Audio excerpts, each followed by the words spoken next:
A service of KIBMradio.com, the Internet's home for an all old-time radio.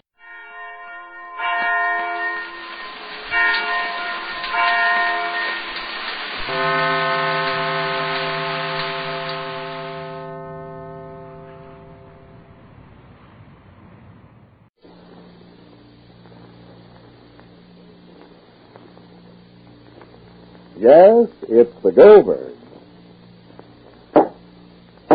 Wash Day Court now in session. And what's the first complaint? Your Honor, I want whiter washers. I'm tired of soaps that only get my clothes part way white. Well, change to New Does, the new kind of granulated soap. It gets dirty towels and linen dazzling white. In fact, you've never seen whiter washes than New Does gives you. Second case? Your Honor, I'm tired of scrubbing grimy work shirts till my back aches. Let Does do.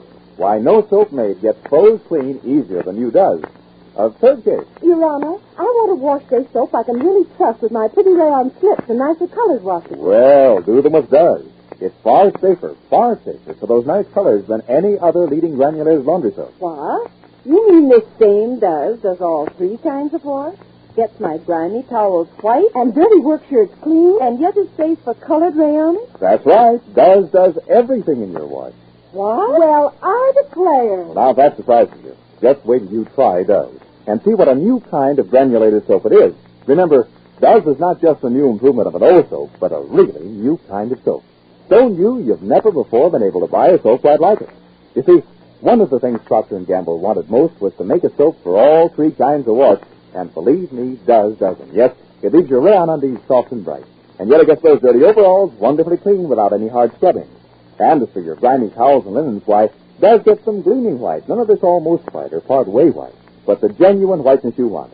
Just try New Does next wash day, and then see if any other soap will ever satisfy you again. Remember, Does comes in that big red and white box, and it does everything in your wash.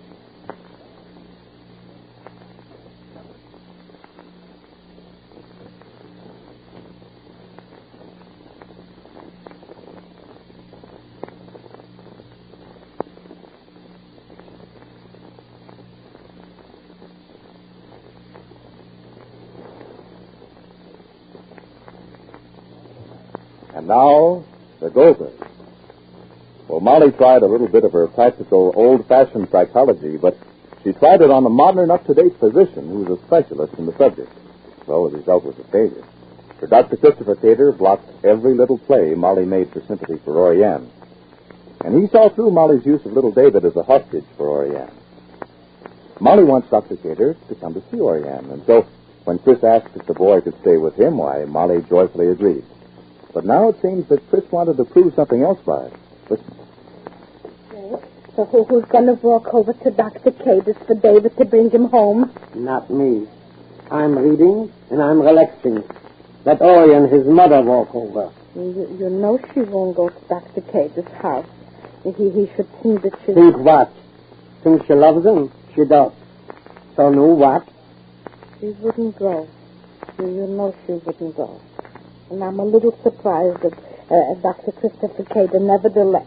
How many times can you be rejected by the same woman? There comes a time when you don't care anymore. Nevertheless. What was in Mr. Ray's letter? I didn't read it yet. Orion has it now. Ray, dear, it's getting late. And it's getting cold tonight. I'll walk over for David, dear. It's getting cold. Dear. The child. It couldn't be in better hands. Nevertheless, dear. Mom, just brush my hair in the back. After you have on your good dress, your party dress, you should brush your hair? Well, I brushed my hair before I put my dress on, and it's all upset again. Oh, so come here. Come here. Give me the brush. Here. Come. All right. Where are you going, all dressed up? Well, Mr. Lynch's son is leaving for the army, and then they're giving him a surprise party. Lynch's son is going? Uh-huh. Which one? The middle one. I feel better already about the war. Well, what do you mean, Pa? With boys like Jimmy Lynch, we don't have to worry. I should say we don't have to worry. Stand, Mark. If you want me to brush this, don't wriggle, please. Right, but that's so hard, Mark. Sorry. Yeah. Oriane is a little worried about David. She said? Rosie, you can stop off for David. Me, Pa? I mean, All right, I'll walk over, please. Sammy, you're not ready to go yet. Stop it, Rosie. Well, what's the matter with you? All right, please. Stop with the backwards and forwards. What's the matter and what's the matter and what's not the matter? Please. I'll get David. Here's the brush. Enough already? Yeah. Wait, let me put on the bow. Do you want the bow here on the part? Do you want the bow on the back? I think in the back. In the back? Uh-huh. It's not so useful. I like it Mama. here because I like it here. I can't reach to you anymore. Bend a little bit. I can't reach to you anymore. All right? All right. All right. What coat shall I wear, Ma? Oh, sorry, what should I wear already, Ma? If you're not going to wear your school coat, so what you got left? What's minus? So you wear your good coat, please. Go. All right. Go. Come, I'll go up with you. All right, Ma. It's hanging in my closet. All right. Sammy, take your coat. Yes, I will. Open the frame, open the coat. You don't feel well, Sammy? How can I feel, Paul, when I see all the boys going and I'm... Your time will come, Sammy. You studied. You spoke to your professor. I know, but... Get your degree, Sammy. Well, it may be over before I get my... The need for science is never over. Dr. Cater is going, Jimmy Lynch is going, Seymour's trying to go. Oh, I... Don't say anything to Mama. No. Oh, it looks very nice. Beautiful.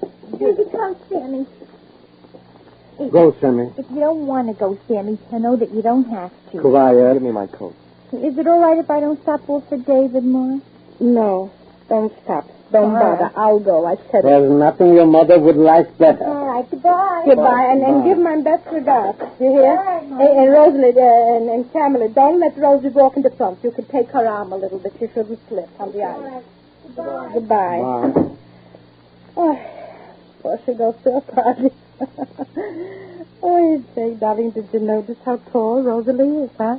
You noticed how I had to stretch myself to reach her hair, to comb her? Oh, my. Remember when I used to have to stand her on my kitchen chair to brush her hair? Oh, time marches forward. Time marches forward. Jane, did Samuel say something to you, Jay? What should it say? Nothing.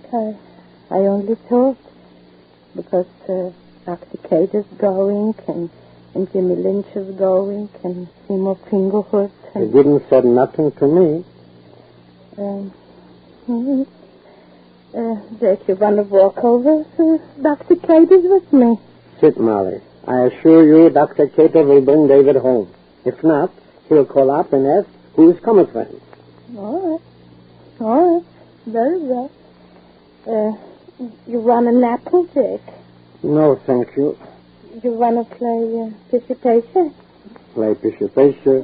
Sit down. Sit, my love. Sit, my darling. I'll get the card. Yeah.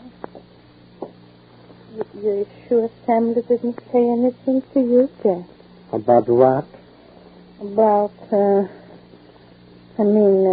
about Dr. Kate is going into the army and... What do you want me to tell you he said when he didn't say it?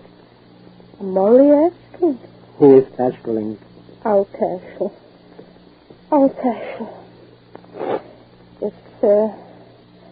Jake, if Dr. Kate goes away without saying... He'll say goodbye to Orient. Don't worry. Well, there's goodbyes and then goodbyes. It's her own doings. What did Ray write to her? I didn't want to question her. She's not in the mood. It was a long letter, and if she wants me to see it, she'll show it to me. Take a card. I will, Jake. I'll pick them up.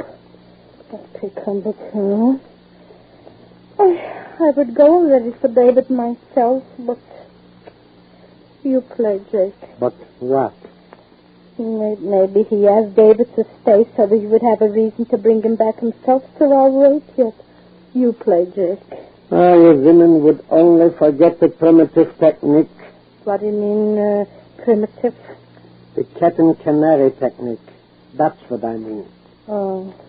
Take a card. Jake, I'll call Dr. Cade and I'll ask him if he's coming over with David. Huh, Jake? It's entirely up to you to do as you please. Lay out a card. I'll call first. Don't tassel up the cards yet, Jake, dear. Call. You haven't got cards in your mind? I can see that.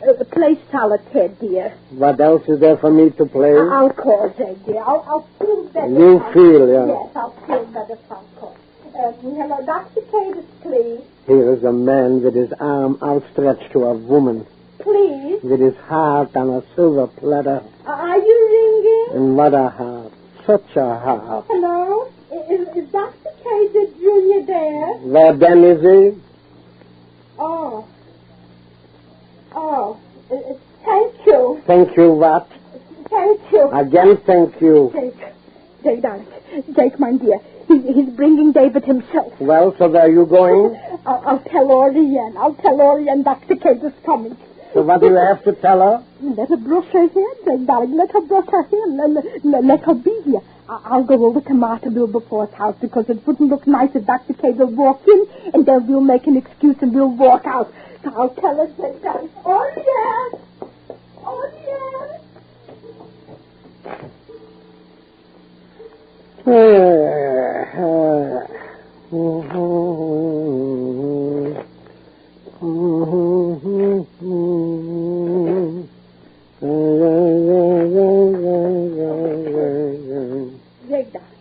Is she happy? Is Oriane happy? Is she happy that Dr. Kate is coming himself? She's beside herself. Oh, Jay, darling, stop with the cards already. Stop with the cards. I'll get your coat. We'll go over to Marthaville before, so we wouldn't be here when he comes. Please, Marlowe, let me finish the game. Oh, Jay, please put away the cards now. Can you imagine a woman? Jay, dear, darling, now my labor's love and my love's labors is not lost. Jay, darling, sweetheart, I tried, and I didn't try it in vain. Jay, darling, if Christopher Kate is coming over, Jay, darling, then he only asked us to leave David there because he wanted an excuse to come over. Oh, Jay, darling, sweetheart. Oh, he's here. Jay, darling, it's Dr. Kate's car, no? Oh, Molly, decompose yourself. I'm decomposed. I'll call Oriane. Oriane!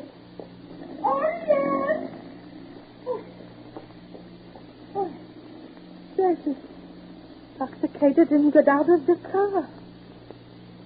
Oh, he didn't get out of the car. Shaky opened the door for David. Oh, Shaky just... Here is a time when action speaks louder than words. What do you mean, Jake? He's through. He's finished. And he wants us to know it. It's almost impossible to believe that the great affection Dr. Cater had for Oriane is gone. But so it seems.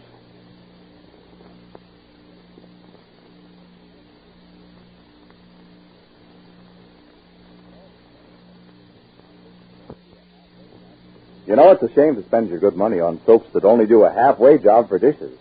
Yes, if you're using a bar soap, it only goes halfway because it cheats you on speed.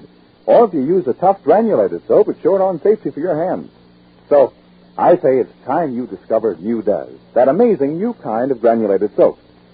Does is one soap for everything in your wash, and believe me, it has everything you want for dishes, too. From whirlwind speed to greater kindness to your hands. Why, just notice how wonderfully smooth and soft your hands feel after doing dishes with Does. Actually, it's the only leading granulated laundry soap to give your hands this extra gentle care. Yet, Does can't be beat by any soap made for speedy dishwashing. It cuts even tough grease without any hard scouring. Honestly, one look at those amazing suds tells you how really different Does is. Just ask for Does today. It has everything for dishes. And be sure to listen to the next episode of The Goldbergs, written for you by Gertrude Berg. This is James Fleming saying goodbye. This is James Fleming saying goodbye for Procter & Gamble, the makers of Does, the new kind of granulated soap for all three kinds of wash. The Anchor Hawking Glass Corporation brings you Crime Photographer.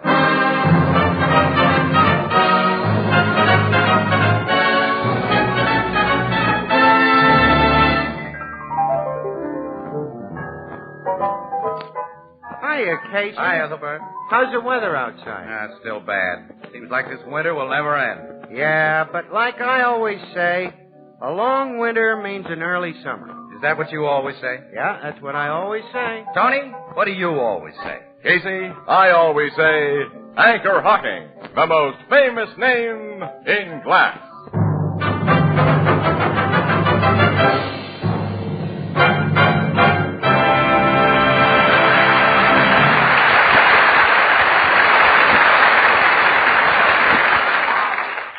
Good evening, ladies and gentlemen. This is Tony Marvin. Every week at this time, the Anchor Hocking Glass Corporation of Lancaster, Ohio, and its more than 10,000 employees bring you another adventure of Casey, crime photographer, ace cameraman who covers the crime news of a great city. Our adventure for tonight, Witchcraft.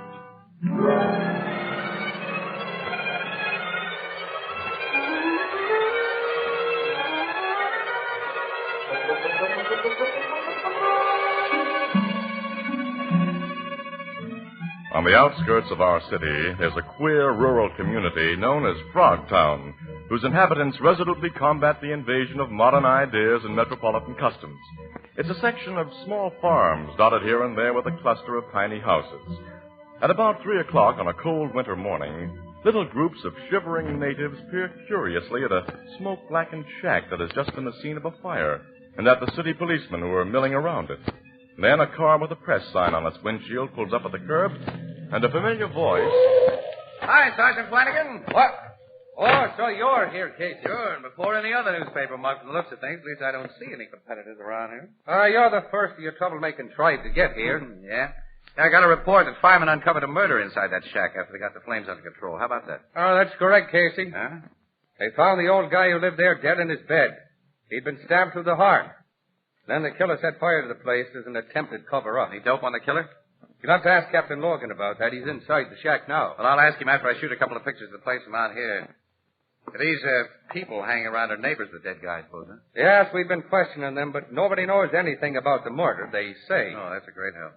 Hey, don't move away from the house, you people. I want you in the picture if you don't mind. No. Well, hey, what do you know? They've all done a fade-out. You've covered news in Frogtown before, Casey. Didn't you find out the folks out here are kind of peculiar? They just don't want their pictures taken. Huh. Oh, well, nuts. I'll shoot the house with just you cops around it. Where's your sidekick, Miss Williams? She was out on another job when City Desk gave me a hurry-up on this one. Sarge, move over there. I'll put you in the foreground of my next shot. Oh, fine. Oh, I never say no to news pictures, Casey. The wife thinks my left profile is prettiest, so take me this way. Okay, Robert Taylor. Hold it now. Got it. All right, now I'll see what Logan has to offer. There he's coming out now, Casey. Yeah, some old dame. I'll go back to your home, Mrs. Greco, and stay there. I'll want to talk to you again later on. Nothing more I can say, Captain. I have tell you everything I know. You may think of something more later. Good night. Good night, Captain. I'm an honest woman. When I say I've told all, I have told all. I might have known you'd be showing up here, Casey. Hi, pal. Who's the old dame you just sent home? Name's Mrs. Mary Greco. She's a widow, lives in the shack to the north of this one. Her face is kind of familiar, but I can't... You've probably seen her in police court. She's arraigned every so often on swindle charges growing out of fortune-telling. Yeah. Old Gypsy Mary, they call her. Come on in, Casey. Yeah, Gypsy Mary, just a petty swindler who's taken the nickel and dime class. And she seems to be altogether clean in the murder of this guy, Jenkins. Oh, Jenkins, the dead guy's name. Yeah, Amos Jenkins. Came here from some backwoods section of the Ozark Mountains about 15 years ago.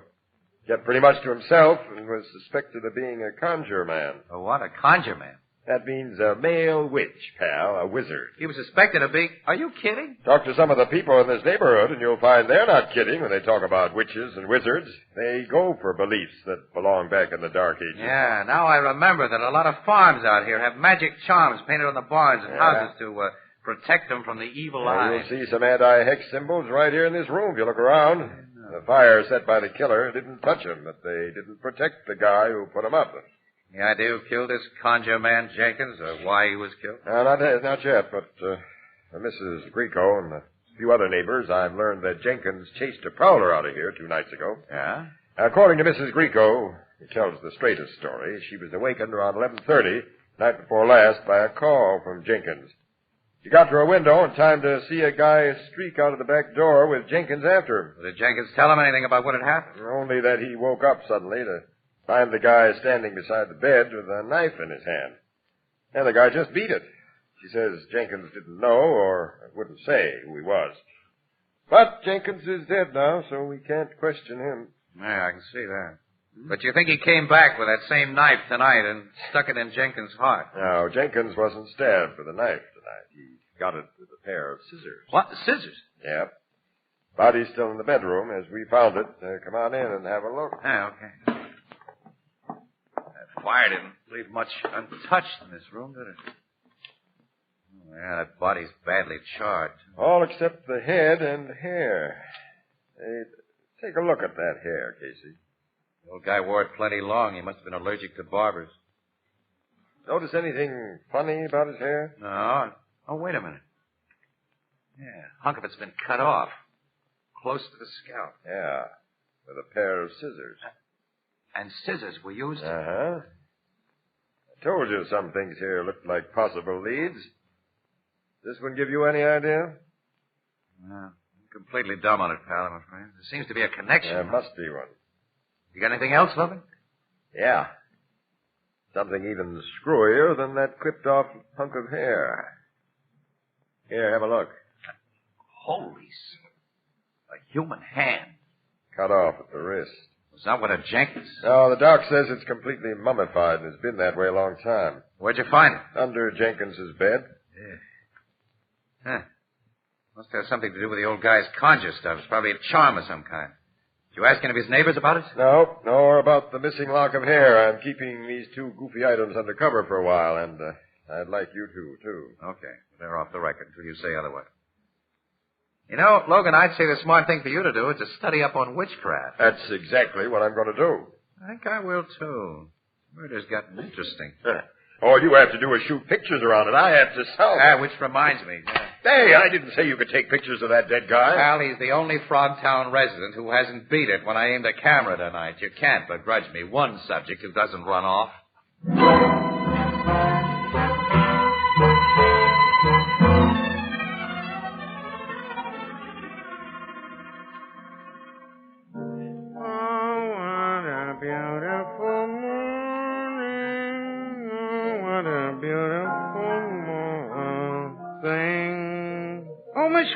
Good afternoon. Good. Is Casey here? I don't see him. Well, I don't either. He ain't been in this bar all day. Oh, that settles it. This makes the third time in 2 hours he stood me up. If he really shows up sometime today, tell him I've gone and left no word. Miss Williams, wait. What for? Well, Casey don't break dates with you unless he's got big reasons. Ain't he told you what's keeping him? Oh, yes. Yes, he's got a wonderful excuse. He and Captain Logan are studying hex, black magic. Magic? Mm-hmm. And it's supposed to have something to do with that murder in Frogtown early this morning. Oh, I read about that. But the papers didn't mention nothing about magic. Well, Captain Logan is suppressing a lot of inside stuff on the case. Even I don't know what it is. Because I haven't seen Casey. And I'm not going to wait any longer. I'm going. Hi, Annie. Hello, Ethelbert. Awful sorry to keep you waiting, kid. I just couldn't break away, though. That professor on witchcraft is the most interesting gal I've ever met. Gal? Yeah. Oh, boy, does she know her stuff, Annie. Annie, listen. There was a murder in York, Pennsylvania, 20 years ago that may be a ringer for this Jenkins killing. It seems that a conjure man, as the Pennsylvania Dutch call him, named Nelson Raymeyer, was killed by a guy named Blymer, and a lock of hair figured in that case, too. Her hair is blonde, of course. Whose hair? What? You're fascinating, Professor. Annie, she's a little old lady. Yeah? Yeah. 70 if she's a day. Yeah, and I'm talking about the lock of hair that was clipped from Jenkins. Well, I don't know anything about that. Well, I'll give you all the dope as we drive out to Frogtown. We're driving to Frogtown? Yep, right away. Have you had anything at the bar that you owe Ethelbert for? No, I just got here before you came in. Okay, then let's go. Just a minute. Since you brung the subject up, Casey, you've been accumulating a little... yeah. For 2 weeks. You, we should pay, huh? Well, pal, I ain't supposed to put anything on the cuff. I got to take it out of my own pocket when I do, and I'm short right now. I know. Well, what do I owe you, pal? 1840. I hate to ask, and if you can't spare it... My man, this $50 bill is for you. Keep it all and credit me with the difference. Yeah. He's given me $50, Miss Williams. Ethelbert, he has more. Mm-hmm. A neat little roll of 300 smackers, kiddies, minus the 50 I just handed over. Where'd you get all that money? Don't tell me one of them long shots you play finally won a race. Exactly. That's precisely what happened, Ethelbert, on a hunch that came out of the Jenkins murder. I stuck $5 on the nose of an egg called Hexmaster, and he paid off 60 to 1. Well, did you... Casey, you've never won on the horses. Well, I'm playing my Hexmaster hunch still further, Annie. And to win by a length. Come on. We're driving to Frogtown.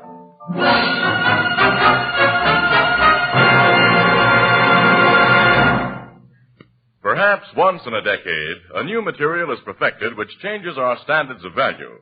Such a material is jadeite, spelled Jadeite, jadeite.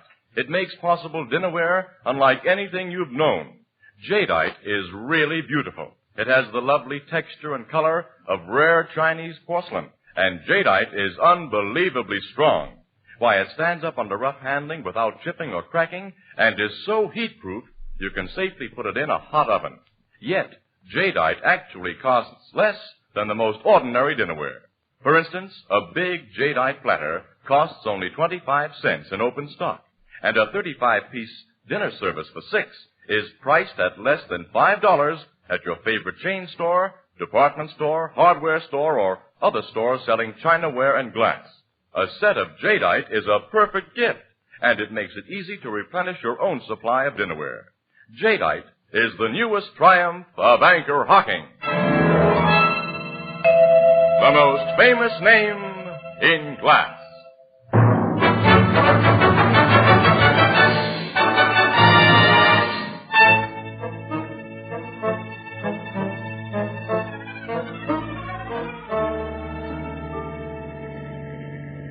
Okay, now, Annie, there you are. I've given you a complete picture of what Logan found after the murder and of what the professor told us today. Well, it seems incredible that people in this country still believe in witchcraft, that they still practice it. And they still kill people because of it.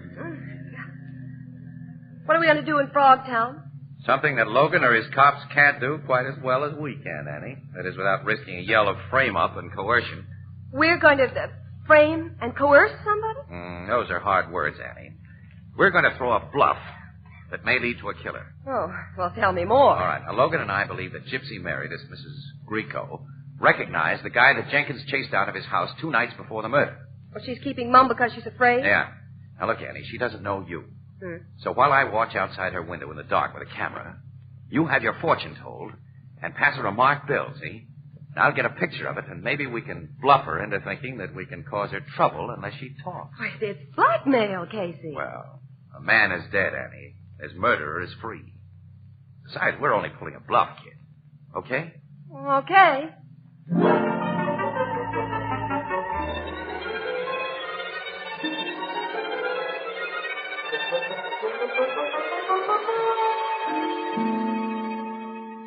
A very interesting hand, young woman. Very interesting hand. You can read my future in it, Mrs. Grieco? I can read many things. And not only in your hand. Oh, tell my fortune. Oh, I'm sorry, I forgot. How much do you charge? Oh, the little lady wants to pay me? Well, of course. No, my dear. Put that money back into your purse. Old Mary will give you what she sees for nothing. For nothing? To begin with, my dear, there is a young man in your life who will be more comfortable if he comes into my warm house instead of standing in the cold outside my window. I've come inside, Mr. Casey, with your camera. Thanks. You'll find the door unlatched. Just push it open. There's lots of cold coming in the open window. I close it again.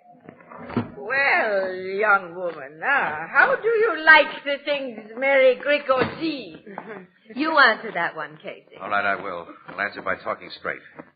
Mrs. Grieco, I think you can tell us the name of the prowler that old man Jenkins found in his house. Yes. Yes. And so? We want to know who he is. I tell the cops I do not know. We're not cops. I know who you are. You work for a big, rich newspaper that has much money to spend. Well, I can't read hands, but I can read minds sometimes.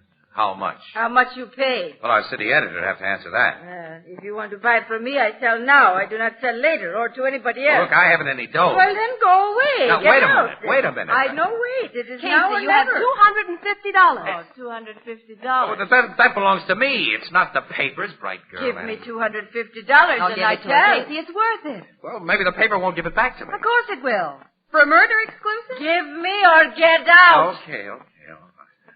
Stick with me, Hexmaster. Don't let me lose this roll you won me.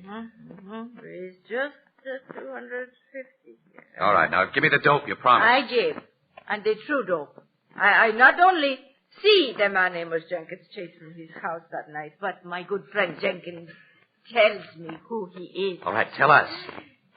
The man you want has a little farm on Barry Road. His name is Elisha Kraft. Elisha Kraft, Barry Road. That's right. You'll have no trouble finding him. But you will not find that he killed Amos Jenkins. What? What do you mean? Go and see Elisha Kraft. Get acquainted with him.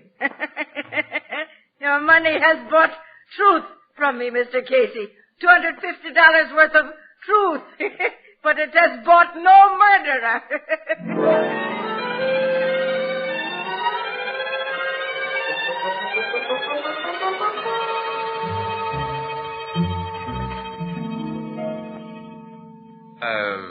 You are Elisha Kraft?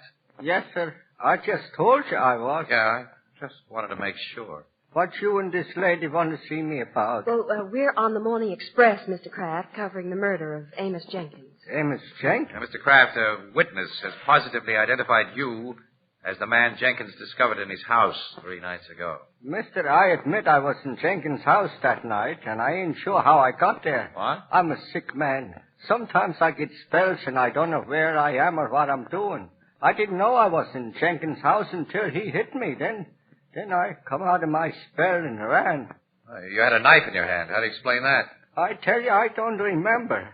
Besides, I ain't got strange enough to choke a kitten. I can't even do the littlest work around my farm anymore. I gotta hire fellas to do it for me.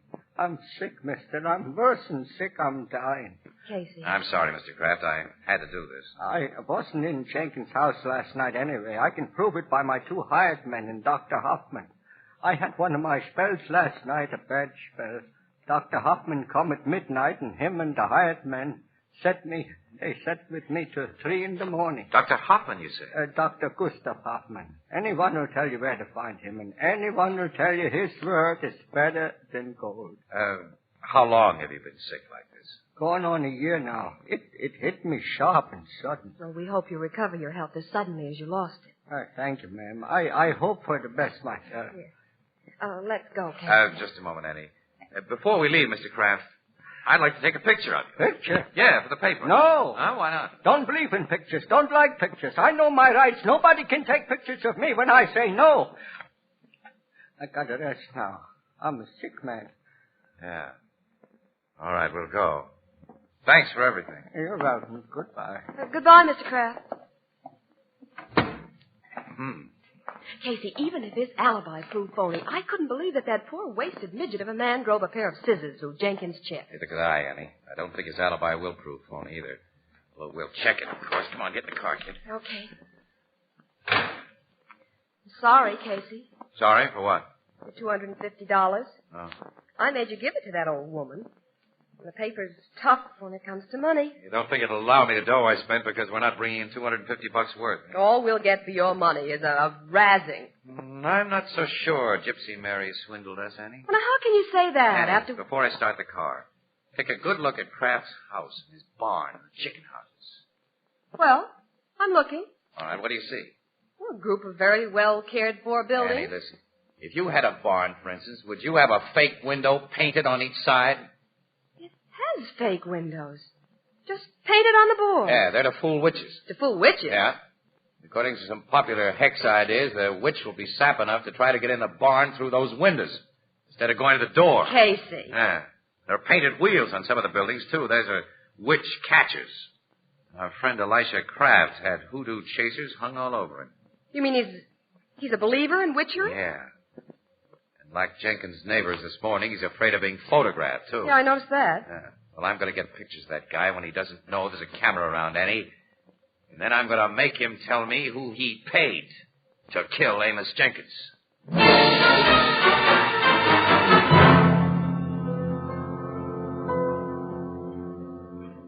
Sit down, mister. You too, lady. Thanks, Mr. Kraft. What you two come to see me about this time? Well, we figured we owed you an apology for our first visit 3 days ago, for the suspicions we had of you then. Oh, that's all right. We saw Dr. Hoffman. He verified your alibi. His word's better, I'll scold. Everybody we've talked to says that. He's not your regular doctor, Mr. Kraft. Regular doctor? Yeah, you told us you've been sick about a year. Dr. Hoffman says you've only consulted him a few times during the past month. That's right. Who's been treating you the rest of the time? Why, I've been taking care of myself. Have you, sir? Well, that was dangerous, Mr. Kraft. Dr. Hoffman told you require hospital care. He don't know everything. I'm getting better without no hospital. Have you felt better since Amos Jenkins died? What do you mean? Those sudden stabbing pains in the chest you've been having for nearly a year, have they stopped during the past 4 days? They haven't stopped, and they're not going to stop unless I stop them, eh? You? Here's the reason why. My picture? You've got a picture of me? Yes, and I know powwow magic, and I know conjure magic. I am a hex master. There's pinholes through my picture, pinholes in the chest where I get them stabbing pains. No! Go ahead, tear the picture up. Tear them all up. I got other pictures of you, lots of others. And you and your body and your mind, your living image is trapped in every one of them by my magic. When I stick a pin through your image, you feel it in your chest. You'll kill me. You'll finish the hex that Jenkins started. Yes, unless you tell me how Jenkins was killed and tell me the truth. I'm a witch doctor. I'll know when you're lying. Talk. If I do, you lift the hex. You let me live? I'll lift the hex, yeah. All right, I'll talk. When I first got the pains, I didn't pay no attention. Then it got worse, and I went to see Lud Albrecht. Yeah, he's a conjure man, a powwow doctor. Yeah, he charmed me and gave me magic pills to swallow, but that didn't do no good. Finally, he says someone had put a hex on me. Finally, after you paid him much more dough, he told you Amos Jenkins had laid the hex, huh? Yes, the only way to stop it was to put a bigger hex on Jenkins than he put on me.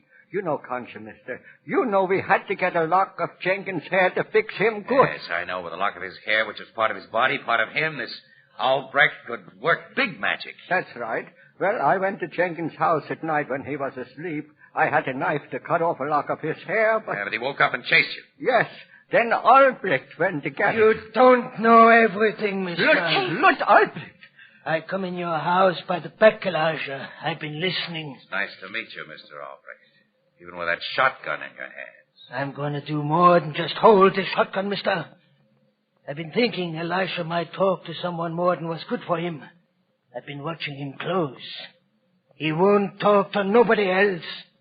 And you people won't tell what he's already said. Ludwig, I'm going to kill the three of you. No, Ludwig. You're not much of a conjure man, Albrecht. If you have to use a gun to shut us up, why not try a little magic? If you was the conjure man I heard you claim to be, mister, you would stop me from using the gun. But you can't stop me. I'm shooting now. Good shot, Logan. Beautiful magic. Yeah. I hope I didn't kill him. You didn't. You only plugged him through the shoulder. And only just in time. You and them other policemen was watching outside the window? And listening, Mr. Kraft. You've been under constant observation since an hour after Casey and Miss Williams first talked to you. Hey, Sergeant, get a doctor for this guy. Yes, sir. Now, I'm going to take some exclusive pictures that are going to get me back $250. Dear old Hexmaster, he paid off all the way.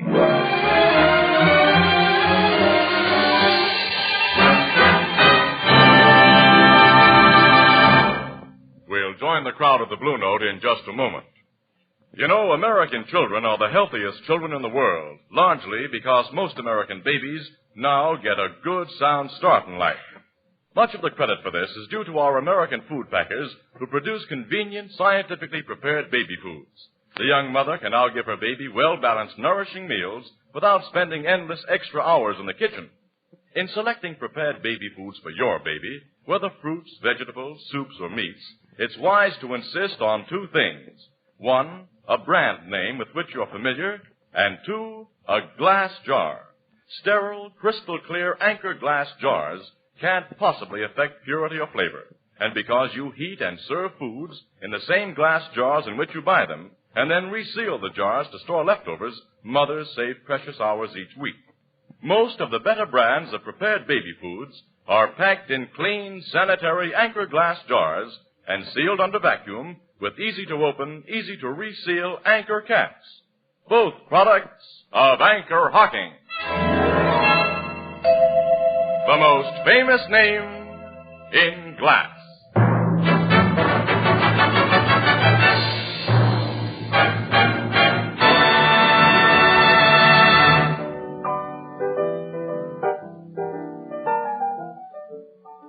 This powwow Dr. Albrecht has confessed to the cops, huh, Casey? Mm-hmm. To quote the language of the classics, Ethelbert, he has told all. As a matter of fact, Kraft had already paid Albrecht several grand for his magic help. There's dough in being a witch doctor. Said it.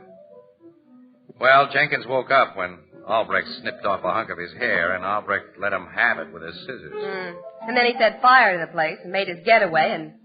Oh, that's all. Well, not all, Annie. There's that mummified hand. Oh, and definitely. How did that thing get under the bed? Well, Albrecht had brought it with him. It's supposed to be the hand of an executed criminal. And it's supposed to be a powerful magic charm. A charm for what? Well, I tell you, Ethelbert, if you want to go into a house and steal something, a lock of hair, for instance, it prevents people in the house from waking up and catching you at it. Yeah, but it didn't work. No, not so good. Gee, in this age and day, such people. Yep, they're with us, pal.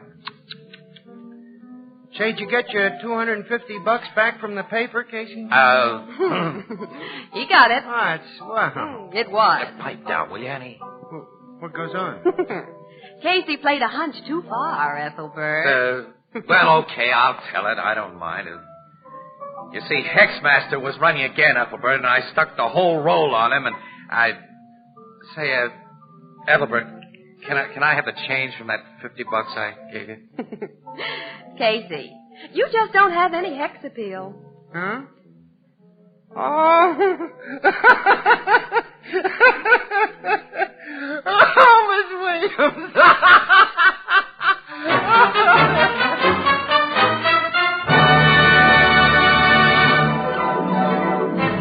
Crime Photographer, starring Stotts Cotsworth as Casey, is written by Alonzo Dean Cole.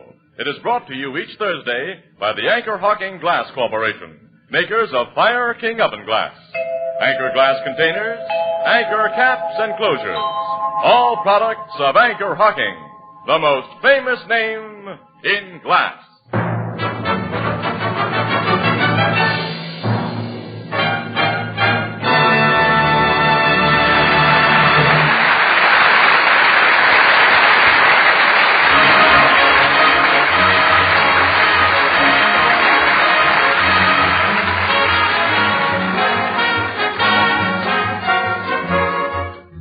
Crime Photographer is directed by John Dietz and is based on the fictional character of Flash Gun Casey, created by George Harmon Cox. Original music is by Archie Blyer, and the program features Miss Jan Miner as Anne and John Gibson as Ethelbert. Herman Chittison is the Blue Note pianist. Next week is Brotherhood Week, and let's make it work. Judge every man by his individual worth, not by some label. Don't spread any rumor against any race or religion, and don't listen to them either. Speak up against prejudice and for understanding. This is Tony Marvin saying good night for the Anchor Hocking Glass Corporation of Lancaster, Ohio, with offices in all principal cities of the United States and Canada. This is CBS, where 99 million people gather every week, the Columbia Broadcasting System.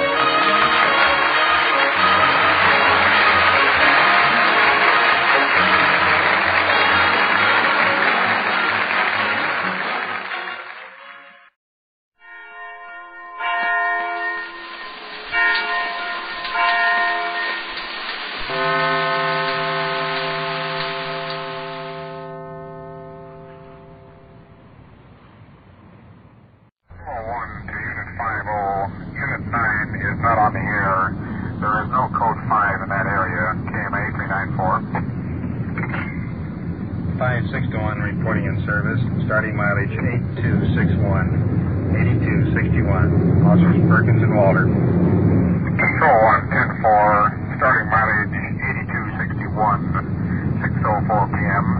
Unit 5-6 reporting in service on the night watch. This is Don Reed, a police recorder. You're riding in the back seat of Detective Unit 5-6, just reporting in service on the night watch.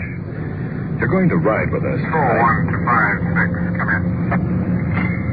5-6, go ahead. Control 1 to 5-6. Unit 5-1 is holding a possible burglary suspect at 2900 Lincolnwood Avenue. That's 2900 Lincolnwood Avenue. They are requesting a detective unit meet them. That's in the motel at that location, room 7. Meet the officer. 10-4, Control 1. We'll roll right over there.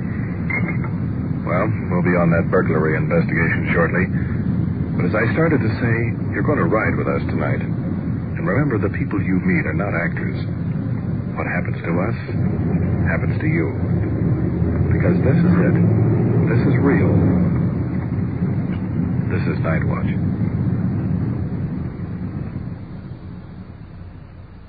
Night Watch. The actual on-the-scene report of your police force in action. There are no actors. There is no script. Every voice, every sound is authentic. The investigations are recorded as they actually occur. Night Watch. Presented with the cooperation of the Police Department of Culver City, California, W.N. Hildebrand, Chief. And now we switch you to Detective Unit 5-6, answering a call on a burglary suspect, and to police recorder Don Reed.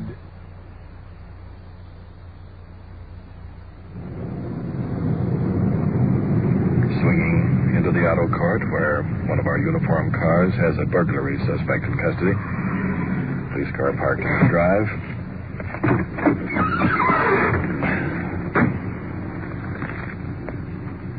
One of our uniformed officers coming over here. Let's see what it's all about. What do you got, Jim?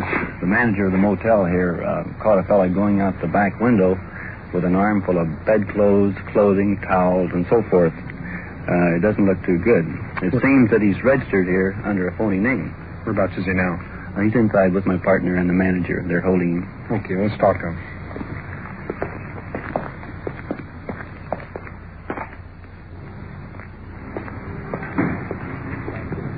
Into the motel room. Manager and suspect standing next to the bed. In the middle of the floor, blankets, pillows, sheets, towels. I come out there, the dogs started barking, see? So I... Where was he when you saw him? He's right out in front. I said, well, where are you going with that? He said, well, fellow... He admitted that he had it out there. He admitted he should have gone to the room. I wasn't going off without some stuff. He paid $3 and going away with all this stuff. Suspect glaring at the manager. He's tall, husky build, unshaven. Officers checking his pockets.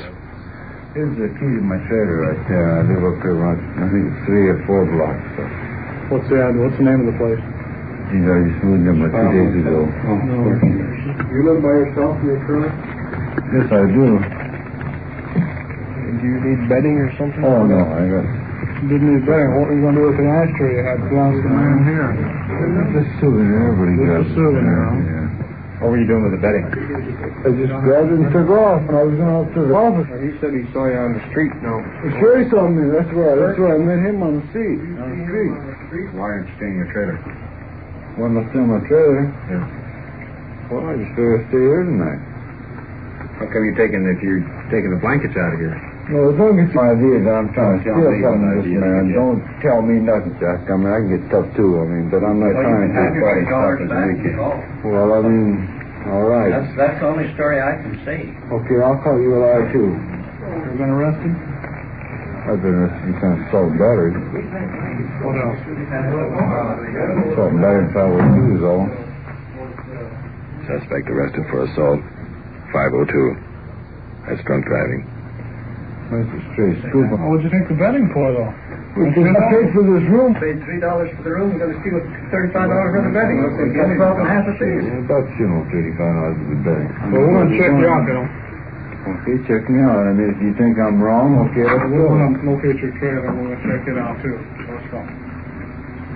I will go down and see what the situation is. He couldn't possibly tell a correct story because here you take cotton out there with all this goods in his hand, and just because he paid $3 to cut the price way down, the price is $4, and he cut it down for him. We've had people That would be a good deal. Pay $3 for the room, take the bedding. But they've had cars and gone away in the night. We've never caught them. We've had them go away with one back, gone away with 2 blankets and a spread one night. We'll go up to the trailer and see what situation then we'll come back. Well, here's the deal. The radio officers have the suspect in custody, and they'll go on down to the trailer court. Let's go on down to the first trailer.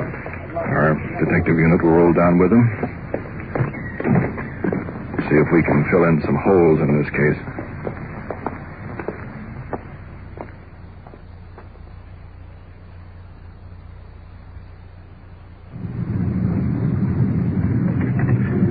Trailer court off on the left. Actually, just a couple of 100 yards from the motel.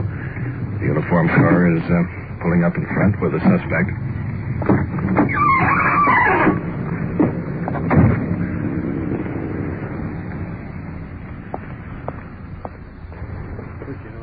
The suspect is pointing out a green trailer on the right.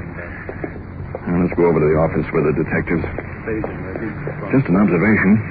It seems strange that the suspect rented a motel room just 3 minutes walk from his trailer. Maybe a little bit hard to explain. Well, here's the office. Small bungalow covered with trees. Hello.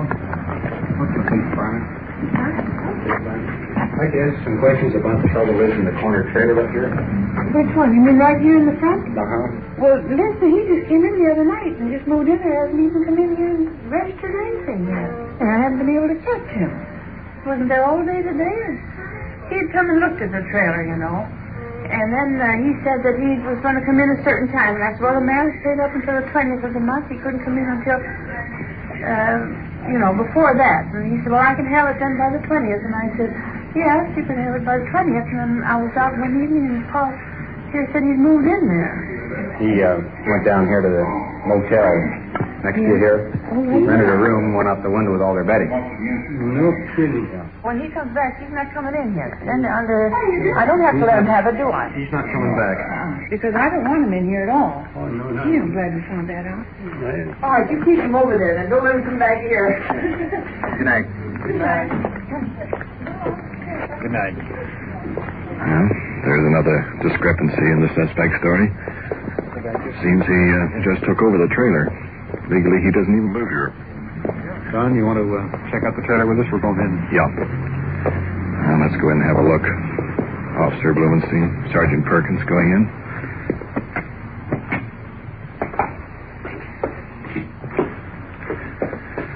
Well, here's the picture. Empty whiskey bottles on the sink. A couple of dishes full of cigarette stubs. Some bread? Half a loaf of bread. Stale. Some lunch meat that's had it. There's a bed over here in the corner that hasn't.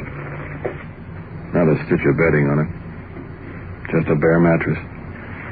Well, we've seen enough. Let's go, Bluey.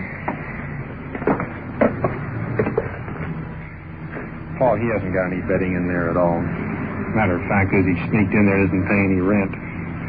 I suggest you take him on down, book him on suspicion of burglary, 459. There's not a stitch of bedding on his bed there, and none anywhere in the trailer. All right, open and shut case into that. And you won't have to stay out here with him to take him on in. He just might give you a little trouble. I think I'd handcuff him on the way in. Okay. Stand by till we get him in the car. Well, that's that. The suspect is handcuffed. Be taken into the station in the uniform car.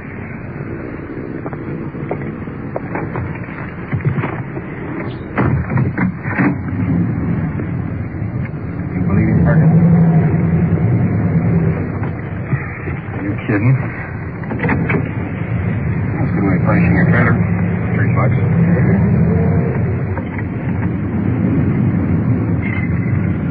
5 6 to 1 on the 459 call at 2931 Overhill Boulevard. 5-1 has suspect in custody and will 1019. We're clear and back in service. Control 1 to 5610-4. Clear and back on patrol.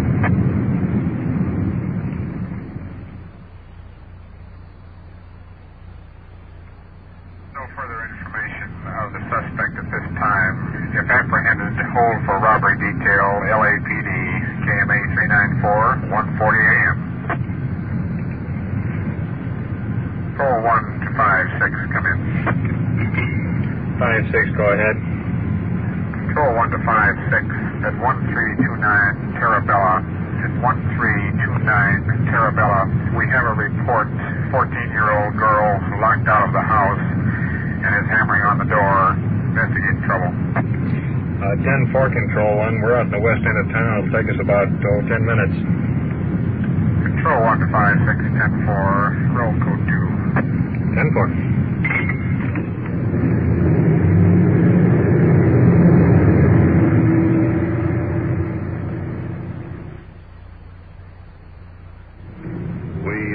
Used the red light coming down here, so we actually made it in about 5 minutes. There it is, the house off on the right-hand side. Gee, I wish somebody get that door fixed. Dark. Doesn't appear to be anyone inside. One officer going up the walk to check the bedroom windows. There's a woman leaning out of the window. She's coming in the front door. Coming around to the front. Apparently that's the mother. She's locked her daughter out. Let's see what this is all about. Where is she then? Well, we heard that she was sitting on the doorstep here. Here she is. Hair up in curlers. Bathrobe pulled up around her throat. The information that we had was that she wasn't permitted in. She came home late.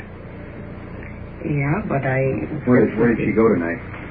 I don't know. She wasn't permitted to go any place, and by the time I looked around, she was out, and I thought that by 12 o'clock she would be home. She wasn't. Did you tell her she's going to be locked out? She didn't get in early? Mm-hmm.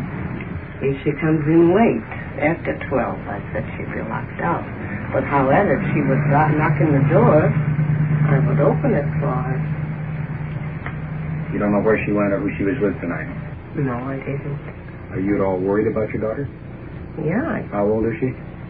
She's going to be 15. She's 14 now. Yep. She normally stay out this late at night?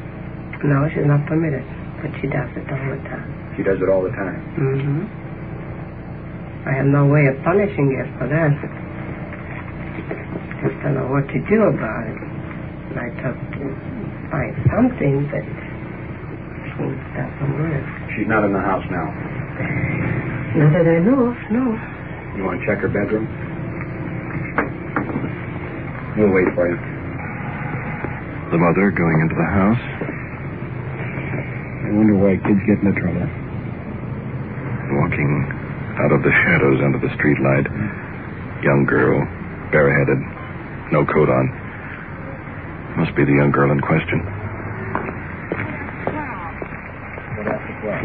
Yeah. Did you knock on the door? I knocked on the door, but I came back here twice, and I tried all the doors, and I knocked my head off. And do you think they'd let me in?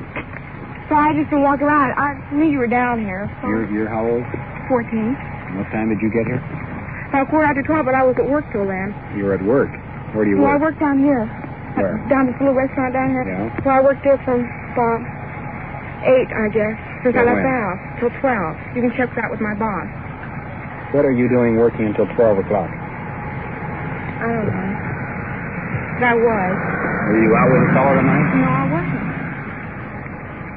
What time did you leave the house? I left here about, oh gosh, I don't know, just about 7:30. Did your mother know where you were going? No. Does she know you worked down there? Yeah, she knows I work down there. Didn't you tell her where you were going? No, because I was mad, and I figured she always calls up there anyway, so I figured she'd call, but she didn't. We're just about ready to roust out every neighbor in the place around, everybody that you know, trying to find out where you are. Well, I don't know what I'm supposed to do when I can't get in the house. You're not supposed to be out this time of night anyway. Well, I couldn't get in, so I thought, You're well, not supposed to be out at 12 o'clock at night. well, heck, You're not supposed to work. You're not permitted to work until up until 10 o'clock. Not permitted after 10. You have this trouble all the time? no, the first time I got locked out of the house. I didn't know I was going to get locked out. I mean, usually, I mean, if she would have asked me where I was going, I would have told her. But, I mean, I figured she knew that I wouldn't take off any place with nobody. And I think she figured I'd be down there if I was any place. Well, she didn't. Well. And your responsibility as a juvenile is to tell your parents where you're going. Their responsibility is to see that you go to the right place. Hear what time it is? Yeah, 2 o'clock. Is it 2 o'clock? I'd like to go home. I would too. But I've been trying to get home for a long time now.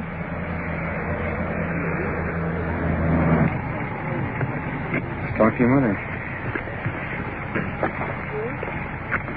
Mother's out here on the street. Let's go over with the daughter. Sergeant Perkins. See if we can straighten this thing out. She was down working. She wasn't working. A 14-year-old girl. She quit at 7 o'clock. She wasn't working. You weren't working up till now. I wasn't working up till now. I wasn't. I've been working. I worked until 12, but I knew I had to go to work. I told you before. You did not have to go to work, and you weren't going to go to work, and you had no intention of going to work. Well, did you think I was at work? No, you weren't at work. Would you like to phone up in the morning and find out if I was at work? And will you ask him what time I left there? Yes, I told you when I got home that I had to go back to work at 7:30. You're reaching up older ages. Look, first place, you're not supposed to work after 10 o'clock. Second place, when you go out at night, you're supposed to tell your parents where you're going. And they are responsible for what you do. Well, what do you do with a juvenile that doesn't listen to you? You hold one door and she runs off with the other door. She gives me a shove away and she... When have I ever shoved you? What do you do with a juvenile like that? Well, now, look. You got a family. You got a daughter. She's intelligent. You're intelligent. Something that you can work out. I know I've been trying so hard. It's a mutual deal. It's give and take on both parts. Oh, I've given too much. Well, I won't say whether you have or not because I don't know. I don't think any parent can give too much on that basis. You're naturally, you have the right to know where your daughter's going, who she's with, what time she's going to be home, and you have the right to set the hours that she should be home. Yeah, but what do you do if you can't do that? I mean, isn't there any other solution? I can't do that. There's only two solutions that we can do. What? And that is either the parents properly supervise the children or the state supervises. Yeah, which means that the child is placed in a home. I think that's something we don't want to do with you. I think you've got enough sense and intelligence that you don't want to be placed in a juvenile home. She doesn't listen to me. I'd much rather be the way I've been treated. Okay, you've been treated, a 14-year-old girl to run around with somebody I don't know where. She once came home 3 o'clock in the morning. When did I ever come home at 3 o'clock in the morning? New Year's Eve, she came home at 4:45. I'll explain to you why I came home that late. I don't know why. There's always why. New Year's Eve, 4:45, you came home. Oh, I explained and to you I every stay time. there, and I go to pieces, waiting up for you. So you weren't expecting me home. Wait a minute. It's late. It's after 2 o'clock. People, neighbors are trying to sleep. We don't want to have a scene out here in the middle of the street. If you've got a problem, we'll be very happy to try to help you with it. You know that. However, until you're 18 years of age, there are certain rules and regulations you have to abide by. One of them is curfew. One of them is the state labor law. When you can work and when you can't, how many hours you can work. Just a minute, please. Yeah. You've got to abide by your parents' wishes and desires as long as they are reasonable. Just let me finish. There are certain things that you can do. You can tell your parents where you're going, who you're with, what time you're going to be back. I always do that, too. Except when she won't even talk to me. And then she usually knows where I'm at. Can I talk to you a minute, please? Yes. Taking the mother aside. I have a problem with now. And the home is a place where she should enjoy staying. What can I do? She just loves to run out. She wasn't alone. She was with that boy. How do you know? Did you talk to the boy? No. Well, I mean, you're just assuming that she was with the boy. You don't know whether she was working or not, actually. Is that right? She wasn't working. How do you know? I don't know, but she only supposed Here's what to I'm be trying working. to point out is that you're telling her she isn't working. Maybe she was. Well, why didn't you tell me where she was then? She just told you now, and you said she wasn't working. I don't know. I don't know how true it is. I have to check that she Well, I probably... know, but why don't you do this? Why don't you assume that she's telling the truth until you prove that it's a falsehood, rather than assuming that it's false. Even so, she wasn't working till up to now. Where was she? She might have been working until 12 o'clock. You don't know till we can find out. Let's assume that she was. Let's give her the benefit of the doubt. She wasn't. She wasn't supposed to be working. Well, I'm not going to stand here and argue with you. I'm just trying to tell you that you don't know whether she was working or not. Yes. So you're calling the child a liar. Yes. Which is the worst thing in the world to do. You don't know whether the girl's lying or not. How can she want to tell you the truth if you don't believe her? That's it too, but still, you think that she was, and you have I have reasons. I mean, I know that isn't the first time. Well, I can tell you one thing. I can see why there's a problem in this household.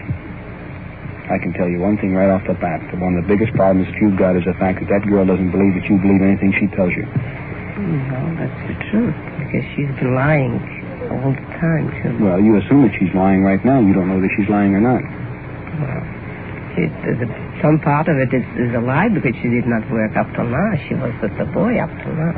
She was? Let's go call the boy and find out. But he wouldn't tell you. He'll tell me. Let's go get him on the phone.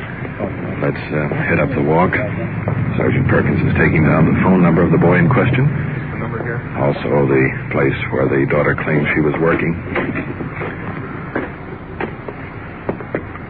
In the kitchen, the phone on a long cord, and the breakfast.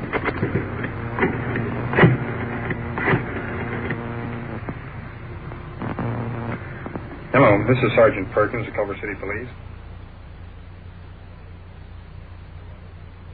You are listening to Night Watch and following the activities of a detective unit on its tour of duty. Remember, the people and sounds you are hearing are real, and the investigations are recorded in the field as they actually occur. We'll bring you the final results of tonight's action at the conclusion of Night Watch. The most conscientious parent can't help breathing a sigh of relief during school hours to know the kids are off the streets, out of harm's way, and learning something. But between overcrowding and understaffing, our children are getting short rations in their educations. Join your local groups fighting for better schools. And now we switch you back to Detective Unit 5-6, somewhere in the field, and to police recorder Don Reed, who is standing by during an investigation by Sergeant Ron Perkins. Sergeant Perkins, the police department. Did you say did or did not see her tonight? She told you she had to work till 12 o'clock. Okay, fine. Thanks very much. Sorry to bother you so late. Well, there's your answer. Your daughter's telling the truth. And the mother just staring at us, shrugging her shoulders, not saying a word. Hard. I suggest you come on down to the Juvenile Bureau. We'll make an appointment for next Wednesday night. Think you and your daughter have a problem here? We've got a problem. We'd like to get it worked out. If we don't, you're going to have arguments. She's going to run away. Right now, we're going to go out and talk to your daughter. Good night. Well, that conversation certainly stopped in a hurry. Let's get back to Carp. Well, the daughter sitting in the front seat of the police car. Let's wind this thing up. It would save a lot of trouble and a lot of grief and worry if you would tell your mother where you're going, who you're going with, and what time you're coming home. I always do. Most of the time, except when she doesn't want to talk to me. You know that young ladies under the age of 18 are not supposed to be out after 10 o'clock at night. And you know that if it continues, that we're going to have to come down and take you and place you in juvenile hall, where you will work and go to school, get up at 6 o'clock in the morning and do the dishes and scrub the floors and then get a little play, and you've got a big tall wall around you that you can't get out. Here, at least, you can get out once in a while. The discipline here at your home is certainly not anything what's going to be like in juvenile hall. You know that, don't you? I think you put out half of an effort. I do. Well, I honestly do. I've asked your mother, and I want you to come down to juvenile hearings Wednesday night. Meantime, I don't want you to get any ideas about running away. Oh, I'm not going to run away. If you run away to the police station, will you say there's a lot of trouble? That's not going to be mine. And your mother said she's going to come down to hearings next Wednesday It's not night. going to do any good. I know it. Well, now, look. If you take that attitude, it won't do any good. I don't take that attitude all the time. I tried everything. You haven't tried listening to me yet. Well, no. Well, then why don't you try listening to me? Not listening. I don't listen to anybody. Okay. In the meantime, do what your mother tells you to do and put up with it the best you can. Just think, 4 more years, you can go out on your own. 3 more. All right, I'll 3 be more. 50 in the end of the month. All right, but you got 3 more years, so, right? Yeah, I already know that, but I don't want to make him get kicked out of the house anyway, so. Well, think of the experience you're getting, so when you have kids of your own, well, you can bring them up differently. Well, you're darn right I will. Okay. Good night. Good night.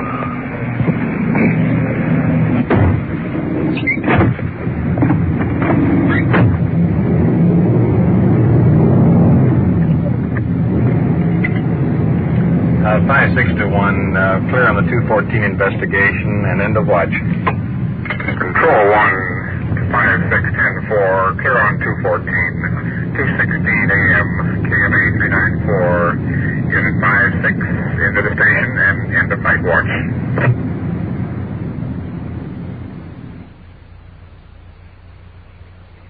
What you have just heard is real, recorded as it actually happened on The Night Watch. And now we switch you back to police headquarters and Chief W.N. Hildebrand. Tonight's first burglary case resulted in the arrest of the suspect when the follow-up investigation revealed he had simply paid $3 for a motel room and then walked off with approximately $40 worth of betting. The charge was later reduced to Penal Code Violation 488, petty theft, the maximum penalty of which is 6 months in the county jail. In the other case tonight, in which a young girl was locked out of the house, both the mother and daughter were cited into juvenile hearing, where a corrective program was worked out to prevent any future reoccurrence.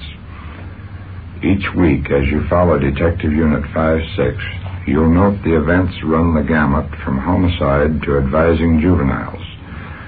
We hope this will provide you with an insight of the work being done by your local law enforcement officers. Night Watch is pioneering a new era of radio, just like the Public Relations Bureau of your police department is clearing the way for a new understanding with the citizen. We are trying to combine the two so that the American public can understand firsthand the real problems facing your police officer today. To succeed in this cause is the meaning of Night Watch. Thank you, Chief Hildebrand. You have been following the on-the-scene reports of your police force in action. Every voice, every sound has been real. Night Watch, brought to you through the cooperation of the Police Department of Culver City, California, is produced by Sterling Tracy and Jim Hedlock, with technical advice by Sergeant Ron Perkins, and is described in the field by police recorder Don Reed.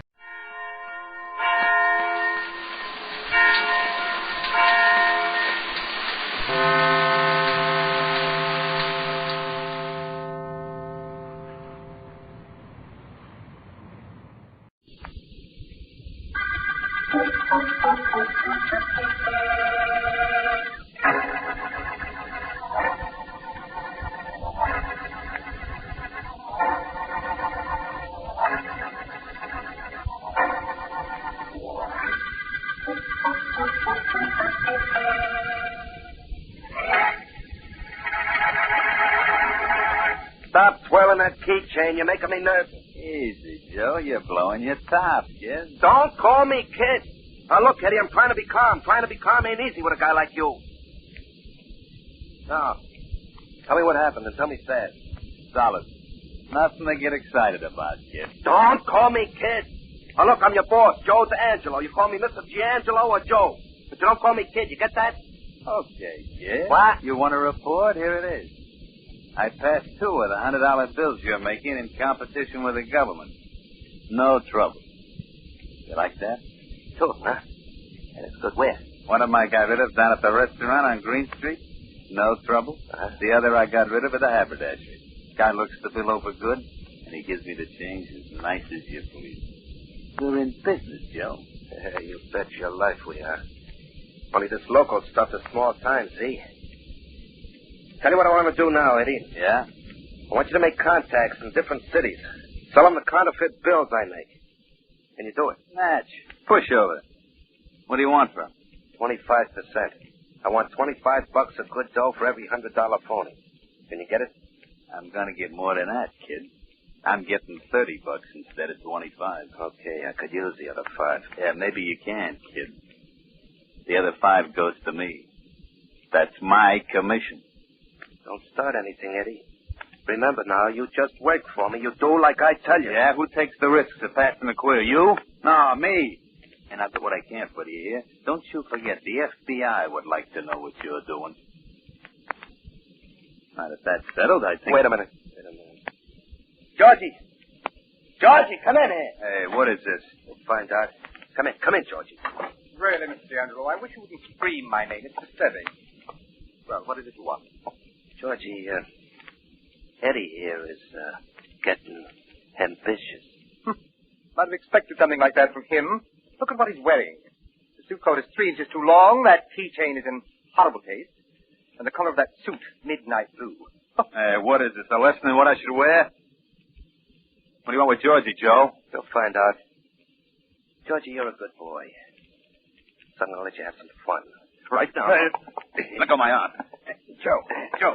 Mr. D'Angelo, go ahead. Let go, will you? Georgie, I can't hold this charger all day. Joe, let me go. Is that it? Of course I have. Right here. Joe, let me go. Ready to use it. No.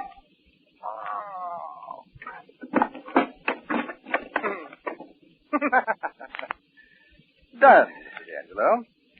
You won't have any trouble at all from him from now on. Oh, dear. What's the matter, Georgie? Oh, nothing. It's all right. I thought for a moment I'd gotten a bit of lint from his shirt on my suit.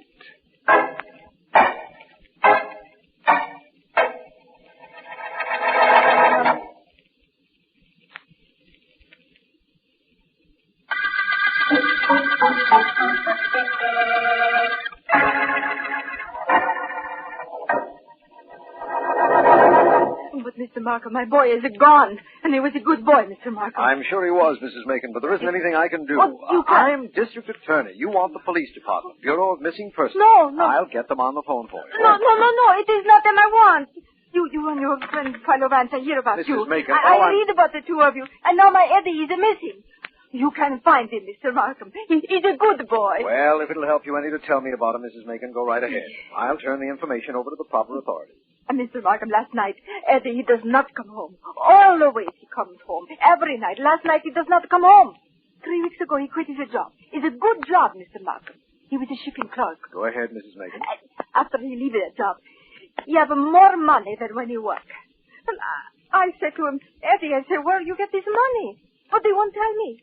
And now he's gone. Something has happened to him, Mr. Markham. You have got to find out what it is. You and Mr. Vance. I hardly think this is a matter for Vance, Mrs. Macon, but I can promise you this. I have a description of your son and the photograph you brought me. Yes. I'll do what I can to find him. You can depend on that. I'll do what I can.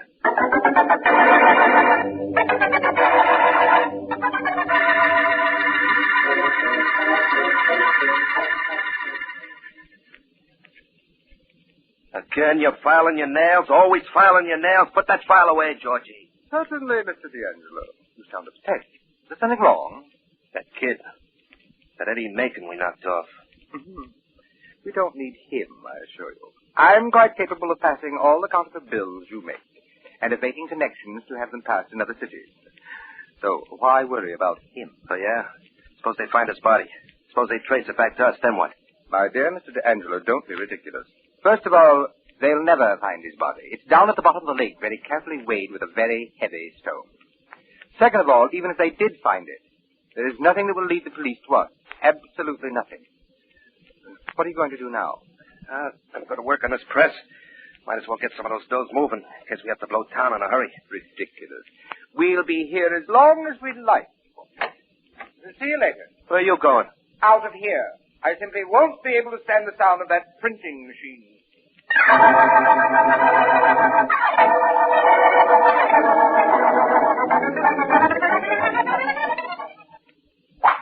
Beautiful drive, Vance. Thank you, Markham. Beautiful drive, beautiful day for golf. What more could a man want? What's wrong with a beautiful dame? That wouldn't hurt me.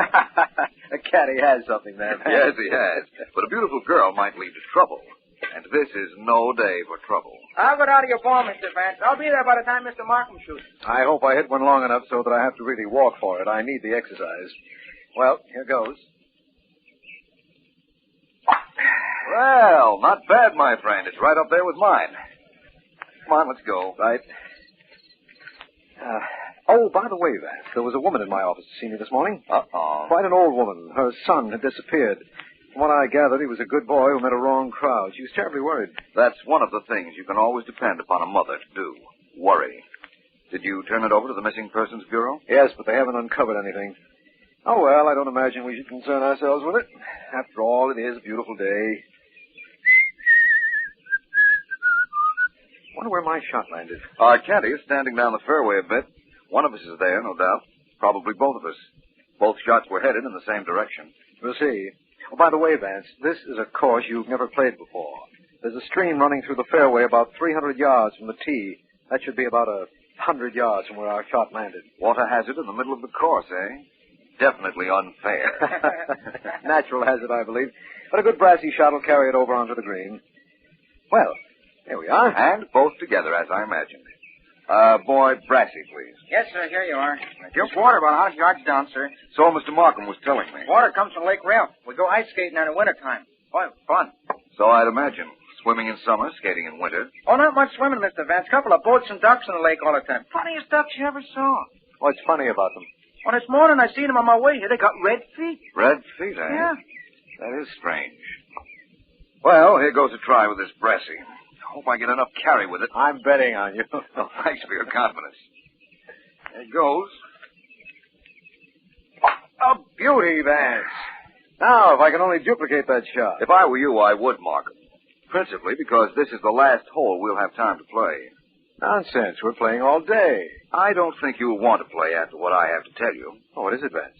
You see, in the event that the missing Eddie Macon was stabbed, I think I know where his body is.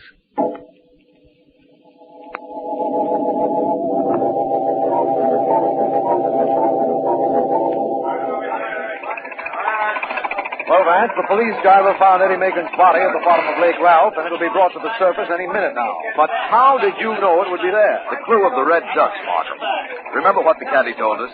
The only thing that would account for red feet on ducks would be blood in the water. And blood in the water could come from a body if it had been stabbed. Wait a minute, Vance, please.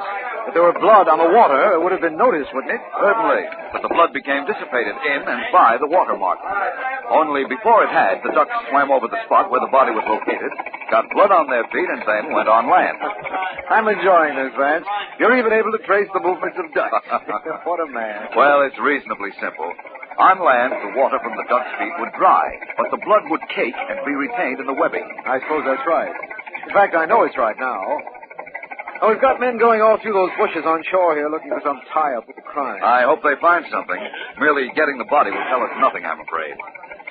I'm going to enjoy working on this case even more than I usually enjoy working on a murder case. Why? Because the killers spoiled our golf game? Yes, that and the fact that we're not going to have very much to work with, if anything. You're a strange man, Vance. The tougher the problem, the greater pleasure for you. Most of the time, it's the other way. That's Sergeant Heath's voice. Over here, Heath. From the tone of the sergeant's voice, I'd say he's found something. I certainly hope so. Hi, Mr. Markham. Well, hello, Vance. You're here on this case, too, huh? That's right. It's because of Vance that we're here on this case, Heath. What's up? Well, one of my men was beating around the bushes, came up with this glove. It's all blood-stained, but all identification's been removed. Let me see that, will you, Heath? Sure, here you are. Thank you. Hey, what are you turning it inside out for? I told you all the marks have been removed. Yes, you did. Oh, even the button's been yanked off. Guess it had the name of the maker on it. Well, that's true, of course, but this glove is very informative just the same. What do you mean, Vance? Well, for one thing, it hasn't lain in the bushes very long, which means it probably was thrown away by the murderer of Eddie Macon, who's only been missing 24 hours. Well, so what? What good is that if we can't tell anything about the murderer? We can tell a lot about him from this glove, Heath. Huh? If I were you, I'd send out an alarm for a tall, thin man about 6'2", immaculate in dress, left-handed, carries a walking stick, and, yes, he's blonde. Huh? Vance, how in the world do you know that? Let's get in your car and drive over to see Eddie Macon's mother, Markham. I'll tell you all about it on the way.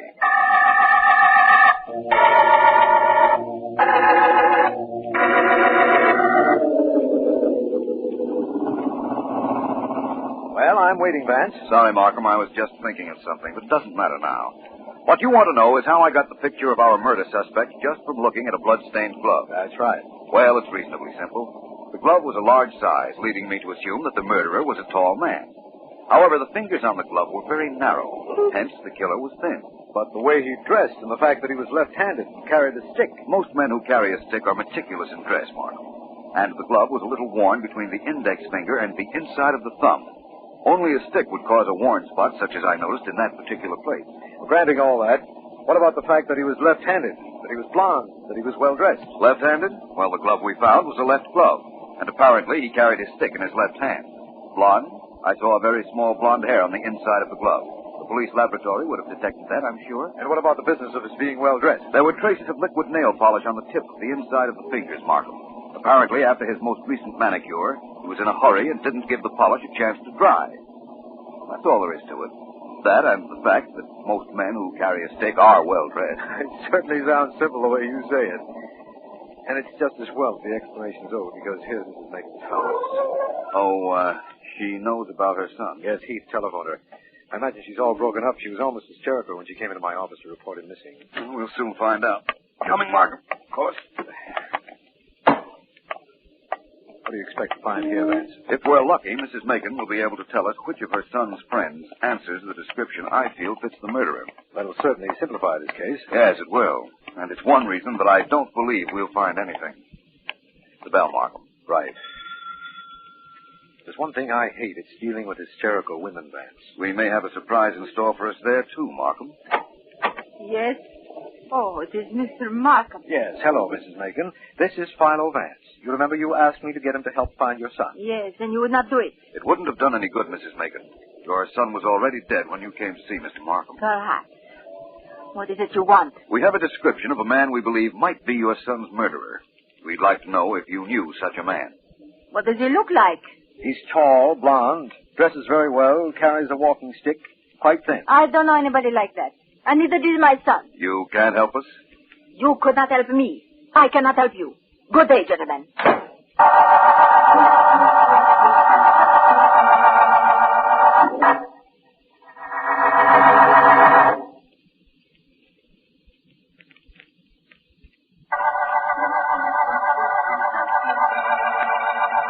This is District Attorney Markham. The Red Duck murder case began with the finding of the body of Eddie Macon, who had been stabbed.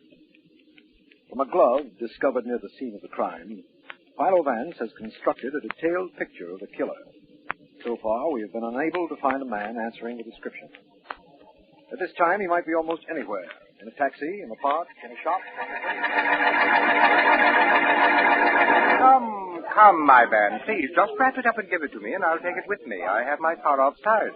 Just one moment, sir. Please, if you don't mind. One moment. What for? I'm in a hurry. Yes, but you've given me a $100 bill. I'll have to get the change from the back of the shop. I won't be but a moment, sir. Very well, but hurry. I don't have all day. Fine case shopkeeper who can't keep change for 100 in his register.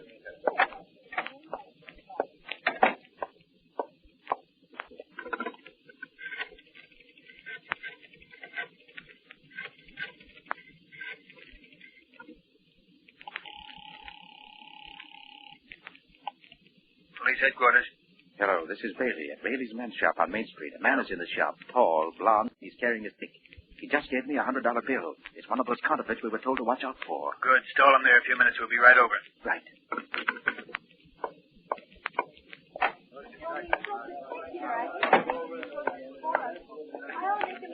Sorry to have kept you waiting, sir.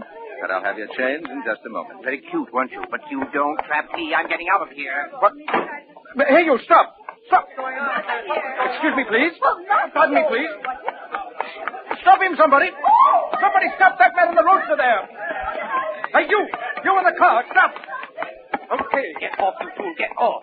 Oh, no, my friend. I'm hanging under this door. I warn you to get off. This gun will change your mind. Oh! Get off or I'll slam it down on your other hand. There. Oh! Now, off!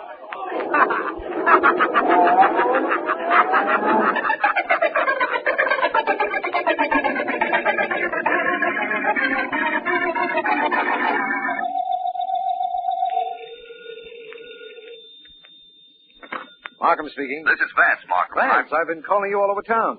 We're hot on the trail of the blonde killer. He's tied up with a counterfeit ring. Did you know that? No, tell me about it. He tried to pass a counterfeit bill, and the shopkeeper almost grabbed him. He answers your description perfectly, by the way. Good. It isn't so very good. We still don't know where to locate him. Well, that's why I called you. I can tell you where he lives. What? Sergeant Heath and I made a very thorough canvass of custom tailors, better-type haberdashers, and barber shops, and finally found our blonde friend's manicurist. I asked Heath to let me take it from there. Well, that's fine with me, but do we grab our blonde counterfeiter now? No, Markham. We're not ready for that yet. You meet me at the address I'll give you in a moment, and we'll make plans to break up the whole counterfeit ring.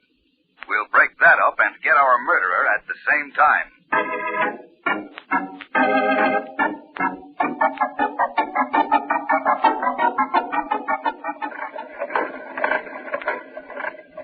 Please, Mr. D'Angelo, please turn off that printing press. Now, take it easy, Georgie. You file your nails, it gets on my nerves. My press gets on yours. Same difference. Please turn it off, won't you? Okay. Only every time it makes a noise, we make another load of dough, Georgie. Don't forget that. I know. And money is terribly important. It buys clothes, handmade shirts, this Homburg hat. Yes, I must have money, Joe. Oh, you're going to roll in it in another week, Georgie. I know, Mr. D'Angelo. You and I are very clever, aren't we? We're the best, Georgie. The best. I make 'em, you pass 'em. When there's trouble, we handle it. Mm-hmm. You should have seen the face of the fellow I pushed off my car. Any chance of his tracing the car, Georgie? None at all. I had a rag over the license plate. Horribly dirty rag. Did an awful clean job for us. Don't forget that. No, that's true. Mr. D'Angelo, nobody is any closer to us than they were before we killed Eddie Macon. We're completely in the clear. And we'll stay that way until we leave town. Right? Right. 1 more week and we'll have enough counterfeit money made to start our own treasury department. Then, a month to drop it off in different cities. And then you know where I'm going, Georgie? No. Where?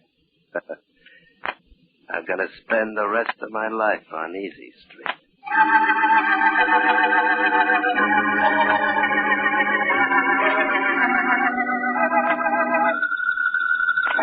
Any answer yet, Markham? No, Vance. I'm still holding the phone, and the operator's still checking for the address.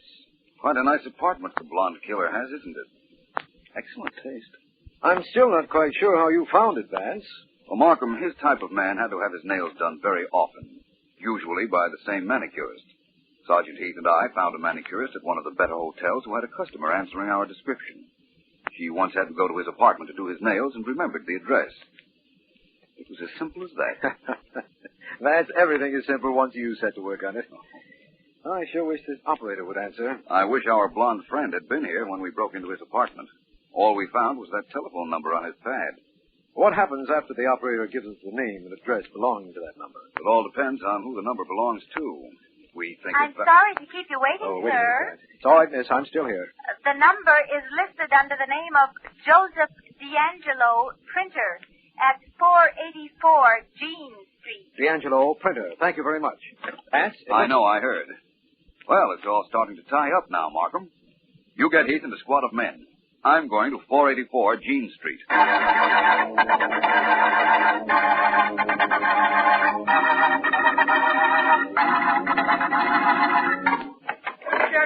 D'Angelo. What's the matter, Georgie? What's going on? We've got to get out of here. Wait till I turn off this machine. What is this? I just called the shop where I have my nails done. I have to make an appointment. You see, Never mind all that. What happened? The girl told me a man was asking questions about me. Said he was a friend of mine. She told him where I lived, and... Joe, I have this phone number written on a pad. Oh, you jerk.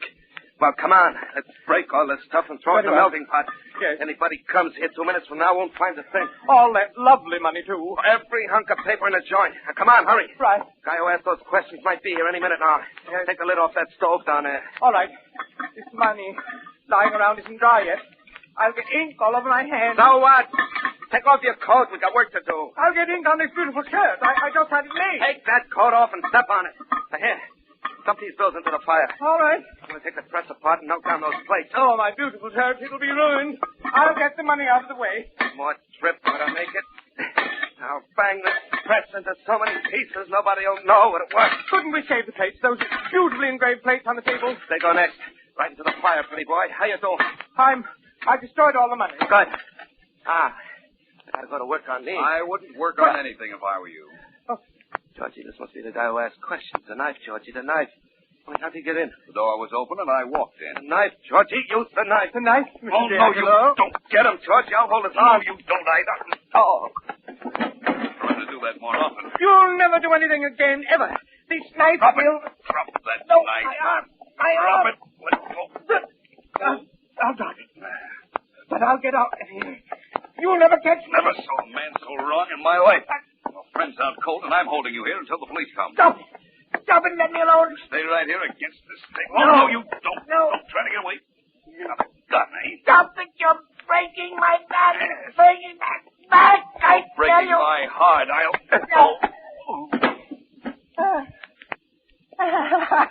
Thank you, Mr. D'Angelo. He didn't hit you as hard as you thought. I got a tough chin. Now, listen, Georgie. That guy I just slugged's Philo Vance. That means the cops will be here soon. Now, come on, help me break up this engraving plate on the table, and when the cops get here, nobody will know what we've been up to. There won't be a trace of anything. But what about Vance? He's yours and your knives. Good. In that case, let's hurry and break up these plates. I can take care of this alone. You go on over and lock the outside door so we don't have no more company. Sure, I'll do that, Mr. D'Angelo. All locked, Mr. D'Angelo. What do we do now? Just about taking care of these plates. That does it. Now we get to work on Vance. Open up in there. Open up. Well, cops. They're breaking in the door, Mr. D'Angelo. What do we do? Get out of here the back way and fast. No, not yet. I've got to take care of Mr. Vance. I've got to be... Well, come on, men. All right, hold it for you. Hold it right where you are. Take your hands off. You have to take care of Mr. Vance. Grab Put him both in of out these of men. here. All right, They're both yours. All right, Mr. Markham. Hey, look at Vance on the floor. Vance, are you all right? Okay. Vance. Come on, you're going with us. What for? What do you got on us? We saw this guy break in and we slugged him. We thought he was a stick-up guy. Mr. Markham? Don't try anything funny, D'Angelo. We know you've been counterfeiting and we can prove it. Yeah, how? See any phony dough around, any place? Markham, Mr. D'Angelo is right. Vance, can you get up all right? I'll be all right in a minute. What I was saying is that Mr. D'Angelo is right. There's practically no evidence of counterfeiting in this place now. Hey, say, what did I tell you? Yes.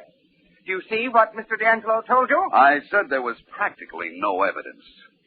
Turn around, my blonde friend. Turn around and show the district attorney indisputable evidence that not only was there counterfeiting going on here, but that you and Mr. D'Angelo were doing it.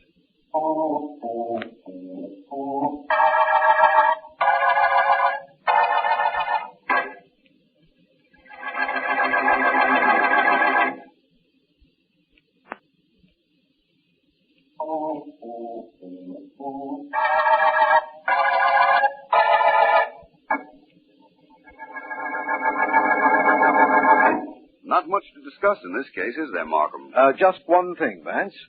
Our blonde friend George in the back of his shirt. Oh, that. Well, I suspected that D'Angelo and George would break up their plates if they succeeded in overpowering me. So, before they did, I forced George in his clean white shirt up against the engraving plate. So, when he turned around, you saw several counterfeit impressions of $100 bills on it. Yes, we did. And I don't mind telling you we needed that evidence to make sure that that was the end of the two counterfeiters. George confessed rather easily, I understand. Yes. His type always does, Vance. He admitted he killed Eddie Macon. Well, then, that little device of mine not only meant the end of the two counterfeiters, but also the end of the Red Duck murder case.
Calling all detectives.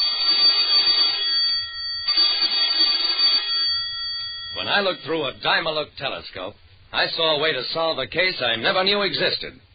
That is the situation on this page from my casebook, the casebook of Jerry Browning, private detective. Every once in a while, a private detective like me, Jerry Browning, solves a case that he doesn't even know he's got. Police Sergeant Klusky and I were driving on Summit Street, which is a business street leading to the river tunnel just below Summit Heights, where Thomas Granger had his apartment from which $20,000 in jewels had been stolen the day before. To get to Summit Heights, you had to leave your car on Summit Street and walk a flight of stairs up the bluff.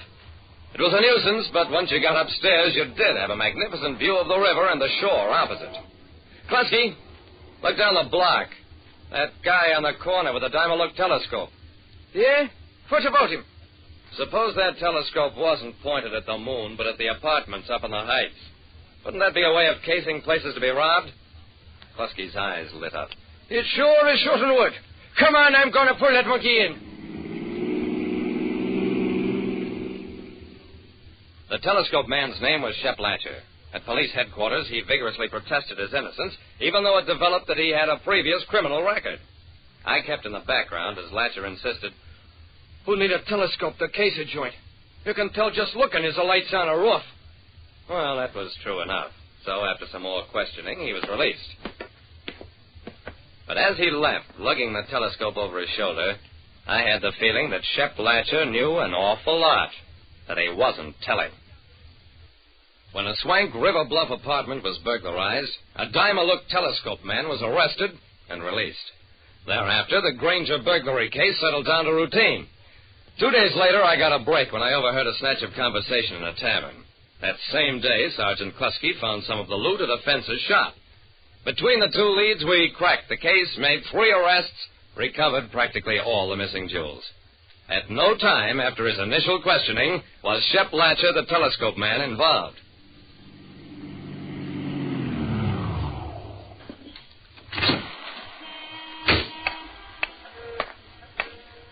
It was about 7:30 in the evening, and I was walking down Summit Street. There, on the corner, was Shep Latcher and his telescope. See the moon, 10 cents a look. There was a fair amount of passenger car and truck traffic leading to the river tunnel, but not many pedestrians at that hour. Here, I'll take a look. Latcher glanced at me indifferently, obviously didn't recognize me. Okay, a dime for 1 minute. I gave him the dime. How can I see the moon when all those clouds are in front of it? What do you expect for a dime in an observatory? Point the thing at the houses up on a bluff and see how the swells live. I did as he suggested, and the houses up on the bluff leaped into view. At one window, a young woman was looking out. As I watched, she raised her hand in a gesture, probably speaking to somebody in the room with her. It's all, buddy, a minute's up. Another dime if you want to look some more. No, thanks. I've seen enough. I strolled down to the corner, ducked into a doorway. The next couple of hours, Latcher had only 7 customers. None of them lingered more than the minute he permitted or stayed to talk with him afterwards. At 10 o'clock, he shouldered his telescope and shuffled off.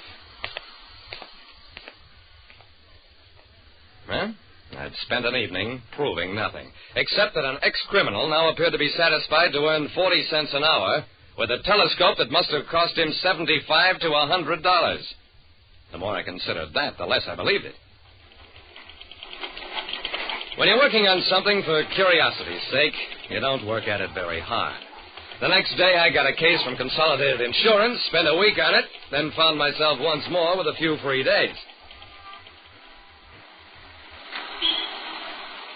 That night, I was back watching Latcher, and with binoculars over my shoulder to help my watch. Latcher had shifted his position somewhat closer to the far corner, but otherwise the performance was the same. Few customers, and none of those solicited. But I noticed something else. Tonight, he looked through his telescope once. By now, I was positive that he was picking up signals from someplace up on the bluff. I swept the bluff with my binoculars, saw nothing. Not one single thing. I lowered the glasses, shook my head in disgust. Then I glanced at Latcher and realized that the telescope wasn't even pointed at the bluff. The guy was really looking at the moon, or at the dark hills across the river. How do you like that?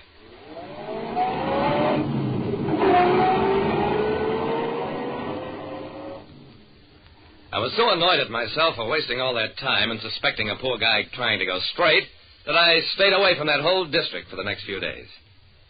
Then one afternoon, an idea hit me like a rap over the knuckles. Suppose Shep Latcher wasn't receiving signals, but sending them. He could get mumbled information from one of those casual customers, then relay it across the river. Yeah. But how? And about what? When I walked up to Latcher that evening, he seemed surlier than usual. Too cloudy. Can't see nothing, mister. Save your money. It's only a dime. I got a pocket full of them. I searched the cloudy heavens. I peered up at the bluff. In fact, I spent more dimes than Latcher had probably taken in all the previous week. In between looks, I stalled, trying to make him talk. He kept getting more and more annoyed until... Listen, buddy. Ain't you got no place else to go? Go and beat it. As long as I got dimes, you gotta let me look. You're finished, buddy. There's another guy here wants to take a look. My money's as good as his. By then, the other customer, who looked like a truck driver, started walking off, but Latcher still seemed determined to get rid of me. Beat it, mister, before I knock your teeth down your throat! I bent over him, searched his pocket swiftly, found what I was looking for. A tiny flashlight. I blinked it several times at random.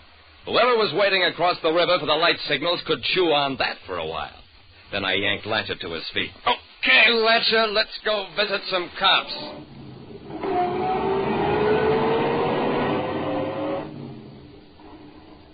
Sure. He broke down. Though by that time it didn't make much difference, because the cops waiting at the river tunnel entrance across the river had picked up the rest of the gang. The whole thing was a truck hijacking scheme. Latcher got the license numbers of trucks with valuable cargoes from men inside the truck depots. When the truck marked for hijacking rolled past on its way to the tunnel, Latcher blinked the last 3 numbers of its license to accomplices waiting across the river. They spotted the truck as it emerged from the tunnel, followed it sometimes for hundreds of miles before hijacking it. I got a $500 reward from the Truckers Association for solving a case I didn't even know about. And Latcher got 5 to 15 years in which to think up a new scheme. Like I said, it's okay to look through telescopes if you're sure you won't see prison bars at the other end. Listen next time to Calling All Detectives, mystery drama, mystery quiz, and a chance for you to match wits with yours truly, Jerry Browning, Private Detective. Calling All Detectives is a Jerry Joss feature, written by Ken Houston, directed by Alan M. Fishburne, with Paul Barnes in the role of Jerry Browning.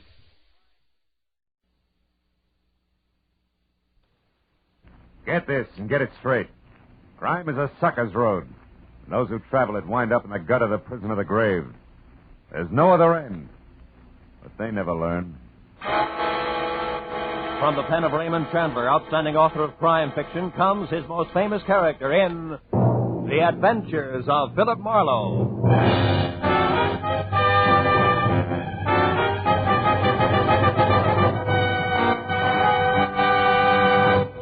Now, with Gerald Moore, starred as Philip Marlowe, we bring you tonight's transcribed story, The Quiet Magpie.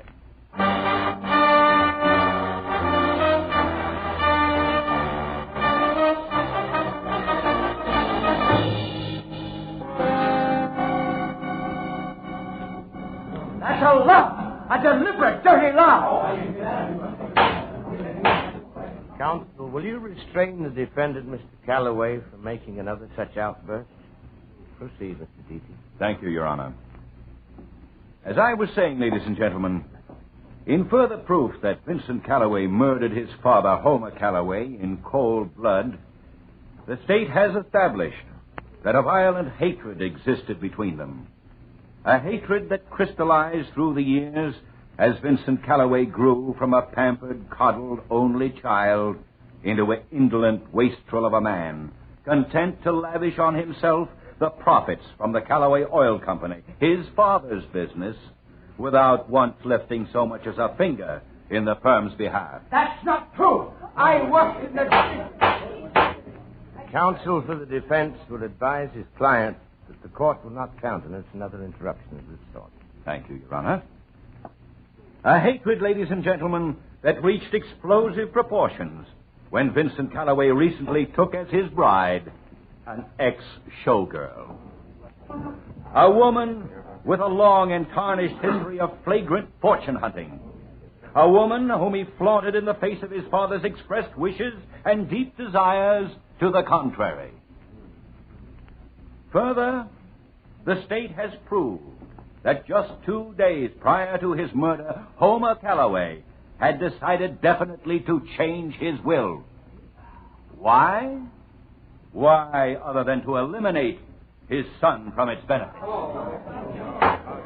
The court requests that the prosecution confine itself to the facts. Continue, Mr. Deasy. Very well, Your Honor. The facts are eloquent enough. Homer Calloway was murdered before his desired changes in his will could be executed. Next, we learned that on the night of the murder, a desperate effort was made by the killer to cloud the real circumstances of the crime by setting the scene to look as though Homer Calloway had surprised a common thief, robbing his private office. This clumsy attempt was at once proved by police officers to be completely faked. The motive was robbery, all right, but on a grand scale. Now, ladies and gentlemen, let us proceed to tighten this web of proof around Mr. Vincent Calloway. Let us show beyond any doubt that it was he. There was no doubt about it. Vincent Calloway was losing the fight for his life. D.T., the crisp, tab-collared assistant DA, was cutting him to ribbons. When they called Felix Lohman to the stand, I turned around and took a good look. Because it was Felix Lohman who had telephoned me earlier and hired me to come to the trial and be on hand when he testified. He was a tired little man with a jaded cherub face who got up and walked unsteadily down the aisle to the bailiff's table. He acted like a man on the verge of collapse. Are you all right, Mr. Lohman? Yes. Yes, I believe so. Raise your right hand. Do you solemnly swear the testimony you're about to give to be the truth, the whole truth, and nothing but the truth, so help you God? I do. State your name. Felix Lohman. Take the stand.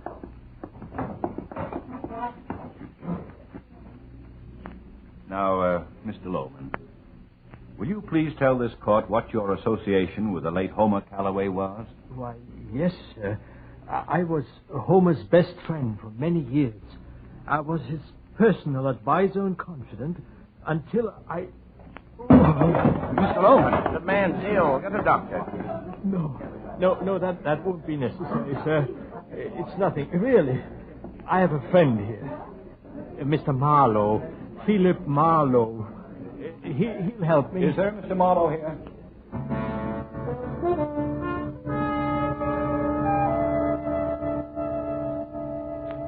That's the way it played. My client was helped to his feet, and as I half carried him out of the room, I heard the judge adjourning court for the day. All the way down to my car, Felix Lohman stayed as limp as a damp bedsheet. But the minute we drove away, he began a recovery that couldn't be credited to the fresh air alone. When we'd gone a few blocks west on Wilshire Boulevard, a smile spread over his Cupid doll face like warm syrup over a waffle. Yes, a good restaurant. Pull in there, Marlowe. All right. I feel like a piece of pie. Now, look, Mr. Lohman, not 10 minutes ago you were dropping dead in a courtroom. Now you feel like a piece of pie. What is this? Come on, let's go inside where we can talk. All right. My performance at the trial was a fake, a delaying action, Marlowe. A bit for time. Oh? And believe me, we need all the time we can get. To do what? To save young Vincent Calloway's life. How about this boot? Oh, yeah, sure. So you think he's innocent, is that it? Why? I've known Vince since he was just a boy. He's no killer. Couldn't be. It's completely alien to his nature. Well, from what I heard in that hard-boiled court today, you'll need a little something more tangible than that, Mr. Lohman. I've got something. Care to see the dinner menu, gentlemen? No, just a big piece of cherry pie and a glass of milk for me. Just coffee, thanks. Now, Mr. Lohman, sell me. According to the DA, Vincent had plenty of motive. Oh, he hated his father, all right. We all did, one time or another, Marlowe. And got hated right back, too. Homer was that kind. Dry, hard, lonely, lived on work and nothing else. But the rest of that motive stuff... You mean about the will? Exactly. Vince expected several years ago to be cut out of his father's will. He was resigned to it. So that's out as a motive for Vince. But aren't you forgetting that was before Vince married a very expensive little plaything? Here. They Maybe she changed his economic philosophy. Now you're getting warm, Marlowe. But you're still a little off. How do you mean? The girl's name is Joyce. Yeah. I'm sure she couldn't change Vince that much, not drive him to murder. But I'm also sure that Joyce herself would try anything. Well, that's where you come in, Marlowe. Something's fishy, my boy. Extremely fishy. Yeah, well... Oh.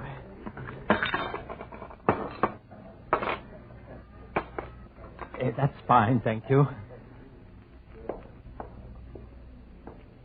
Now, tell me, what's fishy, Felix? Are you trying to say you think Joyce is a killer?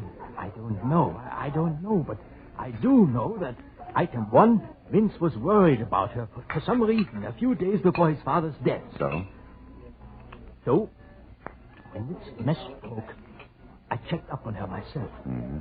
Followed her home a few times. That's at 2313 North Ogden. And item two, I saw a man hanging around the place. A fellow with two gold teeth right in front. And dark, 5 o'clock shadow, kind of whiskers. I followed him once. Know where Angel's Flight is? Sure. That's where I lost him. But I learned that his name is Stoner. Stoner, huh? Mm-hmm. What about item 3? Blackmail. I don't know how or where, Marlowe, but it's there. Oh. And Vincent's caught in the middle and good and tight. Yes. We've got to find out about this fast. I wish I could go along, but Joyce knows me too well, and that Stoner has spotted me also, I'm afraid. So I guess it's up to you. Okay, I'll get started. I can reach you where? Home. Gladstone 3962. 3962. And Marlowe, I'm just an old fuddy-duddy. But that boy Vince means a lot to me. And time is awfully short. Give us your best, will you?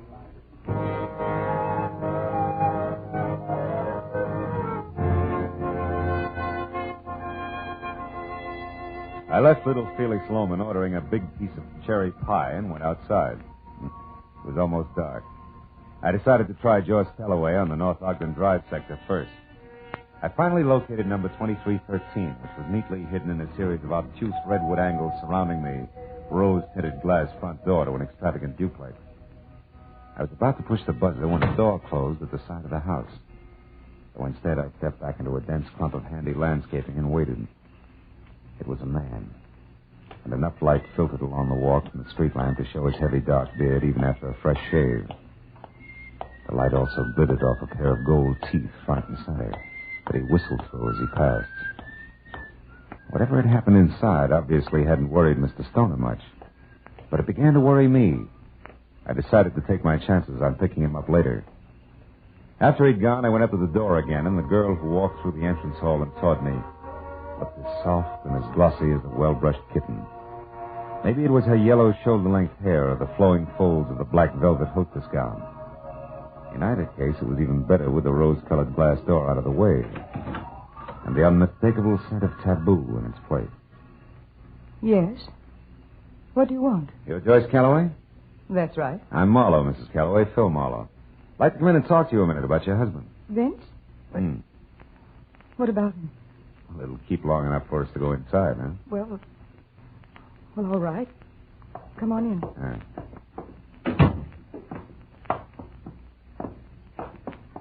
This is my apartment.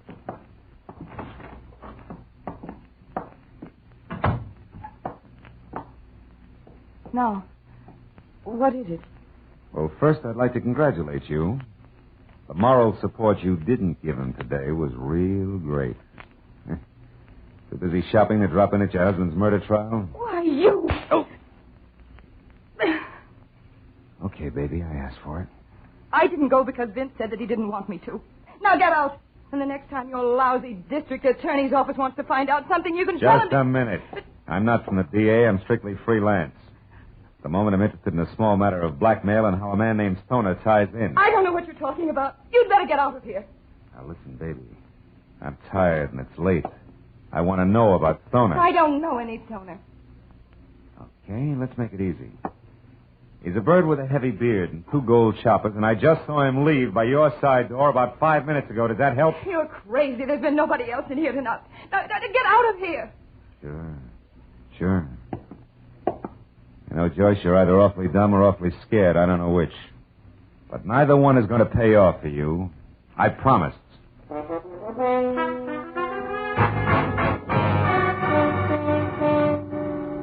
Starting at Angel's Flight and working west, it took 3 solid hours of scraping through the scum on Bunker Hill before I got a lead on a guy named Stoner. And another hour went by before I actually found the sway-back 3-story rooming house he called home. The scaly front porch was a clutter of big, rusty bird cages and the mangy inmates of which complained as I eased the rickety front door open and pushed my way into a moldy smell thick enough to chew. A ragged row of tin mailboxes said Stoner's room was second floor rear. So I started up. I got as far as the landing when I heard a voice in the hall above. I went on slowly until I could see. It was Stoner. He was back to me talking on the whole phone. I got my .38 in hand and listened. Yeah, listen, Joyce, don't worry. I'll take care of him. Yeah, I'll be watching for him. Yeah, I'll meet you just like I said, only remember, it's not good for us to be seen together now. So be careful. Yeah. Okay. Goodbye, Joyce. You didn't start watching fast enough, Stoner. Who are you? I'm Marlowe. The guy little cutie pie just tipped you off about. Don't move those hands, Stoner. I just left to collect that mouthful of old gold you're wearing. You're no cop. What are you going to do with me? What's your angle? I'm going to spill the truth out of you, Goldie. To keep an innocent guy from taking the rap for a murder you and his own charming wife cooked up. What makes you think I'm connected with that? Maybe I've got eyes in the back of my head. That's so? You ain't got eyes in the back of your head. Because if you did, you'd duck. Oh! See what I mean, Marlowe? Thanks, pal. Let's get out.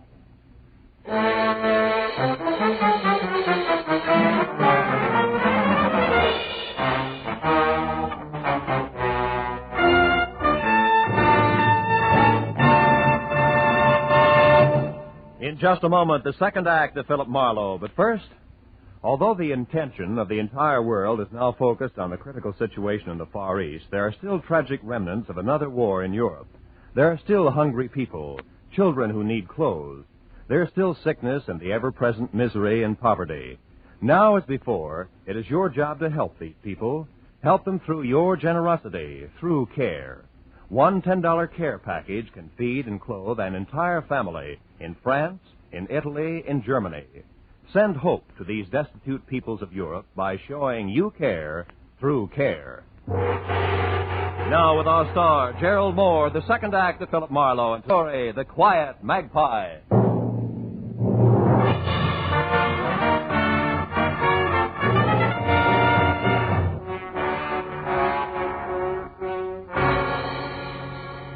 The feeling of being hit from behind becomes more or less routine. There's an explosion against the back of your head. Your backbone is suddenly electrified and your legs melt. And a chunk of the floor rushes at you from a cockeyed angle. Where it connects, there's a second explosion and you start down that long black corridor. Very sick to your stomach. Yeah, it's routine, all right. But that doesn't make it any easier every time it happens. I rolled over onto my back in that musty hallway at Stoner's rooming house and forced my eyes open. As I did, I felt a stinging pain like a pinprick in the center of my spine. Then as things started back into focus, I saw a beer bottle gripped in a fat, freckled hand that belonged to a fat, freckled face that peered into mine. It started a conversation just before I could get the pinprick in my back. Well, look what the cat has dragged in. And who are you, chum? The Jewel T-Man. You need... Oh, my back. What's the matter, chum? The little gold ornament. Well, you must have rolled onto it, chum. Yeah. Whoever slugged me must have dropped it. What is it? It looks like a bird or something. Yeah. A magpie in flight. Looks like it broke off or something. Probably a pin from some babe's handbag or bracelet or whatever. Or it's yours, maybe, huh? Well, if it was alive, it might be. Birds are my speciality, or ain't you noticed? Oh? You the landlord here? That's right. So now back to you. Who are you, chum? And how come you're folded up in my hallway? Well, it's a long story, and I won't keep you from your birds with it. Hey, wait a minute. Now, don't let the Audubon pitch throw you, chum. I've got a couple of hobbies. Like sticking your nose in other people's business? Like bending noses that get stuck into my business. So clear out, chum, and stay out or you'll see what I mean. Okay, yeah, sure. Whatever you say, bird lover. After all, this is your nest. So long.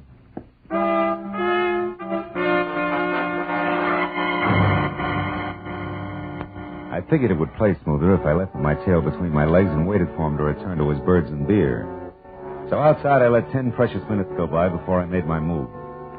Then it was around to the back up a lopsided, rusted fire escape and in through an open window to Stoner's room. There I hoped something would tell me where he was going to meet Joyce Calloway. But after wasting another 10 minutes, it turned up nothing more than the two words Gate L scribbled on the back of an old envelope, which could have meant airport, train station, or bus depot if they meant anything. I went for the hall phone I'd overheard Stoner use and put through a call to my client, Felix Lohman, to bring him up to date. Marlowe, this is splendid. Why, from what you say, Vincent Calloway is practically a free man. Now, so I understand. Stoner and Joyce Calloway, who are going to blackmail Vincent, kill Vincent's father so that Vincent would inherit a fortune and thus be a more profitable target for blackmail. Is that it? Yeah, more or less, with, of course, everything backfiring when Vincent was arrested for the murder. But look, Mr. Lohman, we'll add and subtract later, huh? Right now, we got to catch up to him. Yes, but where? You said Stoner got away. Yeah, that he was heading for a meeting with Joyce Calloway. See, I got one thing to go on. I found the words Gate L scribbled on an envelope. Do you have any idea if it would mean a train depot or a bus? Gate L? Yeah. Marlowe, is that what you said, Gate L? Yeah. Does it mean anything to you? Of course, Gate L, Marlowe. This is at the oil refinery, the side entrance on Lafayette Street. Holy smoke. Say, Lohman, what's the address of that place? It's East L.A., isn't it? Yes, 1100 South Cooper between Kendall and Lafayette Streets. Covers the square block. Uh-huh. Now, look, Lohman, do you have a gun there in your place, I mean? A gun? Yeah. Why, yes, I do, Marlowe. Well, good. Get it and go over to the refinery right away. I may need someone who knows the inside, the names and numbers of all doors, windows, and pipes. You got that? Yes, but why not the police? Because they come with bells on. We can't take a chance. All right, just as you say. I'll be waiting for you. Good. I'm closer than you are there at Angel Flight. Goodbye, Marlowe, and a million thanks for what you've done already. Why, without you... Yeah, we'll talk about it later, Mr. Lohman. Goodbye. And for me, hello. Oh, fine. Now, don't move an inch, chum. You'll get this beer served, bottle and all. Now, Nosey, what made you come back? Buried treasure. You see, it's up here, I know. One of your little birds told me. Shut up. Remember, smart bloke, you're an housebreaker. And anything I do to you is okay with the law. Now, what's with you and Stoner? Why, do you keep a diary? No, a neat bank balance. And all of it comes from cutting in on the right thing at the right time. So once more, chum, what's with you and Stoner? Well, you see, we went to the same prep school, and I promised the headmaster I'd always keep an eye on... Okay, Snoopy, you asked for it. A light gut. I figured right, bird boy. Bum aim goes with a bum temper. It's only just beginning, sweetheart. It's black in here like a pit.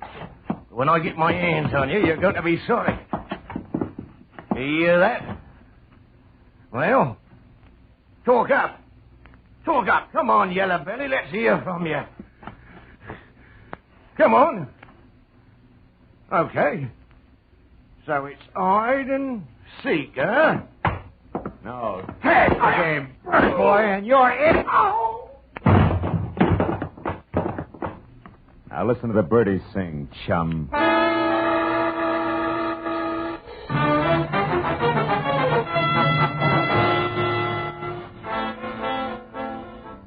was a 20-minute drive from Angel's Flight to the Callaway Oil Refinery in East L.A. and all the way through the wide, deserted streets of the city's heavy industries called home. After 3 tries, I found the sliding gate marked L. On one side of it, and folded up like a marionette on his day off, was the night watchman. Unconscious, blood oozing from a small cut on the side of his head.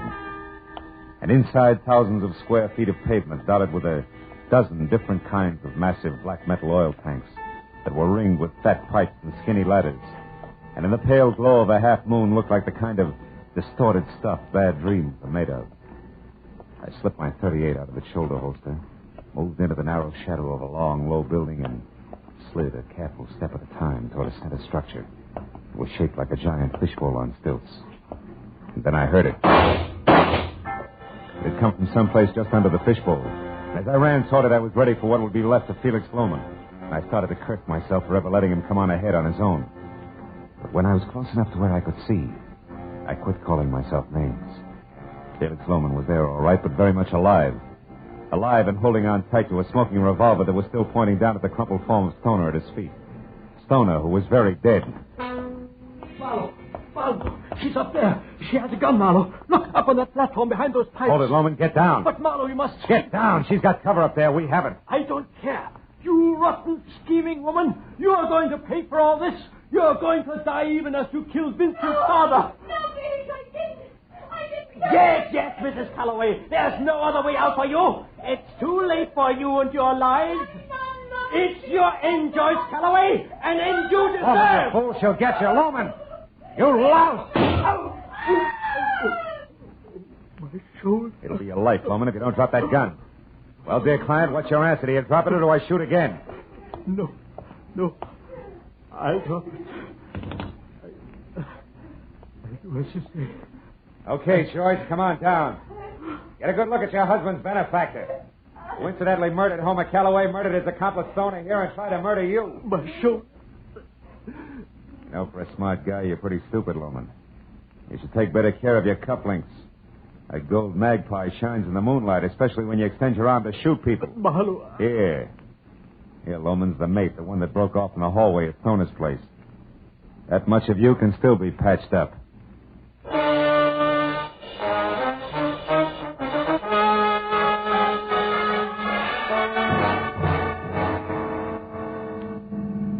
All right, Mr. Marlowe. Now that Vincent's lawyer has heard it and the police have written it down, the press have printed it, how about me? I don't follow it. For instance? Well, Felix Lohman killed Homer because Homer no longer had any use for him. But with Homer out of the way... And Vincent in this place, Felix would be set. Your husband he could fool. Yes, but the way the whole thing boomeranged... Oh, that was just bad luck. You see, he staged a robbery at Homer's office just to throw the law off. Oh. Well, it didn't. But more than that, it almost nailed Vincent. Still with me? Oh, the second house over there. Oh, I see. Mm-hmm. Oh, what was the blackmail? How come? Well, that was Felix again. And out of whole cloth. You see, if Vincent lost his trial, Felix lost everything he killed for. So using Stoner, he had me playing follow the leader. Like Stoner pretending to have just left my place when you arrived. That's right. Oh. That and Stoner setting everything up nice and neat. You see, he was on the phone all right, but when he knew that I was there, he pulled a switch. And very carefully planted the name Joyce. He did? And last of all, Stoner being killed by Felix and no longer had any use for him and had a lot of reasons to fear him in what was supposed to be self-defense. Get it? Get it. He gives you a little to go on and then a lot more each time you get there. Yeah. At the right moment, he brings you in with a phone call that tells you to come at once to the refinery. Oh, if you want to help Vincent. Ooh, how close I came. Yeah. Well, thank you, Mr. Marlowe. Correction. Thank Mr. Magpie. He told me that Felix was the one who dropped me in the hallway at Stoner's, remember? Oh, yes. That made adding the rest easy. Yes, but how fast you add when it counts. Well, good night, Mr. Marlowe. Thanks again.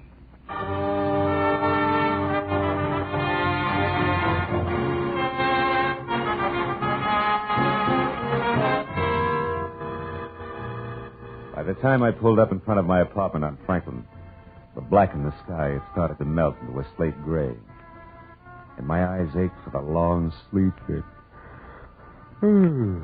they had coming. Well, I sat there for a minute. I lit a cigarette and I thought about birds. Did you ever stop to think how some people remind you of birds? For instance, the landlord. If ever I saw a vulture in pants, he was it. And my client, Lohman, a hawk with horn rims. And Joyce. A pouter pigeon. And then there's Marlowe. I wonder what kind of a bird I am. A dead pigeon.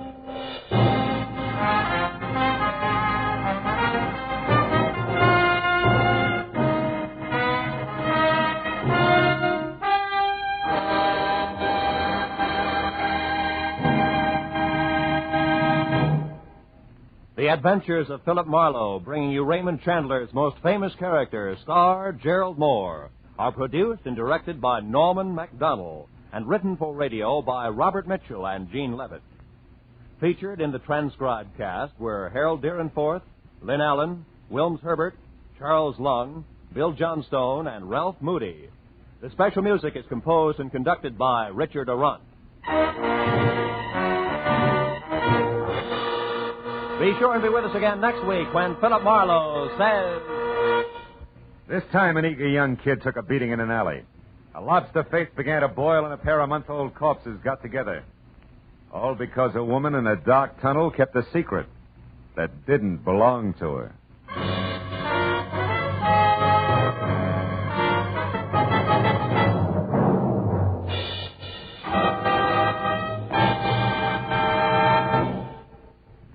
Most of us approve of saving for a rainy day, but these days it's hard to have enough left over to save. It's easy to put off the saving until tomorrow, and that tomorrow never seems to come. The best way to make yourself save a little every payday is to join the payroll savings plan where you work or the bond-a-month plan where you bank. Money invested in United States savings bonds today will make possible many dreams for tomorrow. So arrange to save with United States savings bonds. Remember, automatic saving is sure saving. Every Friday night, CBS brings you stories taken from the files of parole boards of the 48 states with only the names changed. These stories give in detail the events of a criminal's life up to the time he is up for parole.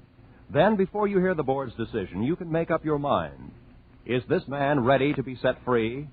It's been hailed by press and public alike as an outstanding anti-crime show, and you can hear it now by staying tuned, because Up for Parole follows immediately on most of these same CBS stations. This is Roy Rowan speaking. This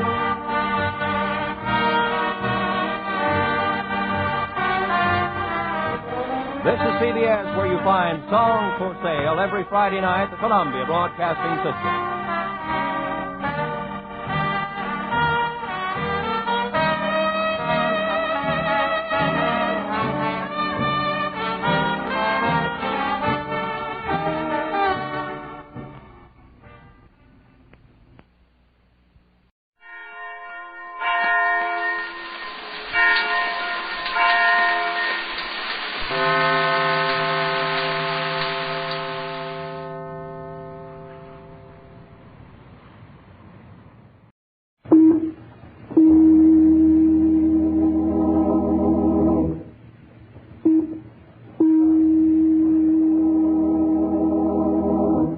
Washington, calling David Harding, Counterspy.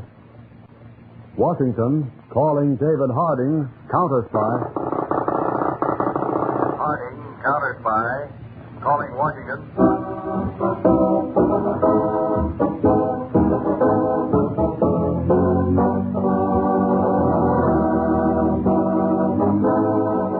The makers of Male Pouch Chewing Tobacco and Kentucky Club Smoking Tobacco present David Harding, Counterspy.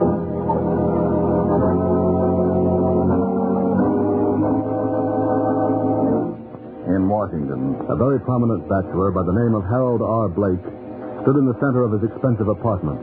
The time, 11:25 at night. A dim light burned on a small ebony side table. Mr. Blake stood there. His face was ashen white. Great beads of perspiration stood out on his forehead. Go on. Pull the trigger, you coward. You've betrayed your country. Go on. Go on.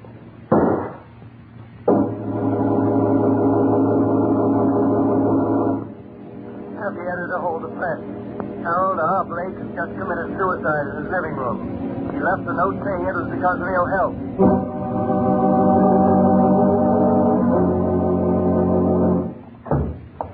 The clear-cut case of suicide, Mr. Harding. A wealthy bachelor in poor health, a gun. I admit, Peters, Harold Blake probably did commit suicide.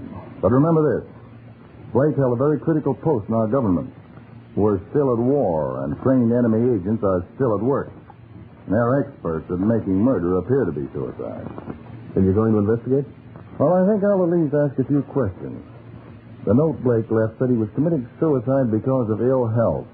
I think I'll phone his doctor and see how bad his health really was.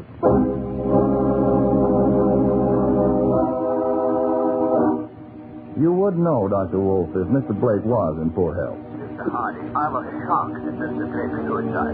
From everything I know him of his perfect health. Thank you, Doctor. That's all I wanted to know. Goodbye. Peters, I think I'll go over to Mr. Blake's bank and see if his finances were worrying him.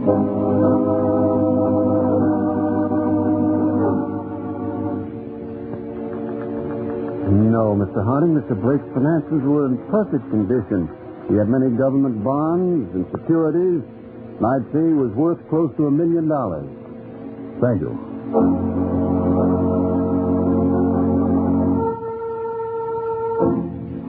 Peters, when a man commits suicide, it isn't his health and it isn't finances. Look for the woman. Exactly. That's just what I want you to do, Peters. Pick 6 men and turn the city of Washington inside out. But find out what woman Harold Blake paid special attention to.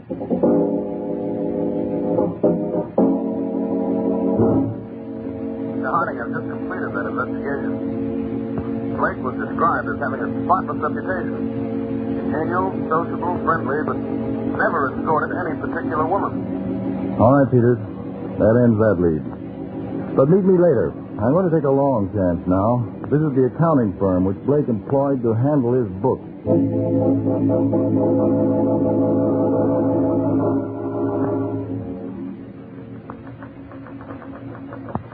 Why, yes, Mr. Harding.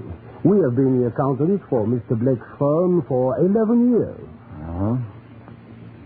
Well, Mr. Stanton, I want you to go to Mr. Blake's office and get his office pad of appointments for the past year. Note especially on the list lapses of time. Then compare those dates with his personal checks. I want to know what personal checks were made out during those periods of absences. This should tell us where Mr. Blake was during those absences.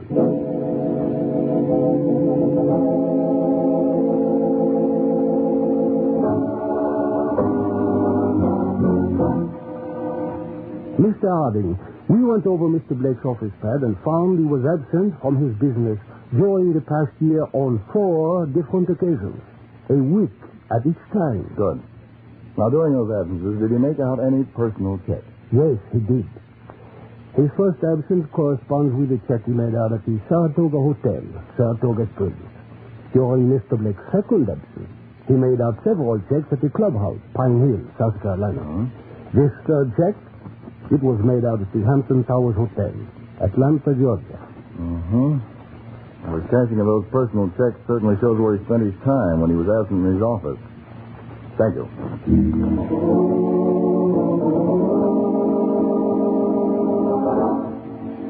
This is J16 calling Mr. Harding from Saratoga Springs.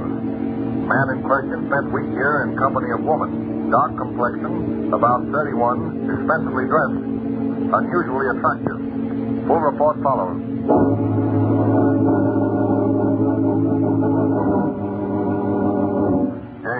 Reporting Mr. Harding from Pine Hill, South Carolina. Man in question stayed here accompanied by unknown woman in early 30s. Dark, very attractive, expensively dressed. Report follows.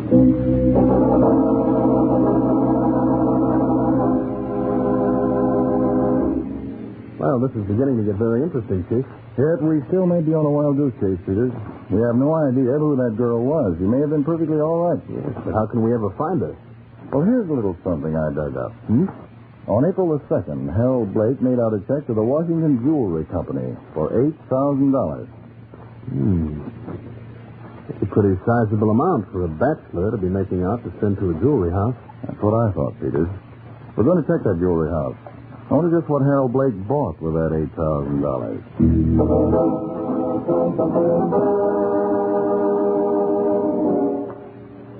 J11, Mr. Harding. Mr. Blake bought a solitaire diamond ring, 10 1/2 carats, platinum setting. Woman's ring. No record for whom he was buying the ring. That's all. Thank you. Well, Peters, now we know Mr. Blake bought a ring for some woman. But who's the woman? Where is she? That's the question, Chief. Well, let's put 2 and 2 together and try to make 5. An $8,000 ring. That's an expensive ring. Check all insurance companies, Peters, and see if within a few days after April the 2nd, any woman insured a ring for approximately $8,000.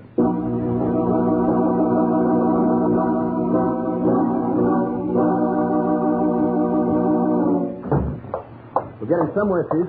Here's the insurance report. April 5th. A solitaire diamond ring, platinum setting, was insured for $8,000 by Miss Adele Winston, Hotel Belmont, Washington. Winston, Adele Winston. That's right, I have a report on it here. Age, 32, height, 5'5", light hair, light complexion. Educated in France and Switzerland. Certainly above reproach. But the woman seen with Harold Blake at the resort was dark hair. Still, the weights are approximately the same. Both apparently wealthy, both smart dressers. Peters, there's something wrong about all this. Something very wrong. The problem has got to be approached from some unusual angle.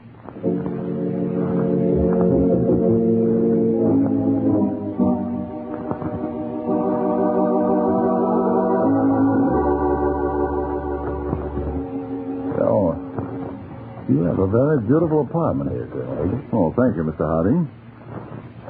Well, Colonel, I'm here to make a very unusual request.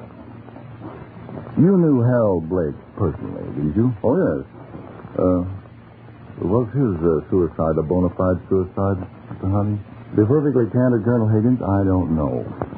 And that's why I've come to you. I need the aid of a citizen, Colonel, who has a very important governmental responsibility. You're 48? That's correct. A bachelor. A confirmed one. Well, you're a very handsome man. Oh, come now. That's very fascinating to women. Oh, now, wait a minute. No, this is serious business, Colonel. As I understand it, when there's to be an invasion of the Pacific Islands, at the very last minute, special carts must be supplied to all freighters, so they'll know the little harbors where they'll have to unload the supplies. Yes, that's correct. And naturally, months beforehand, I have lists of such harbors so those charts can be printed at the last minute. That's why I'm so careful of making new acquaintances. I have a responsibility on you, Colonel. That's just why I've come to you. Do you happen to know a Miss Adele Winston? No. No, I've never happened to meet her, Mr. Harding, but she's a very gorgeous woman. Anyway, she's usually surrounded by any number of admirers. Well, I'm going to arrange for you to meet her, Colonel. I'm going to ask you to make yourself just as interesting to her as possible. Oh, in fact, I'm going to ask you to try and make it even a constant attachment for a time. Oh, no, Harding, that's a little too much. No, not at all. Well, Colonel Higgins, you could be the principal factor in possibly exposing one of the most clever spies in this country today. You don't think Adele Winston was in any way connected with Blake's suicide? You don't think she's acting as a spy? That's just what I want to find out, Colonel. Good Lord, Harding. Now, I've arranged with Lady Collin to give a reception next Friday evening. I've given her a list of guests that she should include. Miss Winston will be one. I'd appreciate your being another. Casually meeting her. Naturally, Harding. Under those conditions, no man could refuse. I thought you'd feel that way, Colonel. Now, after you meet her, please don't try to contact me in any way. Leave it up to me. Find out what you're doing.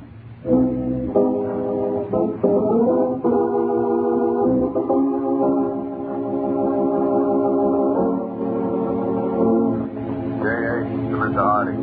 March 24th, 7:35 p.m. Colonel Higgins boarded train at Washington. After an hour, was joined by a woman already on train. She's of dark complexion, expensively dressed, very attractive, black hair, height approximately 5 feet 5 inches. Ticket reads Palm Springs. That's all.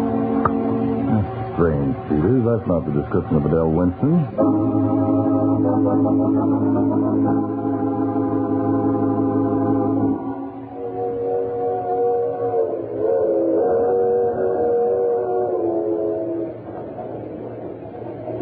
J9 aboard New Orleans Limited, reporting to Mr. Harding. April 16th, 4:20 p.m.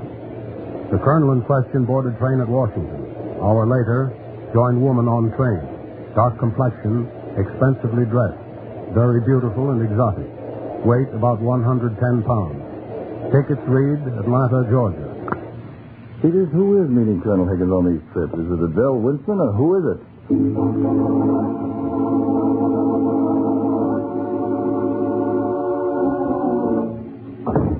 Well, Mr. Harding, I've got the facts on that girl who's been meeting Colonel Higgins. Good, Peters. What'd you find out? You were right, sir. After the girl got off the train with the colonel, I went into a compartment. There were unmistakable signs of dark-colored face powder. There were also traces both of blonde hair and black hair. The black hair had definitely come out of a wig. Apparently, the girl must board the train, get a compartment, and change her appearance before she comes out and meets the colonel. Yeah. And it is Adele Winston, because he's been absent from Washington at the same time as the colonel has. Probably, as he explained to the colonel, that because of her prominent standing, she must disguise herself. And this Adele Winston must have been the mysterious woman with whom Harold Blake went off on trips before he was murdered. Without a doubt. She's connected with his murder in some manner. And now, right now, she and the colonel are down at Virginia Beach. Very much like the Harold Blake setup. That's what I'm afraid of, Peters. And we've got to make sure Colonel Higgins isn't killed the same way.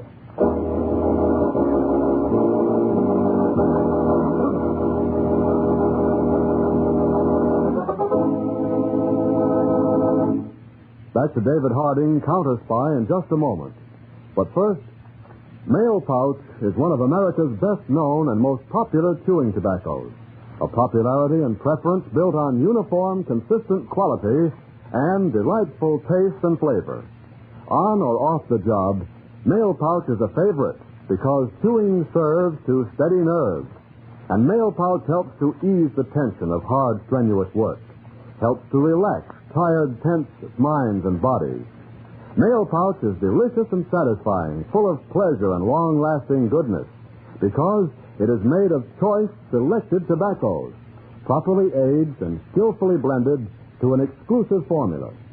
Next time you buy chewing tobacco, buy a supply of Mail Pouch.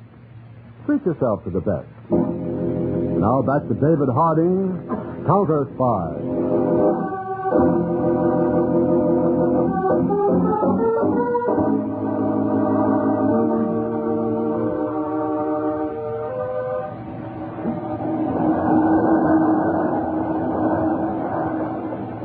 What a beautiful sunset, Adele.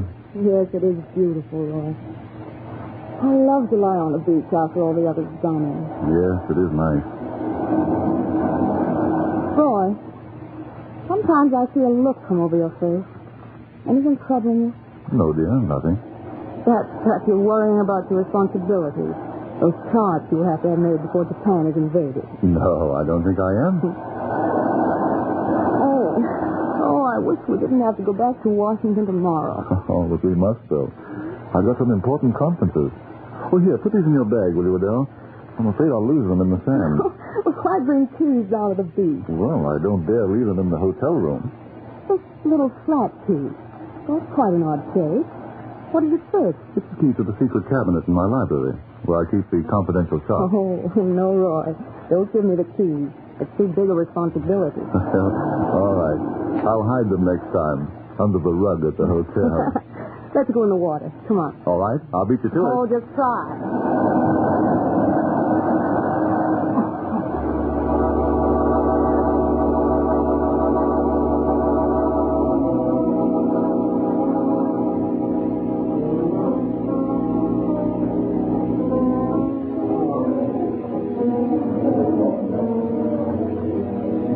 Looking for you, Harding. Oh, hello, Colonel Higgins. Glad to see you.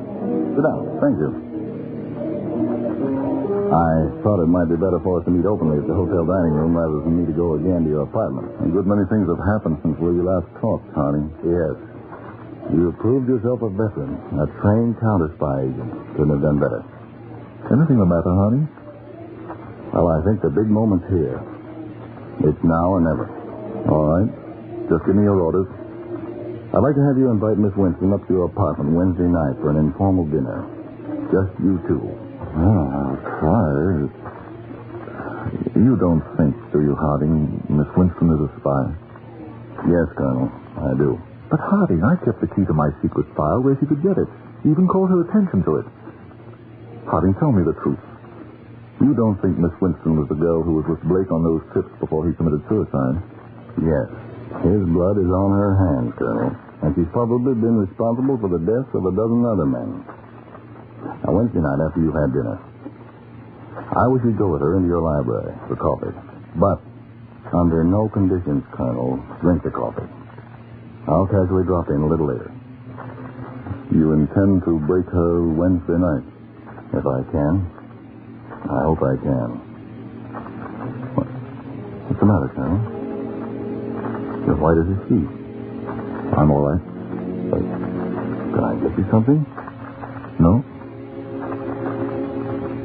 What is it, Colonel? You can tell me. Harding. I've fallen in love with her. You don't mean that, dear. Yes, I do mean it. I love her. Good heavens, you can't. But I do. I think she's innocent. She didn't even try to duplicate the key. She's never even tried to ask me questions about secret government affairs. He's a murderer, Colonel. He double-crossed you in a second. I didn't realize how lonely I've been. She's so clever, smart, beautiful. Everything about her. I can't stand it. You're not thinking of doing what Harold Blake did? No. No, not that. I guess I can see it through. I'm sorry, Colonel. Terribly sorry. Well, I guess there's no more to be said. You'll go through with it tomorrow night, as planned. Yes. But remember, do not drink any coffee that's poured. I wish I could say something, Colonel Higgins. I feel for you from the bottom of my heart. But this is bigger than you or me, I know. But still, I think she's innocent.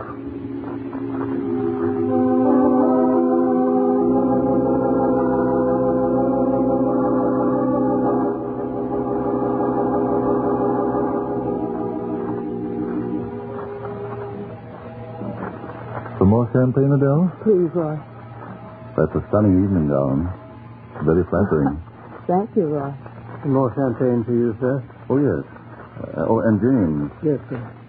Miss Adele and I will have our brandy and coffee in the library tonight. Yes, sir. And I'd like to have you remain this evening. Very good, sir. Oh, by the way, Adele, did you ever know Harold Blake? Blake?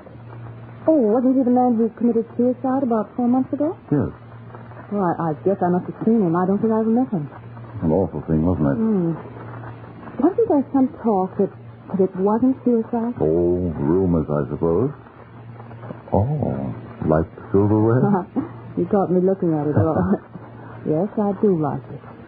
You know, I had thought I was perfectly contented. Now it all seems so insignificant. To have something really worthwhile, you've got to have someone to share it with. I've found the same thing too, Roy. Closeness and comradeship mean more than anything. Shall I have James serve the coffee and brandy in the library now? Yes, I've seen him.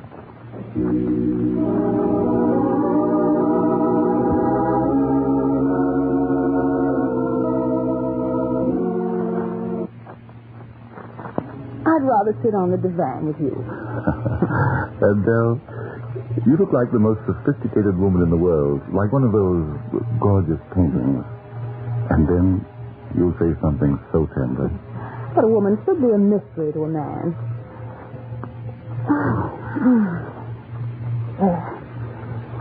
Adele.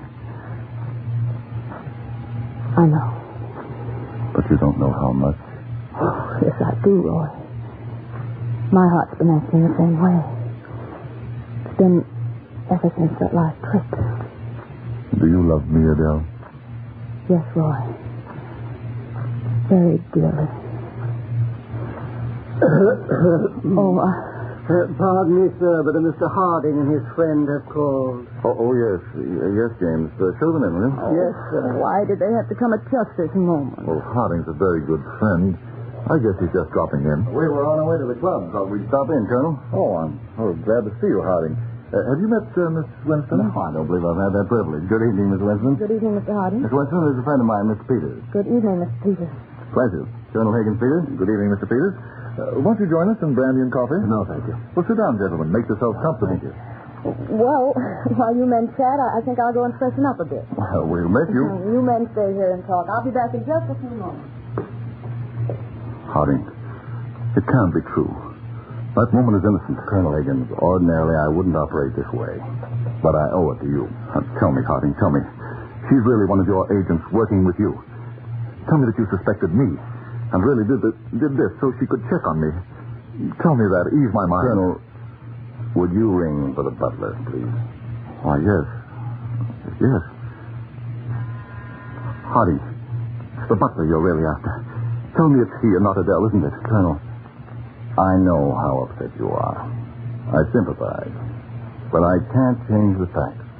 Now, don't say anything for a minute. Did you ring for me, sir? I believe the colonel wanted you to pour some brandy for me, please. Yes, thank you, sir. This is a gun in your stomach. Don't move. Harding. Sorry, Colonel. Put the cuffs on him, Peters. No. I've got him. And he's the man you're after, not Adele. I believe he... Oh. There. Without his wig, he looks more natural, like his pictures. Your butler, Colonel Higgins, is Victor Strokes, one of the cleverest international spies. I'm not. I don't know what you're talking about. Colonel, you might be interested to know that when your former butler was hurt by a car 6 weeks ago, it was a plot. The man at the wheel of the car which ran down your butler was this man standing here. He wanted to pose as a butler so he could get into your house here. We've been checking him for weeks. Here you. Drink this coffee you served the colonel. Oh, you don't like doped coffee, huh, Scott? Please, Harding. Adele's coming back. What'll I do? Watch her when she comes in. I think she'll be pretty surprised. What? Something the matter in here? What? Is that your butler? His hair? Yes, Miss Winston. We removed his wig. Why? Well, for the reason he happens not to be a butler, but Victor Strauss, a very noted international spy. A spy? He's a spy? Yes, and quite a catch. Well, I'm so glad you caught him. Peter, take Strauss over to the other side of the room. That's it. Come on, you. Come on. Roy, you must feel terribly about this taking place in your apartment. Here, take this brandy. You look like a ghost. Thank you, Adele.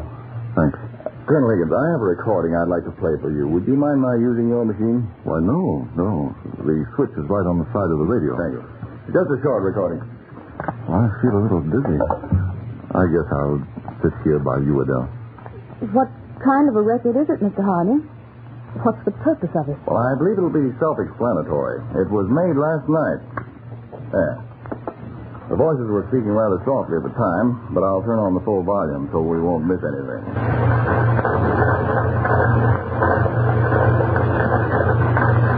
It must be here. Get the camera ready. No, nothing but personal papers. Colonel told me he kept them in a wall safe in his library. If we don't find them, you'll just have to keep on playing. Oh, that old fool. I want to spit in his face every time I get near him. Well, the plan's out here.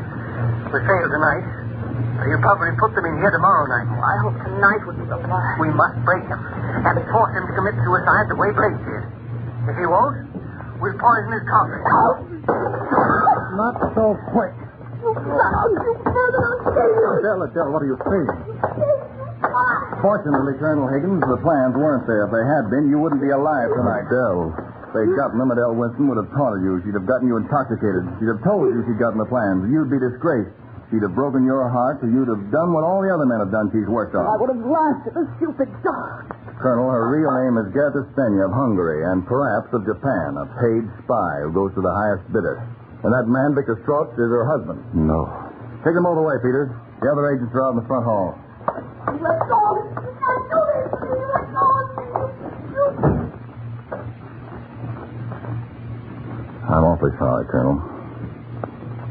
I had to expose the whole plot in front of you, so you'd never have any doubt.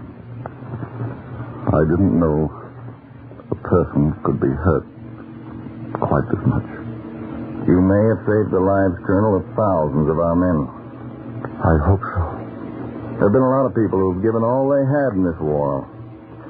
Hello, Colonel. Through the window. Returned veterans coming down the street. You've done them and men like them a great service, Colonel Higgins. No one will probably ever know about it, but you will. I will. I know. And Harding, I'm glad I was able to help. After all, the war isn't over yet. Every one of us has still got to sacrifice. Some one way, some another. I guess this way is mine.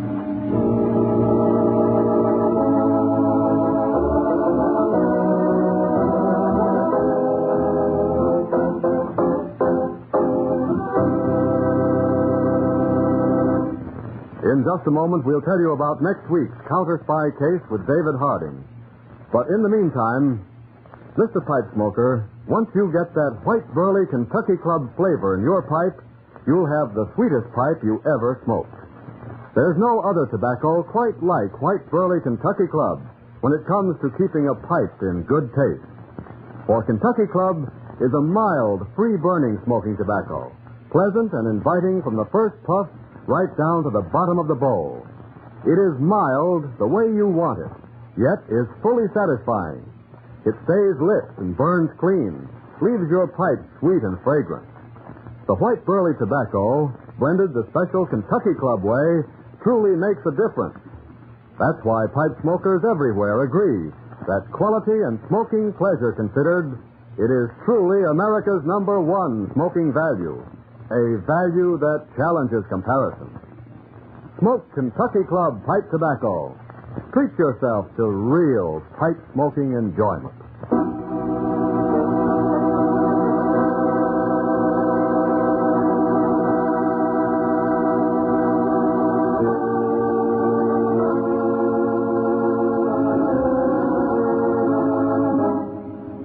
This is David Harding speaking. Of the hundreds of counterspy cases handled by my office, I feel the case we're going to dramatize on next week's program is the most unusual. It concerns probably the smallest thing ever sabotaged, so tiny it is invisible, so important that potentially it may affect every single one of us, and be considered one of the great discoveries of all time. I invite you to listen. Wednesday, June 20th, same time, same station. David Harding, Counterspy. You're tuned to AM 1710, old-time radio for downtown Antioch and the Internet, supported by Mac and Mind Software and your donations. Visit radio.macandmind.com for more information.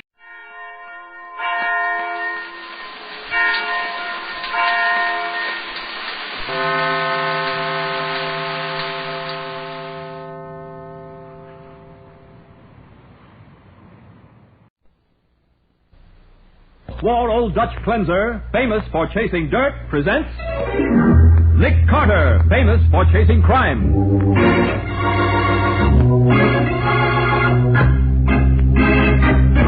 Every week at this time, two great names are joined as new post-war Old Dutch Cleanser brings you one of the most resourceful and daring characters in all detective fiction, Nick Carter, Master Detective.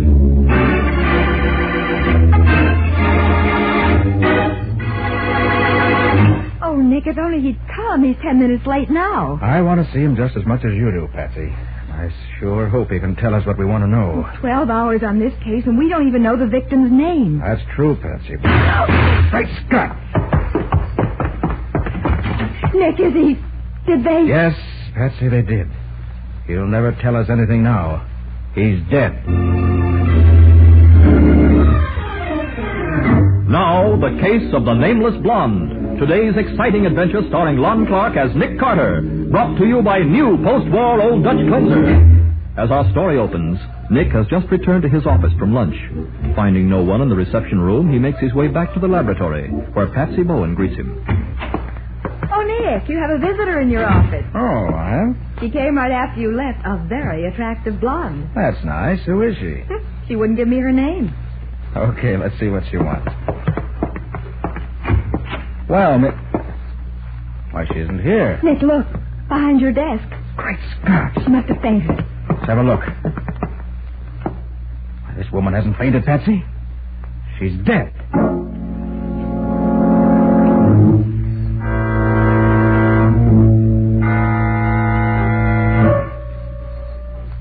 And that's the story on your mysterious blonde, Nick. Medical examiner finished his autopsy about 10 minutes ago. So her death wasn't from natural causes?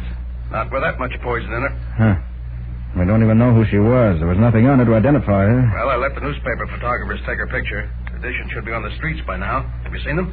Patsy's out getting the papers now. Uh-huh. Well, somebody may be able to identify her. I'll let you know if anything develops. I'm back, Nick. Okay, Matty, thanks for calling. Right. Her picture's on the front page of all the papers, Nick. Let me see. What'd the sergeant have to say? Just that our nameless blonde was poisoned. Poison? Yeah, she was fed arsenic 3 hours before she died. But, Nick, I thought arsenic resulted in violent death. Well, she looked more as if she'd suffered a heart attack. Well, sometimes it acts this way. Well, then she just came in here and toppled over without uttering a sound? Mm-hmm. That's why you didn't hear her. Oh. Well, I guess I better straighten up this office. The sergeant's men certainly made a mess of your desk. You'd think they'd... Nick? Yeah, what is it? These aren't your keys, are they? Well, let me see. No, I never saw them before. Then they must belong to that woman. She was sitting here before she died, and... Well, look here. Oh, what is it? There's a name printed here on the case the keys are in. Oh? It's almost worn off, but Can you make it out, Nick? Just Simon Grenander. Simon Grenander? Yeah. Well, that's an odd name. Is that all it says? Yeah, just the name. Hand me the city directory, will you? Yeah. Thanks. Here. Come on, let's see what we can find. There we are. G. Grimley. Grendal. Well, there's no Grenander at all. Oh, then we... Oh, I'll get it. Okay. Nick Carter speaking. Nick, this is Matty again. Yeah? We got a nibble on that picture in the paper. You mean somebody identified her? No, but a cab driver just came into my office.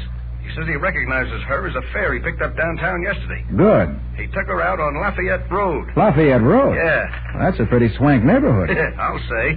Now, the street number was 1720. 1720? Yeah, I'm on my way out there now. Patsy and I'll meet you there. 20 minutes.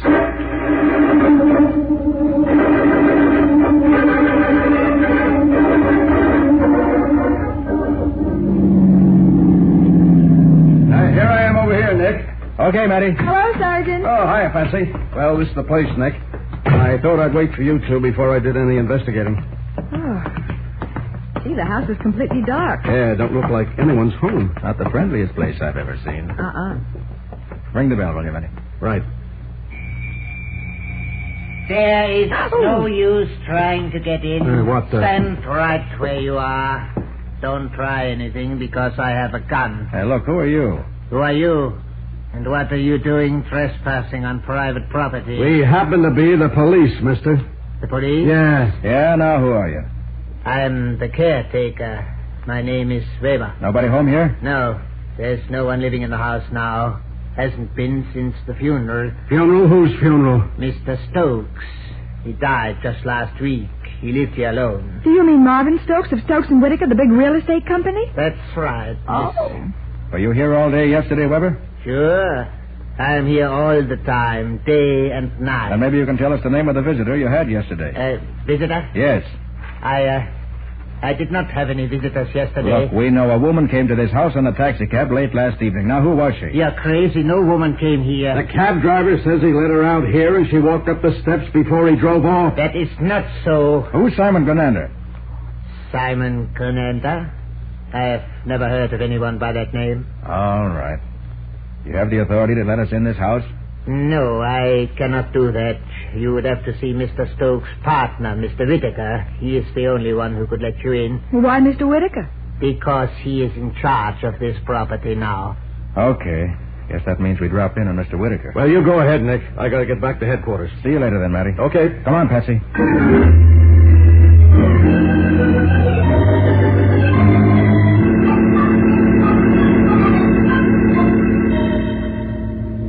Of course, Mr. Carter. You can get into the Stokes home anytime you want to. Thanks, Mr. Whitaker. However, I doubt that it will throw any light on this mysterious woman you've been telling me about. Well, why do you say that, Mr. Whitaker? Because, Miss Bowen, it's hard for me to believe that Marvin Stokes had any dealings with a woman. Oh? He and I were partners for 20 years, Mr. Carter. And in all that time, he had no interest in women at all. In fact, he was woman shy. It was an obsession with him. Well, this gets screwier and screwier, Nick. The only thing we're sure of about that woman is that she went to Stokes' house. Well... And now we find that she had no reason to go there and that nobody saw her when she got there. Oh, by the way, Mr. Whitaker, does the name of Grenander mean anything to you? Simon Grenander? No. No, I've never heard the name before, to the best of my Excuse me. Hello? This is Sergeant Matheson of Homicide. Is Nick Carter there? Yes, just a moment. For you, Mr. Carter. Thanks. Hello? Nick, Matty, we got another bite on that newspaper picture. Oh? A guy named McIntyre just called to say he thinks he can identify the dame. Say his name's McIntyre? Yeah, Captain Ernest McIntyre. I'm meeting him at the morgue in 20 minutes. Okay, Matty. We'll get over there right away.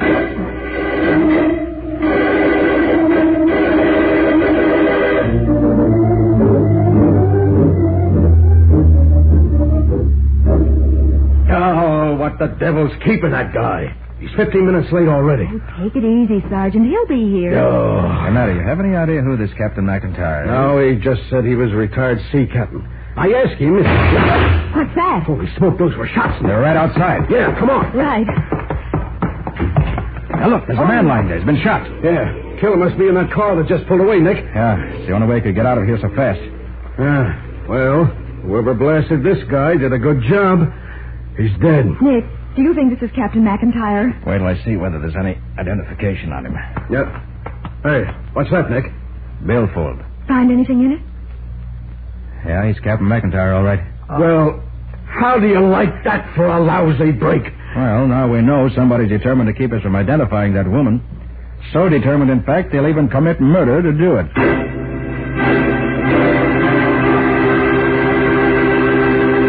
And so, once again, Nick is frustrated in his desire to learn the identity of the nameless blonde. We'll see what happens next in just a minute.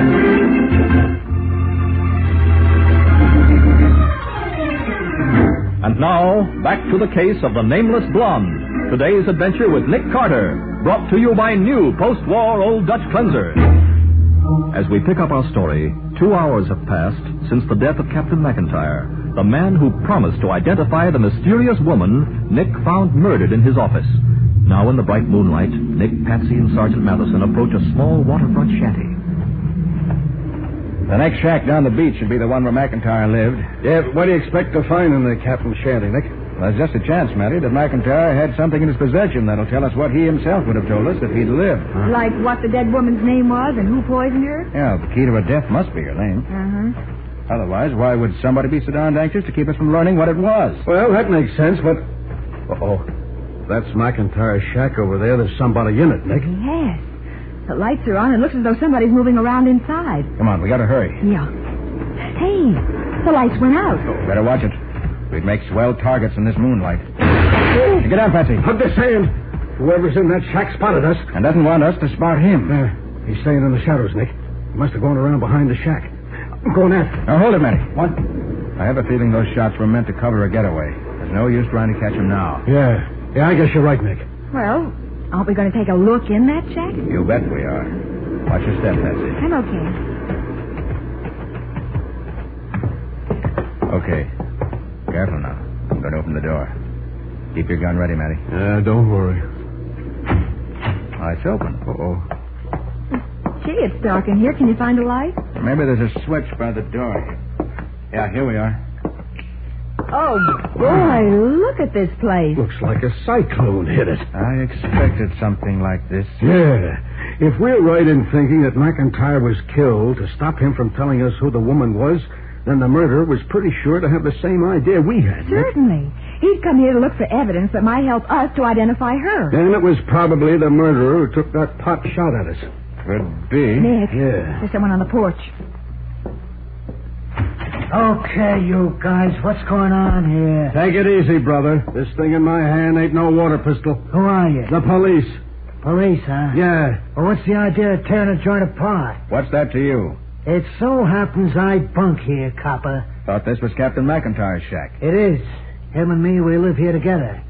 I was Mac's first mate before he quit shipping out. What's your name? Gunther.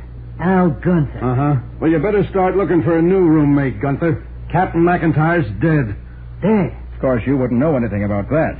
No, I wouldn't. Or about the woman he was going to identify when he was murdered. You mean somebody bumped Mac off? That's right. Well, I'll be darned. What? Say, you don't seem exactly broken up about it. What do you want me to do, sister? Bust out and cry? We all gotta die sometime. Well, Gunther, you ever hear of a man named Simon Grenander? Simon Grenander? Why, Well, it looks like he has, Nick. no, I ain't. It don't mean nothing to me. What do you do for a living now, Gunther? Me? Who else? I'm working on a private yacht. It's owned by a guy named Whitaker. Whitaker? Yeah. What's wrong with that? Not a thing. Good. Anybody got any objections if I fill my pipe? Not at all. Go right ahead. Thank you. Very expensive humidor you keep your tobacco in. It ain't mine. It's Mac's. May I see it a minute, Gunther? I can't stop you, can I? Well, now. What is it, Nick? There's a very interesting inscription on the lid of this humidor. Yeah, what's it say, Nick? June 1938. To Captain Ernest McIntyre with deepest gratitude. From Marvin Stokes.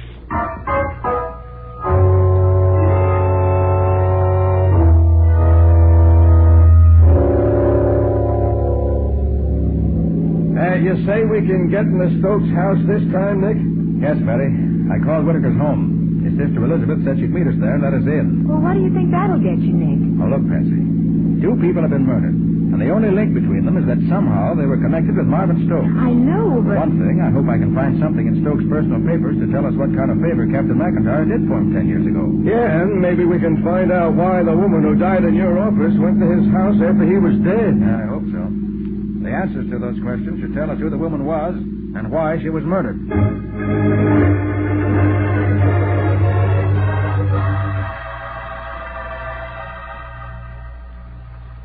Do you find anything of interest in Mr. Stokes' correspondence, Mr. Carter? No, not yet, Miss Whitaker. But they're not even halfway through yet. Where'd the sergeant go, Nick? Oh, out to find Weber. Said he was going to see... Okay, Weber, get in there. Yes. And it sounds as though he found her. Well, I finally got the truth out of this guy, Nick. He was lying, all right. He was? Yeah, the dame who died in your office was here in this house. Okay, who was she, Weber? I don't know her name. She did not tell me. Then why did you lie about her being here? I had orders not to let anybody in. She gave me $20 to forget them, and well, You took the bribe and then were afraid to admit it. Yeah. I was afraid Mr. Whitaker would fire me. Nick, look what I found. Let's see. Well. What is it, Nick? Recognize the woman in this photograph, Matty? Do I Holy smoke. It's the blonde that died in your office. And listen to what's written on the bottom. To Marvin from Marjorie, with all my love, always. Oh, no. No. Miss Whitaker, what's the matter? You know this woman? No. No, I never saw her before. Nick, she looks like she's done the same. Sit down here, Miss Whitaker. Hey, what's eating her anyway? You better tell us the truth, Miss Whitaker. I don't want to talk about it. You say you never saw this woman before, and yet a picture of her almost makes you faint. Why? Oh, because she... Oh, I always suspected there was another woman. That's why Marvin wouldn't marry me. What? Yes, I loved Marvin Stokes. I loved him for years, but there was something standing between us. Now I know it was Marjorie. And it also gives you a pretty good motive for poisoning her, Miss Whitaker. Poisoning her? Yeah. But that's absurd. I never laid eyes on her. Well, how could there be a woman in Stokes' life that neither you nor your brother knew anything about? But there's only one answer to that, Mr. Carter. He must have met her the year he spent abroad. Abroad? What year was that? He went to Europe in the summer of 1938. Oh, now, this is beginning to add up. Hey, Patsy, give me the Stokes papers for 1938. 47, 44, 48. Yep, 1938. Thanks. Here they are, Nick. Now, let's see. March, April, May, June. Hey, what's this? What did you find, Nick? Cablegram sent to Stokes. Signed by Alphonse de Grasse, manager of the Hotel Louis Cotte. That's the hotel where Marvin always stayed when he was in Paris. What's it say, Nick? Congratulations. Reservations changed as requested. And it's addressed to Stokes on the SS Simon Grenander. Simon Grenander? Hey, Nick, that's the name that's on the dead woman's key case. Well, I'll be darned. It's not a man at all. It's a ship. Oh, brother, now this case is more balled up than ever. Not at all, Matty, not at all. What? I'd say it's beginning to clear up quite nicely.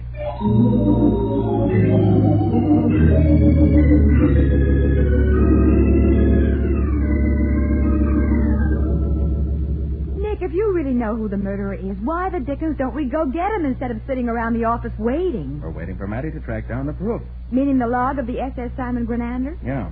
He's going to call us from the harbor master's office. But what do you expect to find in the log? Well, look, Patsy, we know that 10 years ago, in 1938, a ship's captain named McIntyre performed some sort of service for Martin Stokes. Something that Stokes was grateful for, right? Yes, but... We also know that Stokes met a woman named Marjorie in 1938, and that she was in love with him. Well, right? go on, so what? Remember what the cablegram said? Of course, congratulations, reservations changed as requested. Right. Now, why would a hotel manager cable Stokes his congratulations? Why? And why would Stokes want his reservation changed? Well, I don't know. Patsy, think. What's one of the functions of a captain on a ship at sea? One of the... Why, he can marry people. And that's why the congratulations. Now you're and what... catching on. In other words, I believe Captain McIntyre married Marvin Stokes to this Marjorie, whoever she was. But can you prove it? Well, I hope I can. And I think the log of the Simon Grenander will bear me out, if we can find it. Uh-huh.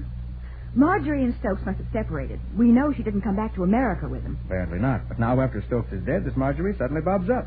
Now, who's the one person who'd be most anxious to get rid of her? You tell me. Well, if Miss Marjorie could have proved that she was Stokes' legal wife, she'd have had a claim to his estate, no matter what kind of a will he left. Why, I get it.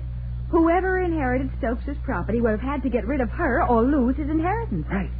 And Thomas Whitaker was the sole heir to Stokes' estate. That's what the will says. Then Whitaker is the murderer. I believe he is. Well, I'll be darned. Of course, it's still just a theory. There's no record of the marriage or the log of the SS Grenander, then... Oh, that must be the sergeant now. Nick Carter speaking. It's Matty, Nick. The SS Grenander was junked a couple of years ago. What? Don't tell me the log's lost, Matty. No, I just spoke to the manager of the steamship company that owned it. He says all the ship's papers are stored in a warehouse on Pier 32. Can you get the log for us? Yeah, he says he'll give me the key to the warehouse. So I'll pick it up and meet you there, huh? Okay, Matty. Pier 32. Right. 15 minutes.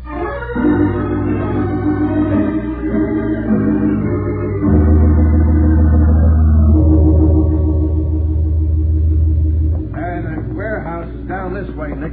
Boy, is this some fog that's rolling in. I can't see a darn thing. Hold on to my arm, Patsy. Hey, you're pretty sure Whitaker's our man, huh? Nick? All adds up that way, Matty. Of course, I can't swear to it, but I'd certainly... Back against the wall, quick. Can you see anyone, Nick? No. Fog's too heavy. You got your gun, Matty? Yeah, I got it all right. What am I going to do with it? When you can't see what you're going to... Listen, someone's running toward the end of the dock. Yeah, I can see a shadow. Stop, or I'll shoot! Okay, if that's what you want. Matty, I think you dropped him. Yeah, come on. Do you think it's Whitaker, Nick? My theory's right, it should be. He came down here after the log, too. It was the last piece of evidence he had to dispose of. All right. Here he is. You dead, Matty? Oh, blast it, yes. I didn't want to kill him. Oh, drat this fog. Nick, look. What is it, Patsy? This isn't Thomas Whitaker. What? No. It's Captain McIntyre's first mate, Al Gunther.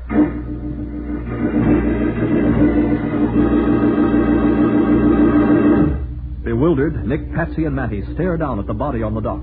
Does this mean that Nick's deductions were wrong? That it was Gunther and not Thomas Whitaker who committed the murders? We'll bring you the conclusion of this adventure in just a minute.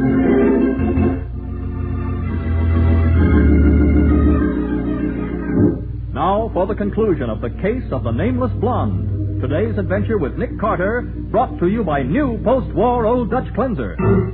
Standing in the ghostly glow of a small electric lantern on a fog-shrouded dock, Nick, Patsy, and Matty stare down at the man who has just died, surprised to learn that it is not, as Nick had predicted, Thomas Whitaker. Nick, this means Whitaker wasn't the killer. It must have been this man, Gunther. Patsy's right, Nick. Looks like your big theory kind of blew up in your face, didn't Maybe, Matty. And then again, maybe not. What? Take a look at Gunther's body. He was shot once, in the head. So what? I fired 3 times, 2 of my shots missed, 1 hit him. Sorry, Matty, but all 3 of yours missed. Oh, now the look, bullet that Nick. killed Gunther wasn't fired from your gun. What? Now, Nick, Your you gun can't- is a .45 police automatic. The What? wound in his head was obviously made by a gun of a much smaller caliber. Holy smoke, Nick, you're right. Which means that Gunther was the goat for somebody else. He was down here with a murderer. And the murderer killed him, hoping we'd think we'd caught our man. And that means the murderer is still somewhere on this dock. Quite right, Miss Oh. Ford. And not too far away from him. That's Whitaker, Nick. I know his voice. Yeah. Wherever he is, I can't see him because of this darn fog. I can see you plainly, Carter, under that light. Put your hands up, all three of you. Do as he says. Oh. He's already killed 3 people to protect his interest in Marvin Stokes' estate. So you figured it all out, did you, Carter? I'm sure you agree that I had no choice once I learned that Marvin was married to Marjorie Lawson. Yes, and once she threatened to prove that fact by hiring me to find either Captain McIntyre, the log, or the Simon Grenander. Precisely. But she made the mistake of paying a call on me before she went to your office. I treated her well. In fact, I gave her a cup of coffee. With arsenic in it. Unfortunately, yes. And then when you heard that McIntyre was going to meet us at the morgue, you ambushed him outside and shot him before he could tell his story. Right again. Just as I'm going to shoot you. I don't think so, Whitaker. You told us to raise our hands, but you forgot to say anything about dropping our gun. Nice work, Nick, shooting out that light. Now he can't see us any better than we can see him. He's trying to get past. There he goes. You can see his silhouette. Stop, Whitaker. Stop for us.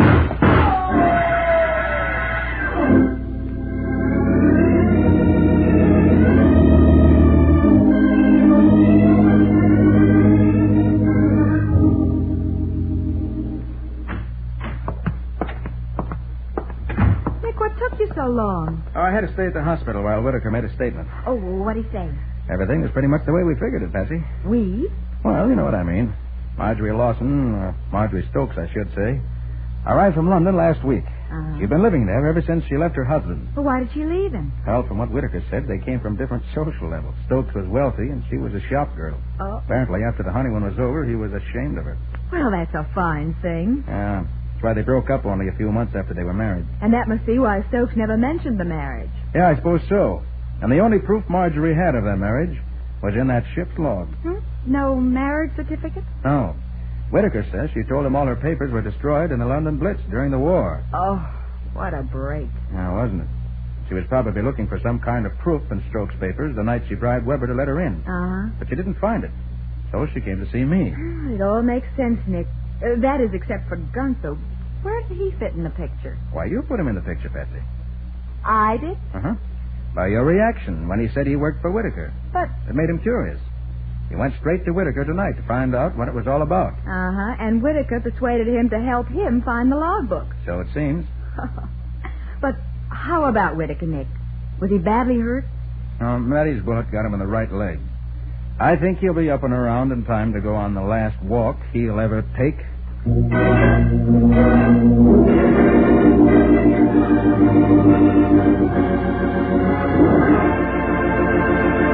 Well, Nick, what about the adventure new post-war Old Dutch Cleanser is going to bring us next week? Mike, it's one of my most unusual cases. It's about a man who prayed people to death.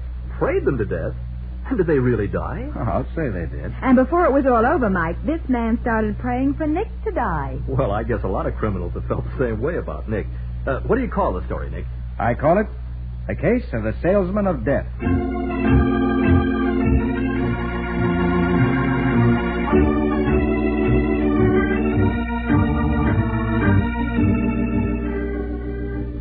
Nick Carter, Master Detective, is presented each week at this time by the Cudahy Packing Company. It is produced and directed by Jock McGregor and is copyrighted by Street and Smith Publications Incorporated. Charlotte Manson is featured as Patsy. Ed Latimer plays Mattie. Today's script was written by Ken Pettis and Lou Schofield. Original music is played by Henry Silverne. This program is fictional, and any resemblance to actual persons, living or dead, is purely coincidental. Every 10 minutes, somebody dies of tuberculosis.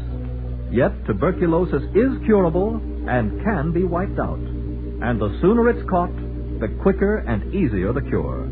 That's why, as a preventive measure, everyone is urged to have his chest x-rayed. Some local tuberculosis associations and health departments do this free or at very little cost. So check your chest.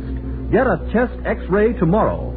This is Michael Fitzmaurice saying, when minutes count, use new post-war Old Dutch Cleanser.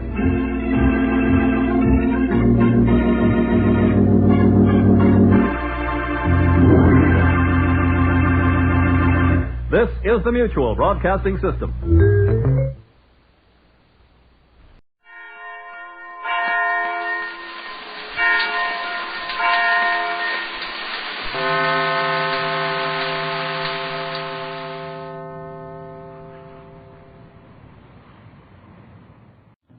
NBC presents, transcribed, Frank Lovejoy in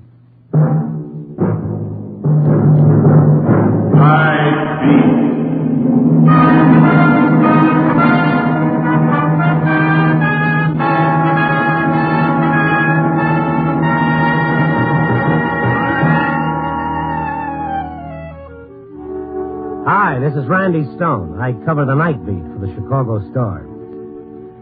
There's a certain party around town by the name of Panagen. He slugs out an acid column for Pierce's Gazette based on semi-truth, crumbs of political gossip, and backstage hearsay. All of it liberally spiced with sly comments on male anatomy. His major pitch is what he calls his Target of the Week, in which some unfortunate citizen gets a 6-day mud bath.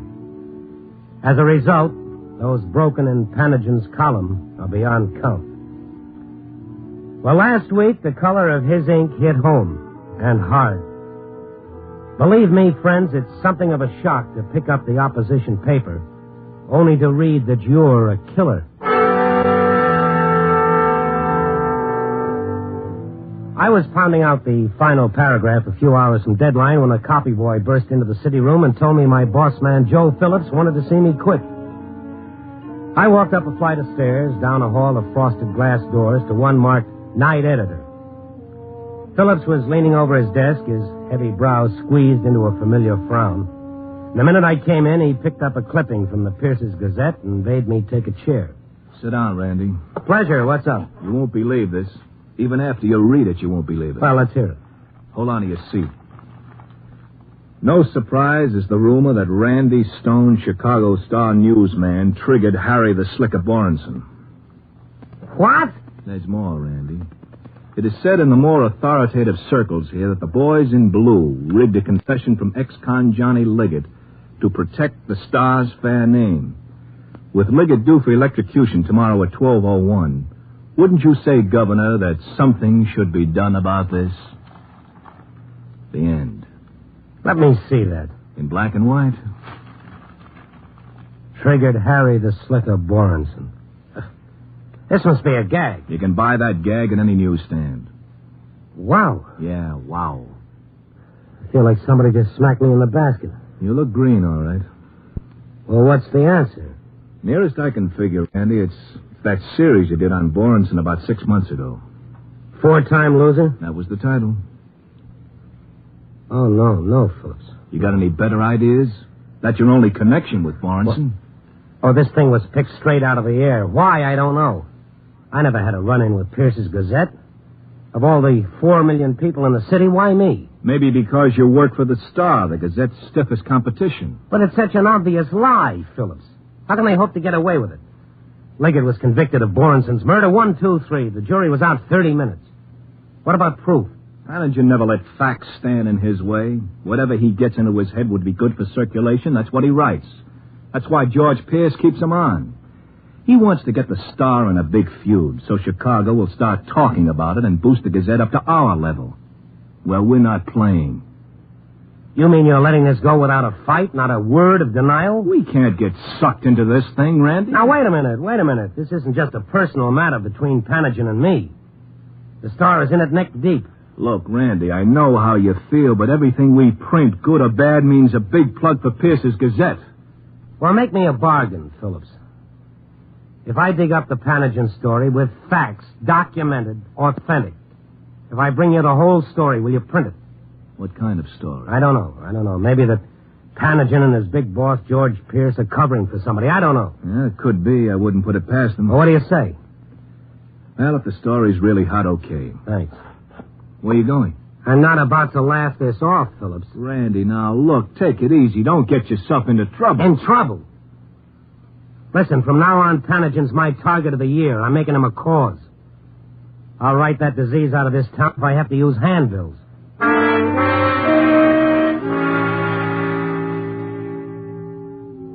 But frankly, I didn't feel much like brandishing the golden sword. I felt weak and sick, and I couldn't think. I went outside into the biting wind, hoping it would beat the nightmare out of my head. But the terror had taken hold, and it wouldn't let go. It was the giant power of the lie, issued in the loud voice of sound authority, amplified by the press. That's the way to take the truth down to size. Let the public cry for blood just so you sell papers. Well, I walked, and all the time a line kept singing its way through me, a line I used to chant to the other 6-year-olds when I was a kid. Sticks and stones can break my bones, but names can never hurt me. That's a kid's line, strictly. All of which brought me to my favorite bar on LaSalle Street. Chet, the barkeep, demonstrated some awfully odd behavior. Hi, Chet. Evening, Mr. Stone. What's the matter with you? Nothing the matter. What? What are you staring at? You're not staring. I'm just going to wipe the squares. Come on, Chet, boy, out with it. What's the angle here? Something wrong with my patronage? Oh, no, of course not, Mr. Stone. I'm not going to shake the cash drawer. That's pretty good. Come on, speak up, friend. What's the beef? Look, Mr. Stone, I want you to know, I don't believe a word of it. The Panagen piece? I told Mike, the other bartender. I told him you didn't even know Borenson. How could you have anything to do with the killing? Well, you were wrong, Chet. I did know him. You did? Yeah. All right. What's the talk? Well, Mr. Stone, you know how it is. People, they read something, they believe what they read. They figure anything's in the paper's got to be right, Then lots of them. Liggett's confession to Borenson's murder, they figure it was cut and dried. Fixed, huh? Yeah, and that cheap publicity gag the Gazette has. You see what they do? They keep Panagen's real identity hidden. See? It's a big secret, see? So that none of the people he talks about get revenge on him. It's freedom of expression. That's what the papers call it. Freedom of expression, yeah. What am I telling you for? You know the story. But just a tip, Mr. Stone. This thing is pretty hot. You know how people are. They get all upset. They all want to be knights of the round table or something. Look, I'd be kind of careful if I was you. If I was you, I'd go home. You never know with people, Mr. Stone. Oh. Well, I might do that, Chet. After I take care of a little business. What's the tab?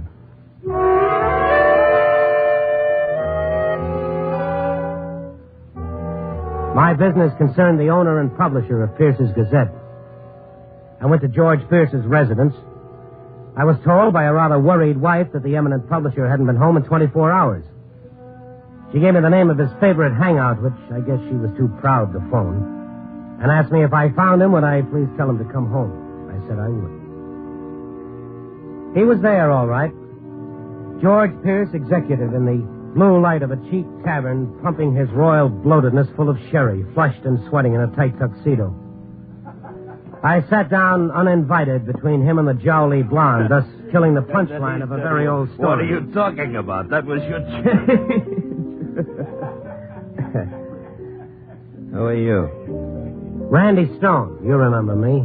Yeah, Chicago Stars, the worst paper in the country. So sit down. I'm already sat. Yes, so you are. I'm sorry, this is Miss Leroy, Jasmine Leroy, a songstress. How are you? She's a singer. She doesn't talk.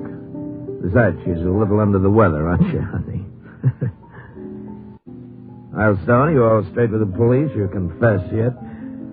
Where can I find this Panagen? Panagen is my little secret, Stone. Well, then you tell him that I want a big column in tomorrow's edition calling himself a liar. Why don't you take the matter to the courts? Oh, you'd like that. Some more papers that way. Oh, you're making me sick. On your way, killer. Oh, I'm going to love this. Let go, you crazy fool. What's the matter with you? My apologies, lady. When he gets up, tell him his wife wants him to come home.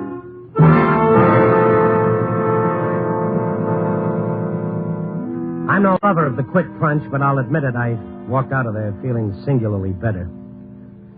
A solid left for myself and a few thousand other newspapermen who still believe the morning bundle of print was created for facts, honest comment, and the funnies. It was almost morning. I went home. I pulled up a chair, propped my feet up on the windowsill, and stared out at Chicago at dawn. A swirl of soft snow circled the black pavement. A kid in corduroy knickers went by, bucking the wind, a bunch of papers under his arm. Peddling what? The news of the world? Or the pack of lies? I was so lost in the question, I hardly noticed the shadow move over the carpet. The saccharine fumes of cheap cologne. Then she came into the light. White cheeks spotted with rouge, penciled eyebrows, too young for the makeup. But the gun in her fist was steady.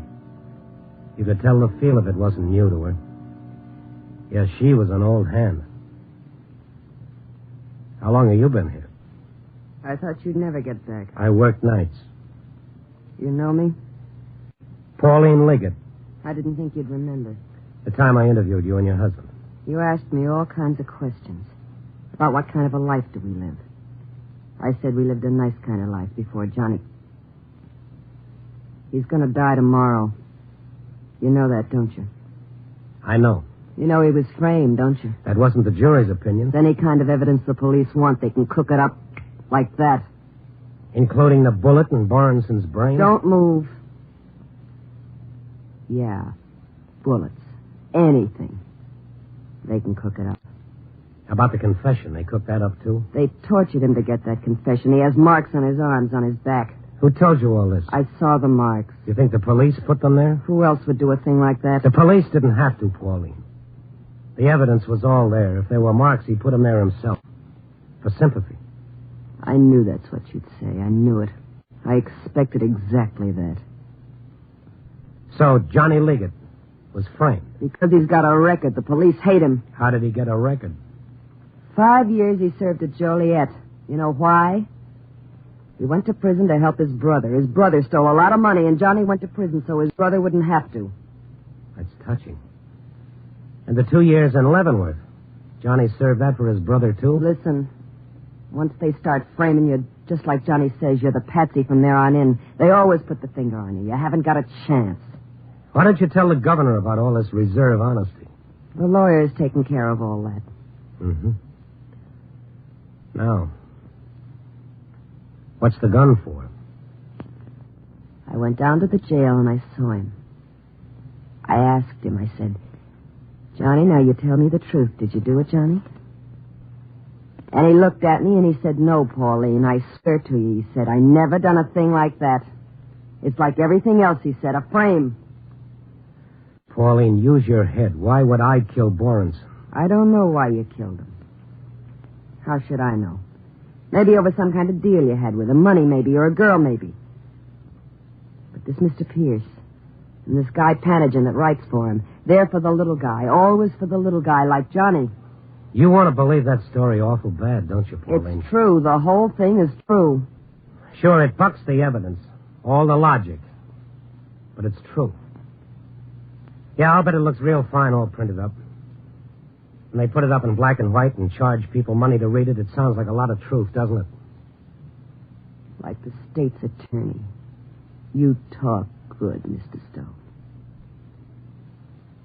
Johnny's going to die tomorrow night. An awful lot of me is going to die with him.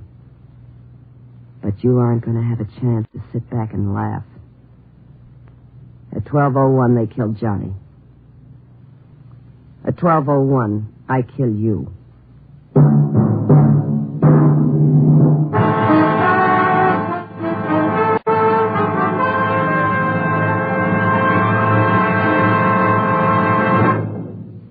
NBC is bringing you Night Beat, starring Frank Lovejoy as Randy Stone. Here's an important message for employers, personnel directors, in fact, anyone who's in a position to hire people.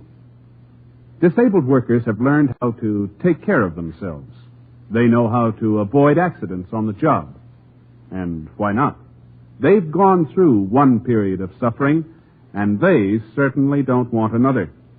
Now, the result? Well, they observe your safety rules to a T.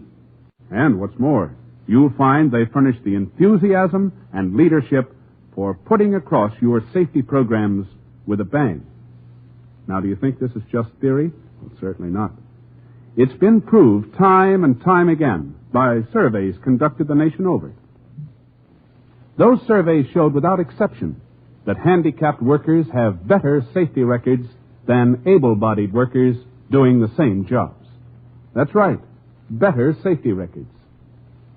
And so, Mr. Employer, hire the handicapped. Do it now. The local office of your state employment service will be glad to help you.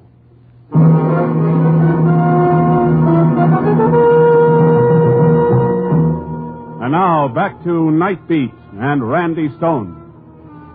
At 12:01, Johnny Liggett would die in the electric chair. At 12:01, according to his wife's schedule, I'd join her husband in death. The clock. Her gun. 11:30 p.m. 31 minutes to Johnny Liggett's death. And mine. Pauline's face was set, her jaw tight. All I could see was hate. What time is it? 11:32. Hungry? No. You want me to... Shut up. I've got some cheese in the icebox. I don't want any. You think killing me is going to help him? You did your talking. Now shut up. You should be trying to help him. I'm not going to tell you again. Was he good to you? Always good to me. Ever ask him where he got his money? He worked. Where? Where did he work? All kinds of jobs. You've handled a gun before. We used to go out to the Indiana Dunes. You and Johnny? Target practice. Mm-hmm. Cheese, huh? It's a week old.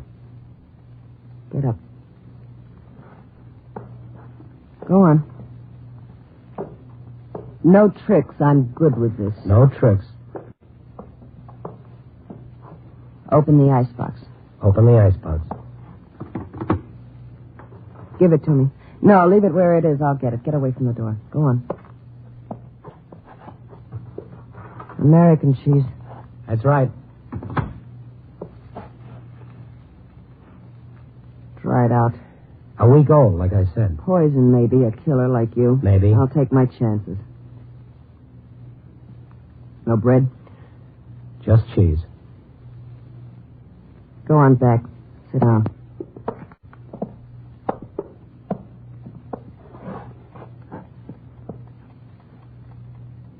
What time is it?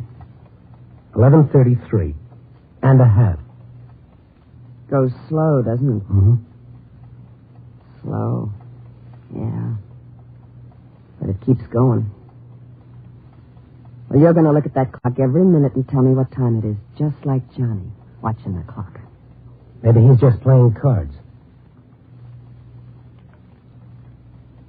Hey, what's it like? What's what like? Does it hurt? Well, nobody knows. Maybe they never feel a thing. Maybe there's one split second when they... Nobody knows. They shave the head. Yeah. Will they do that to Johnny? Mind if we drop the subject? I want you to live through the whole thing like he's doing. You ever been to an electrocution? I've been to one, yes. You know about it, then? I know all about it. You're sick, Pauline. Listen, you've said everything you're going to say. You talked yourself blue all morning, all afternoon. Now shut up. Just shut up. You want them to do the same thing to you they're going to do to Johnny? Listen now. Do you? You asked me that. Shut up.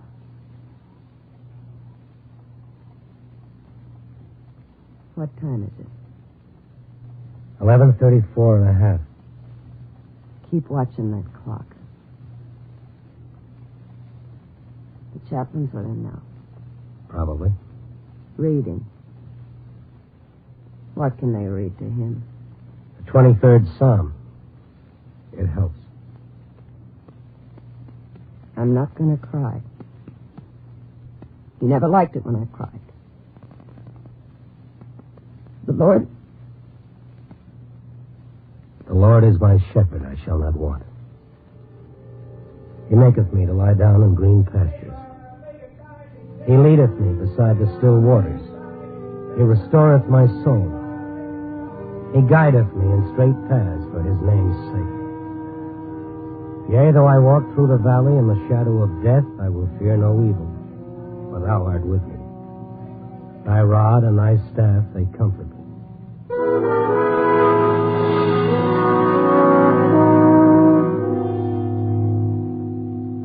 The papers are out. Panagin's column. Don't you want to read it? I'll read it. After. As a last request. No. Even Johnny will get a last request. The paper boy is coming back. The other side of the street. No sale. Maybe a pardon. Not in a million years. You never can tell. Call out the window before he goes away. Don't move. I got my eye on you every second. Boy! Paper here. I've got change. Don't move. Don't move, I said. Apartment 3. Be right up, lady. One word. One word and I'll do it. When he comes to the door, you just sit there, because I don't care, Mr. Stone. It's nothing to me what happens. If he sees me do it or if he doesn't. You're shaking. What time is it? 11:37. 11:37. You think you're the perfect woman, don't you, Pauline? What? A guy sheds all his sins just because you love him. He's not perfect, but he's not a killer. Grow up, Pauline. Your husband took a gun and shot a man. You were at the trial. I heard all the lies, mister. Now shut up. Johnny was an innocent man. Present tense, Pauline. He's still alive. That's right. He's still alive. Not a word. Paper, man? Here you are. Thank you.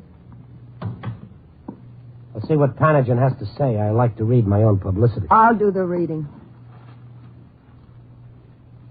Panagen's notebook. Let's hear it. I can read and watch you, too. Read it. A few hours from now, Johnny Liggett, convicted of the murder of Harold Borenson 2 months ago, will die in the electric chair on California Avenue. Go on.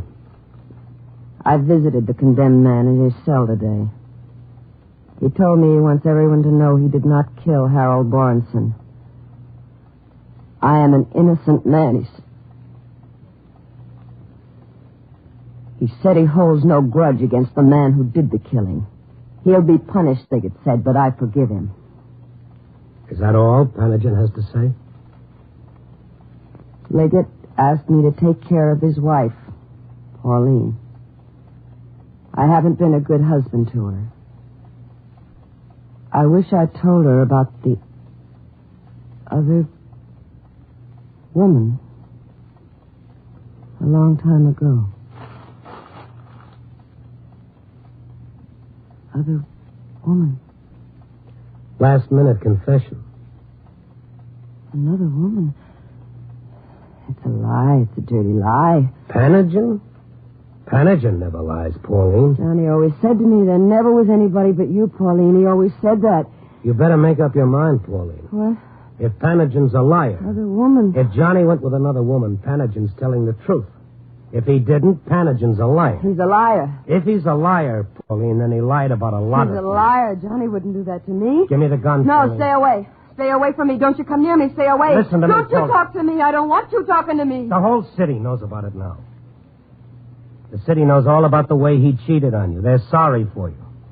They're all saying, isn't it a shame she has to find out just before her husband dies in the electric chair that he was cheating on her all the time. Just because somebody printed a lie. He loved me. Johnny loved me. You're right, Pauline. He loved you very much. He couldn't do a thing like that when he loved me so much. Sure, he loved you that much. And a man who loved you that much couldn't do that to you. He couldn't have been seeing another woman. It's a dirty lie. Everything's a lie, Pauline. Everything they said. They lied about both of us. Now, give me that gun. You come with me. Where are you going? You come with me. Now, wait a minute. Liars! They make me so ashamed. Dirty liars.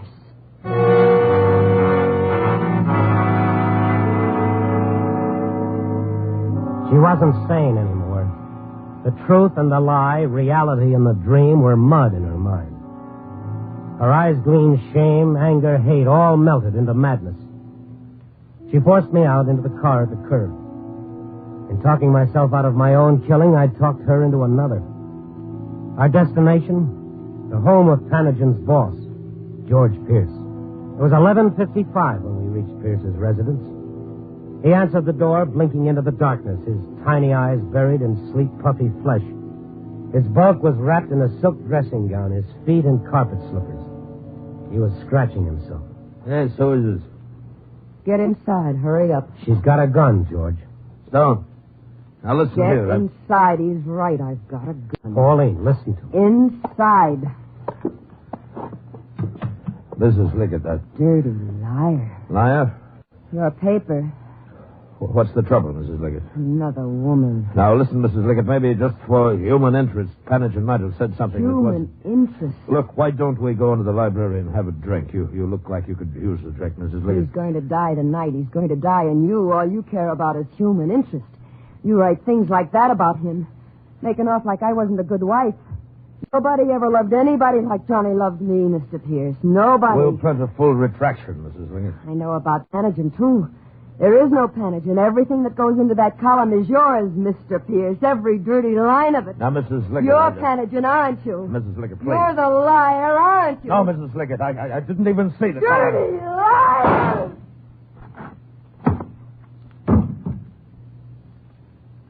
You better give me that.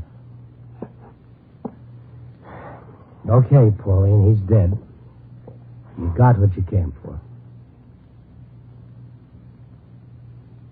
What time is it? 12 o'clock.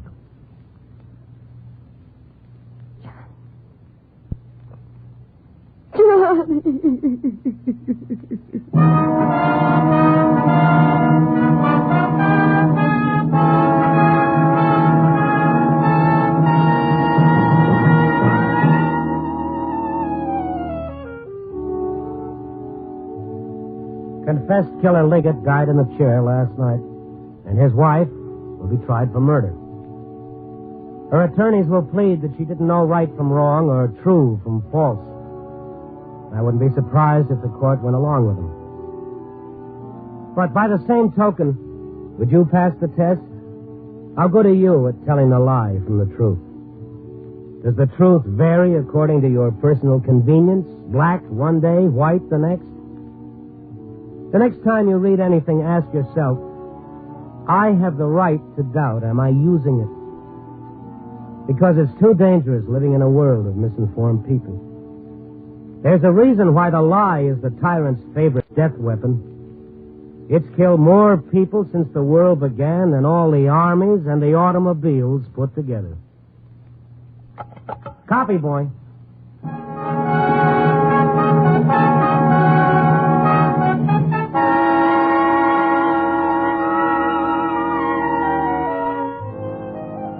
Night Beat, starring Frank Lovejoy, is produced and directed by Warren Lewis.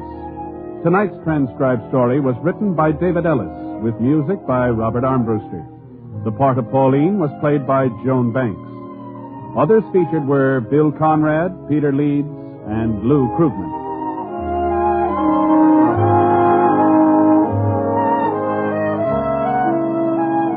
Listen next week at this time and every week as Randy Stone searches through the city for the strange stories waiting for him in the darkness.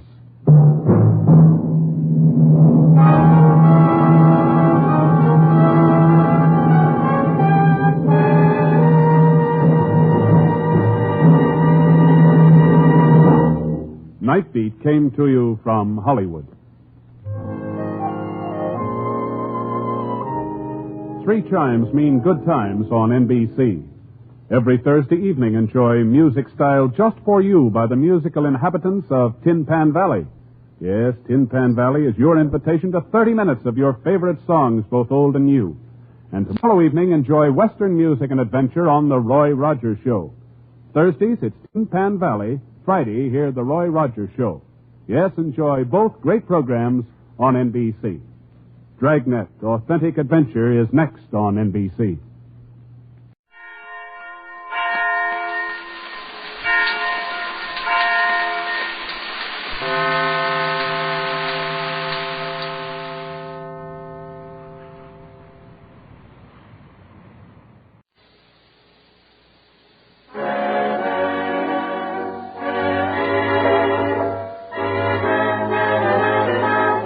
The makers of Camel Cigarettes present Dick Powell as Richard Diamond, private detective.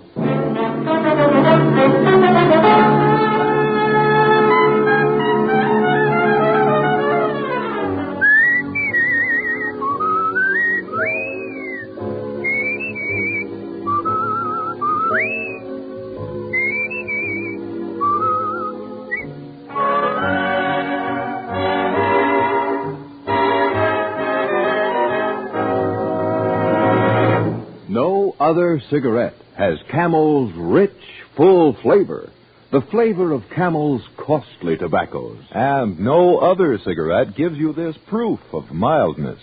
In a coast-to-coast test of hundreds of people who smoked only Camels for 30 days, noted throat specialists reported not one single case of throat irritation due to smoking Camels. Make a note. Think of your throat. Try Camels.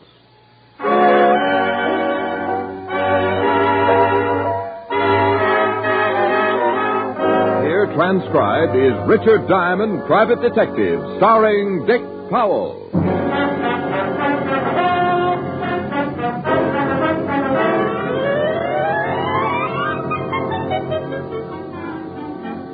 Now, in my business, I run into a lot of people, make a few friends, and a lot of enemies. I remember a few weeks ago when one of those friends walked all the way over from 31st Street to tell me about his trouble and leave me a share of it. His name is Angelino Giuseppe, and he runs a butcher shop. Little guy with a big, broad stomach and a smile to match. I met him when I was on the force. He used to stop in and buy some cold cuts or a pound of bacon. I liked his smile, and I always hung around for one of his bad jokes. But when he came into my office that afternoon, pushing his big stomach in front of him, I spotted trouble right away. The smile was gone. Well, Angelino. Hello, Mr. Diamond. Haven't seen you in a long time. Come stai? Sto male. Yeah, I could tell. Oh, what's the trouble? The pig's knuckles got arthritis? Pig's knuckles?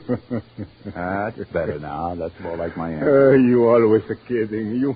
You make it easy to smile. Yeah. Accette. Grazie. All right, Angel, let's have it. What's wrong? Well, I'm going to ask you to do something. I can't pay you. We'll talk about it later. You can take it out in a trade. That'll run into a lot of ham hocks, Angelino. Well, I want to pay you. No, I can always throw a barbecue. Now, tell me about it. Well, you see, it's like this. I come to you as a sort of a representative from all the other butcher shops, the independent ones. I see. I am the only one that's worried, so all the butchers got together last night and decided to do something about it. All of the independent butcher shops? That's right. Every week, a couple of guys come around and collect. Now, if we don't pay, we get our shops bust up, and if that ain't enough, we get our heads busted too. Look, see, I still got 3 stitches right here in the top of my head. Oh, I see. Well, that's a nice job. Doctor must have used a loom. I got this last week when these 2 guys came for the money. I couldn't pay, so one of them hit me with a blackjack. Oh, that's too bad. What about the law, Angelino? That'd give you the right kind of protection. Well, we discussed that at a meeting, but we decided it was too dangerous. We've been warned. If we go to the police, we get hurt bad. Well, we all got families, Mr. Diamond. We can't take the chance. Now, have the 2 men who beat you up been back? No, but they will be. Okay, let's go. Well, we're going someplace? Yep, we are going someplace. You don't know it, Angie, but you just hired yourself a new assistant. I have? You certainly have. Come on, I want you to show me how to carve a lox.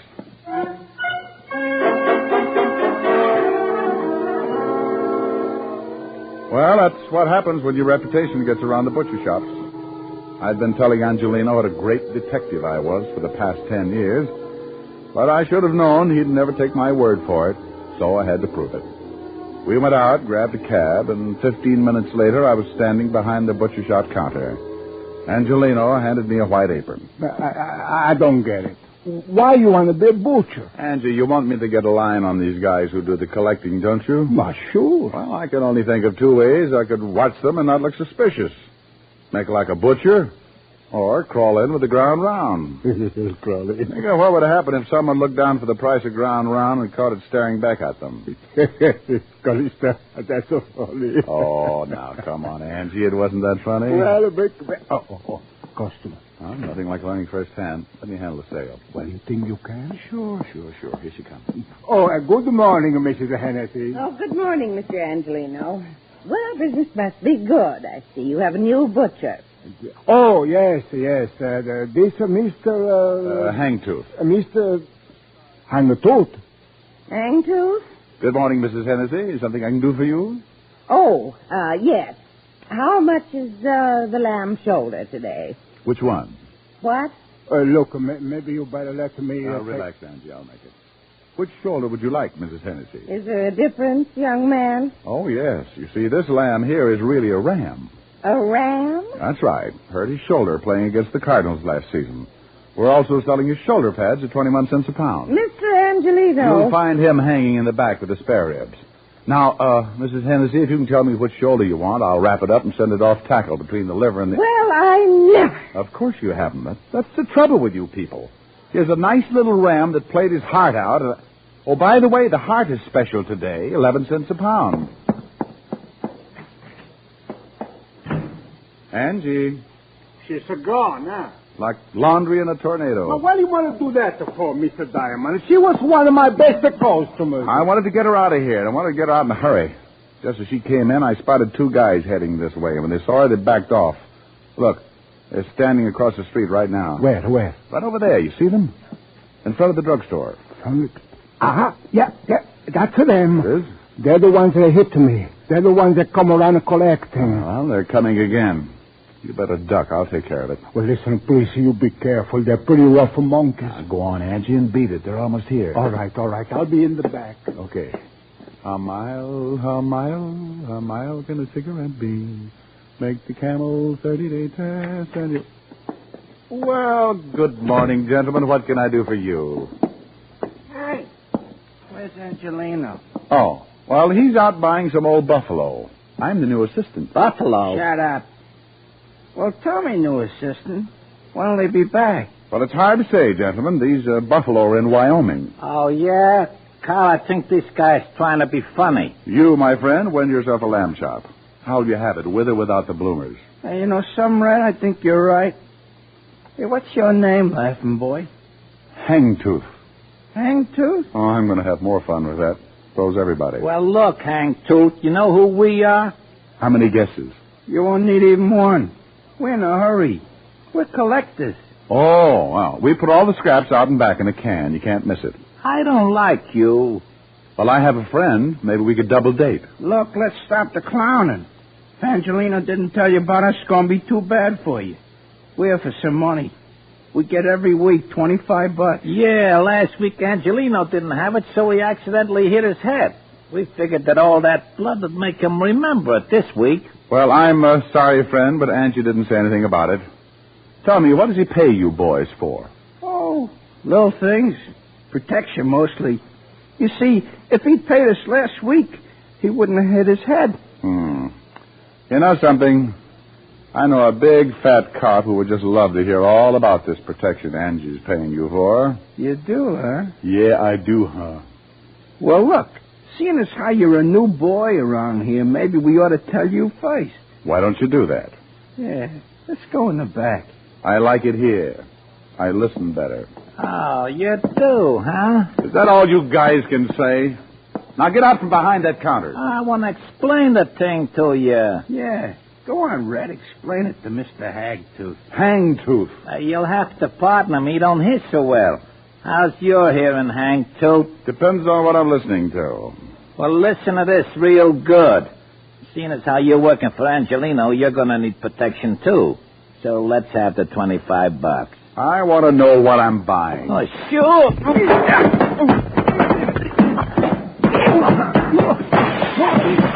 Hit him this time.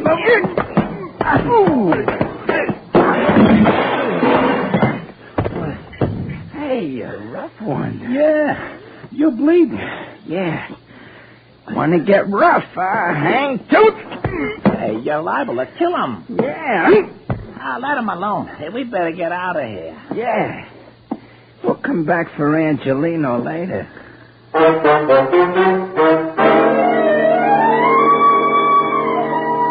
Well, you really can't blame brave little old me for going to sleep at that point. One I could have handled. But in that cramped space behind the counter, with both of them coming from different directions, I had to give it up sooner or later. And I did for about 20 minutes. When I finally snapped out of it, I looked up and saw 3 heads staring down at me. 2 herring with Angelino in the middle. Mr. Diamond, you're right. Oh, lovely. Here, let me help you get up. Swell. Now, look for my eyes, will you, Angie? I didn't know what to do. I guess I should have called the police. Oh, fine time to tell me. Let me sit down. When I thought about calling the police, I also thought about my family. Those 2 men might beat up my family just like this. Yeah, I guess you're right. Mr. Diamond, please, you better forget about this. It's too dangerous. When they come back, I'll pay them the money and nobody gets hurt. Look, Angie, I can understand why you're scared. Those 2 headhunters aren't kidding, but you can't let them get away with it. I can and I will. I ain't taking no more chances. First they bust up my shop, and then they bust up me, and now you. No thanks. I got enough. Okay, Angie, but not me. What are you going to do? Well, I got a sore face and a nasty disposition. I won't get back to normal until I find those 2 guys and tie their necks in a bow.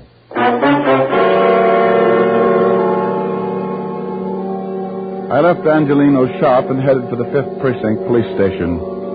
I wanted to look up 2 sure bets for the police gallery.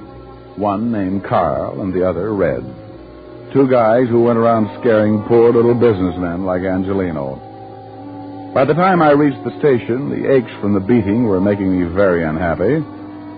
And when I walked into the squad room, I spotted something that didn't make things any better. Yeah, what are you... Holy cow, Diamond. Well, Sergeant Otis, I'm glad you noticed. Means I put myself together all right. What happened to you? Don't be silly. I always bleed just before lunch. Well, how did it happen? It wasn't easy. Is the lieutenant in? Sure, go ahead. Well, thanks.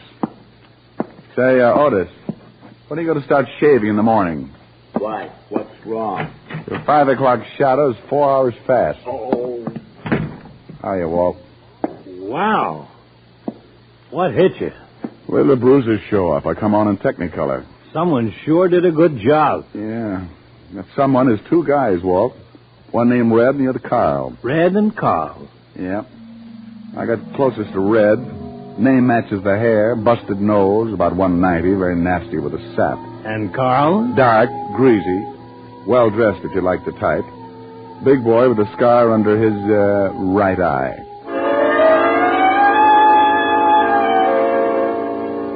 I gave Walt the complete descriptions and briefed him on what had happened in Angelino's shop. We went down to the mug file and started going through pictures. 20 minutes and 8 dozen charming photographs later, I found what I was looking for. I showed them to Walt, and he said, "Oh, you know him?" Yeah, Carl Tate and Red Dillon. Here's the package. Dozen arrests, half a dozen convictions between them. Very impressive. Couple of muscle men. What do they go after you for? I've been pulling a protection racket on some of the independent butcher shops. Who do they work for? He used to work for Jack Arno before he got sent up. I know they're not working this setup alone. It's too big. No, they wouldn't be. Hey, Tiny Easter's in town. Tiny Easter? Oh, used to be Arno's right-hand boy. That's right. Came in about a month ago. I'd love to get something on him. Nobody's ever been able to nail him. Well, it adds up. Easter worked for Arno, and so did Carl Tate and Red Dillon. Oh, we can't pick him up just because 2 of his boys worked you over. He'd just say they weren't his boys. I don't want him picked up. I want Carl and Red. If Easter goes along with the deal, you can have him. What are you going to do? Get cleaned up and pay Mr. Tiny Easter a visit. What's his address? He's got an office on East 48th Street, 804. Thanks, Walt. Tiny's a bad boy. I'll take along my 38 just in case I have to spank him. I left Walt, went back to my office, took a clean shirt out of the closet, and washed up. Locked up again, went down to the street. I grabbed a cab, and 20 minutes later, I was standing in the reception room of Tiny Easter's office. A big guy with a bulge under his arm was trying to be as unreceptive as possible. So you want to see Easter? You have an appointment? No, I haven't got an appointment. Now, tell Easter I'm out here. What's your name? Oh, you're going to get hung up on this. What do you mean? The name's Hangtooth. What? I see. Now, make like an office boy and tell Easter I got a message for him from Carl and Red.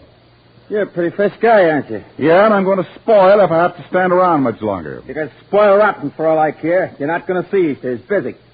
Okay. You know, you get so excited you'll ruin your stomach someday. Oh, I don't think so. You don't, huh? Skeptic. What do you want? I'm collecting scalps. How'd you get by Lefty? Well, he's tied up with a stomach ache. Swallow the fist. Okay, so you got muscles. Also, you got a pushed-in face. Lefty do that? Carl Tate and his blood brother Red. Oh? What you come to me for? They're working for you, aren't they? You smell like a cop. Name's Hangtooth. I doubt it. And good for you. I'd hate to go through that again. I'm a private cop. Well, now, good for you.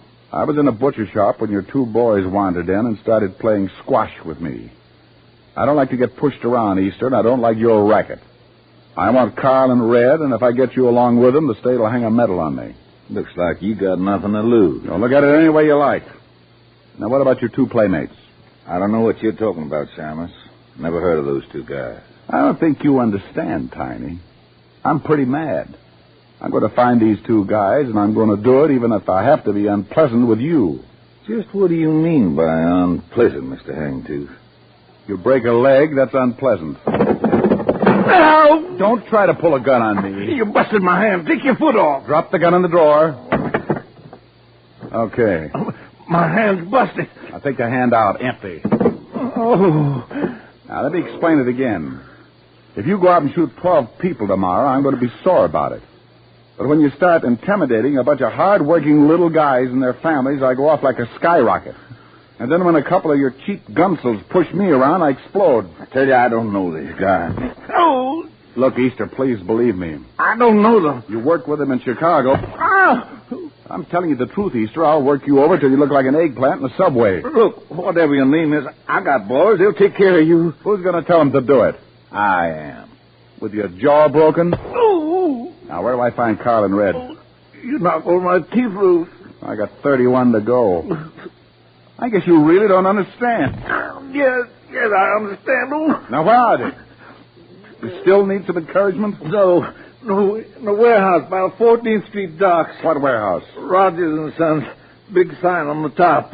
You mind if I use your phone? Go ahead. Don't you know it's not polite to listen, Easter? Well, what do you want me to do? Go to sleep. No!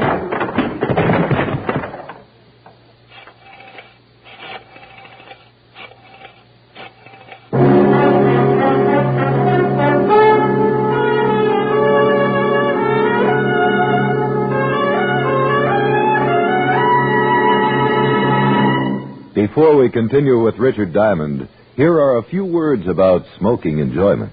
More people smoke Camels than any other cigarette. That's right.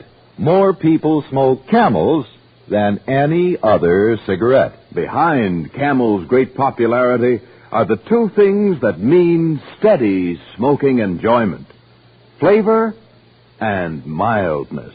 No other cigarette has the rich, full flavor of Camel's costly tobaccos that are properly aged and expertly blended. And no other cigarette gives you this proof of mildness. In a coast-to-coast test of hundreds of people who smoked only Camels for 30 days, noted throat specialists reported not one single case of throat irritation due to smoking Camels. Make your own Camel 30-day test, the sensible test, based not on a puff or a sniff, but on day-in, day-out smoking. You'll see how flavorful Camels are and how well Camels get along with your throat, pack after pack. How mild, how mild, how mild, how mild, how mild can a cigarette be? Make the Camel 30-day test and you'll see. Smoke Camels and see. And now back to Richard Diamond, Private Detective, starring Dick Powell.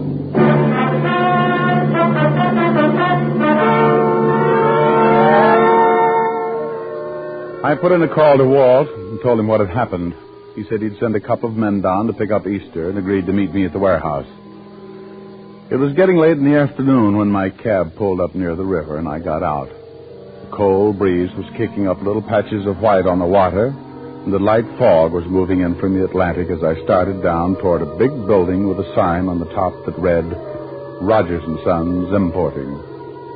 The place was boarded up, but a window in the basement showed signs of recent use, so I jimmied it open and dropped down on the dark, cold pavement. I held my breath and listened. The place was as quiet as a tomb. So I moved across the room until I found a flight of stairs and went up to the main floor. I opened the door and listened again. Sure, it's getting cold in here. Yeah. How long are we going to have to stay here? Till Easter tells us to leave. Now relax. It was Carl and Red, all right. They were somewhere in the warehouse, so I kept on my toes and moved as quietly as possible toward the voices. You want to play some cards or something? Yeah, it's okay with me. I don't know why we got to hide out like this. Because Easter said to, that's why. We got to stay cool till he finds out about that guy we worked over this morning. Hagtooth? Yeah. Might have been a cop. So what? We were cops over before. I'm cold. Look, just steal a card. Yeah? What? He did, huh? Hey, what's the matter? Boss! Hey! What's the matter? I know, that was Easter. The guy we worked over was in his office, tied him up. He got loose, but the guy's headed down here. Hagtooth? Yeah. Just as Easter was going to say what to do, sound like he got in a fight. The cop, yeah. I think we better get out of here. Good afternoon, boy. Huh? Hagtooth. Hangtooth. Come back here, Carl. Help me. You shouldn't have pulled a gun, Red. Since when do you butchers carry rods? Since we get pushed around by guys like you. You're the doctor. I'm shot bad. I can't take it back. They'll all be here in a minute. You're a lousy butcher. I hope Carl pays you good. I'll see that he gets the chance to try. I left Red lying on his face and ran toward the front of the building. The only way out was that window in the back, and Carl was sure to be hiding somewhere in the dark, hoping to get around me and head for the basement. There were a dozen places to hide in that warehouse, but I had one advantage. He couldn't see me any better than I could see him. I stopped and listened. Come on, Carl. Red's hurt pretty bad, and the law's on the way. You got to get me before you can get out of here.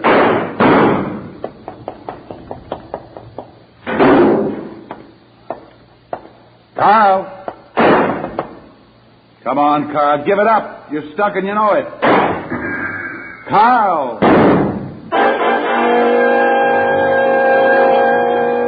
I had his position pretty well spotted. By his gun flashes, I could tell he was edging his way toward another large pile of packing cases. I moved off to my left, still keeping his approximate position in line with my gun barrel. It was my idea to circle him, but something changed my mind. A metal ladder stretched down from the ceiling and led up to a catwalk overhead. I went up, one rung at a time, half-turned to keep Carl in line in case he made a break. After what seemed like hours, I reached the catwalk and started crawling on my hands and knees toward Carl's position. I was nearly over him when I heard the door open. Rick! Lieutenant? Yeah? Here's Ron. He's shot up pretty bad. Rick! Come on, Otis. Maybe he's up that way.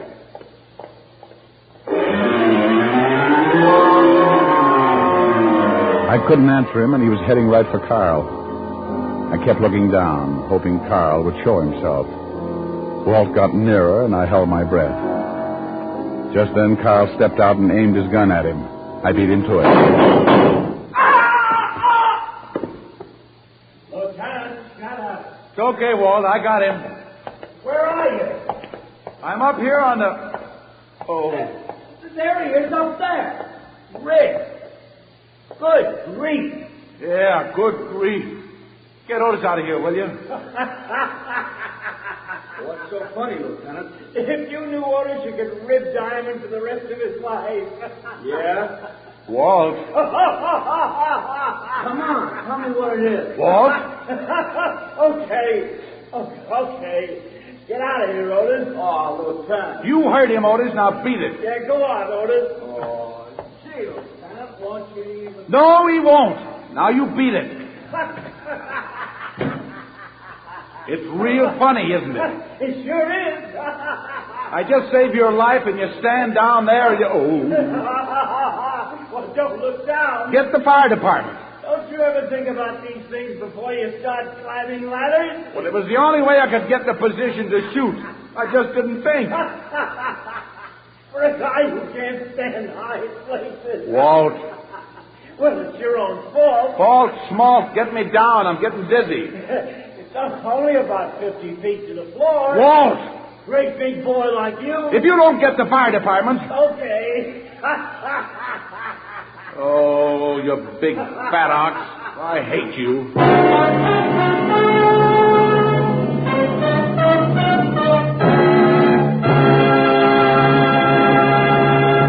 Dick Powell will return in just a minute.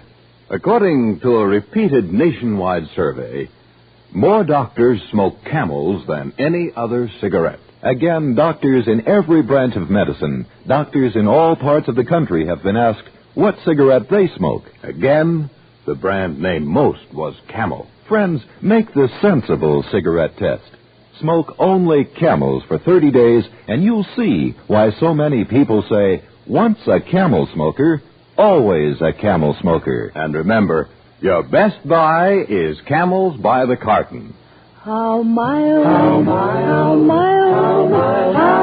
can a cigarette be? Make the Camel 30-day test, and you'll see. Smoke Camels and see. Here's Dick Powell with a special message. Thank you. Ladies and gentlemen, many men who have served valiantly in our armed forces are hospitalized. And as a tribute, the makers of Camels send them gift cigarettes to hospitals in the country and overseas. This week's Camels go to Veterans Hospitals, Dallas, Texas, and Phoenix, Arizona, U.S. Naval Hospital, Pensacola, Florida, and to all hospitals operated by the European Command of the U.S. Army. Now, until next week, enjoy Camels. I always do.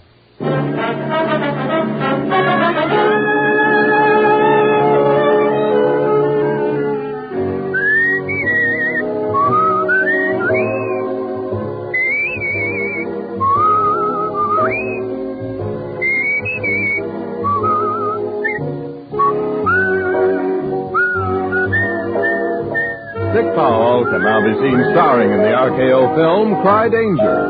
Tonight's adventure of Richard Diamond was written by Blake Edwards with music by Frank Worth. Our director is Helen Mack. Featured in the cast were Virginia Gregg, Wilms Herbert, and Arthur Q. Bryan.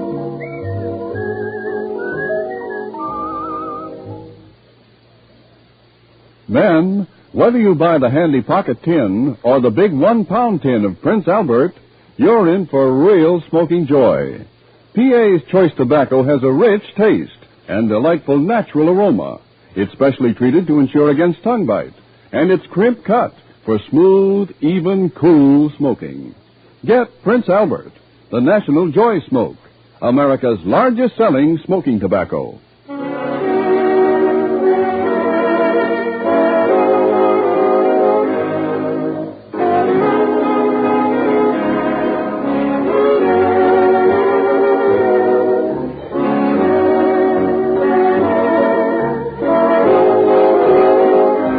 Listen next week for another exciting transcribed adventure of Richard Diamond, starring Dick Powell.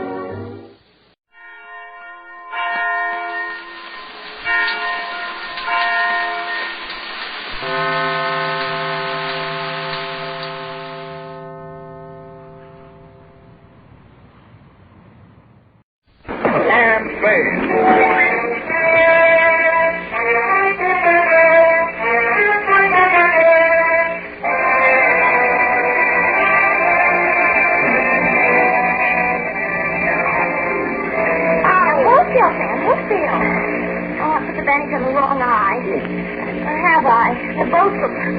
I get so angry sometimes.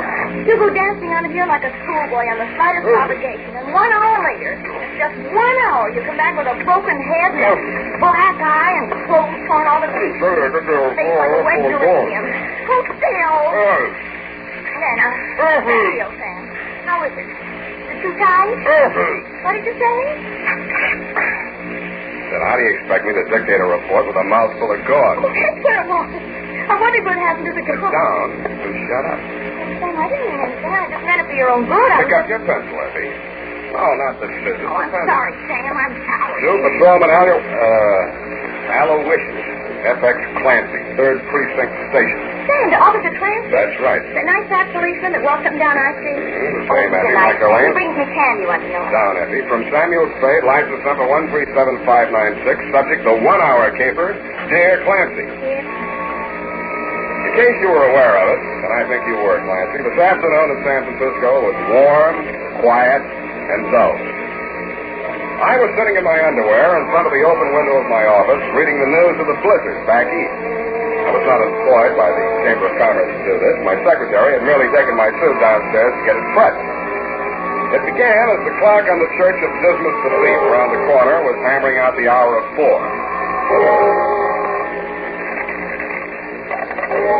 Yeah? Mr. Spade, this is Hank Page. Page's printer right across the street. We printed some cards for you, remember? Oh, yes, Hank. I was about to call you. My secretary is just making out the check. Oh, forget that bill, Sam. I need your help. I'll drop in tomorrow. I'll be glad to talk to you. Tomorrow may be too late. I'd rather not be seen coming to your office. How about the saloon downstairs in your building, say, 5 minutes? What's it important, Hank? Well, I don't know. I got something here. I want you to look at it. If it's what I think it is, it's important. I gotta hang up now. See you in 5 minutes.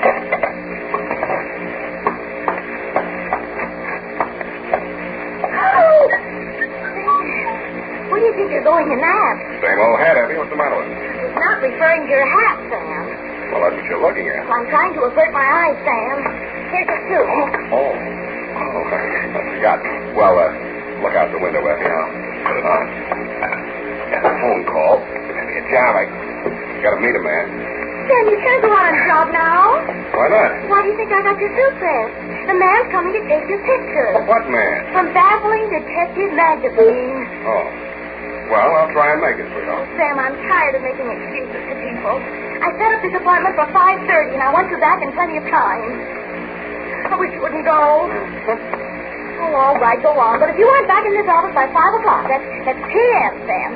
You can find someone else to make your excuse. Okay. Shall we synchronize our rockets? I skipped the elevator and walked downstairs to save time. It was 11 minutes after 4, flat beer time, when I reached the entrance of the happy hour oyster and beverage bar. I turned and looked across the street. Hank Page was just stepping off the curb. He was jaywalking, but that didn't explain what happened.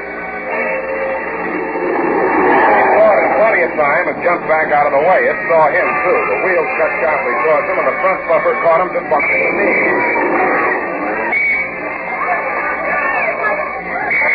All right. Keep moving there. Keep moving. Come on. Back on the sidewalk. Come on now. We'll take care of him. Sam. Yeah, Hank. Leave him, Mr. Spade. Leave him. I've got to get it taken. Come on, get these people back. This man's hurt bad. Give him some air. Better not try to talk, Hank. Here. This is it. Cigarette case. Hey, wait a minute. What was that? What's what, Clancy? Well, he gave you something there. A gold cigarette case. I seen him. Oh, you must be mistaken, Clancy. Hank, can you talk anymore? Cigarette case. Sam, yeah. Find out. Gotta find out. My wife. Yeah, what about your wife? I can't.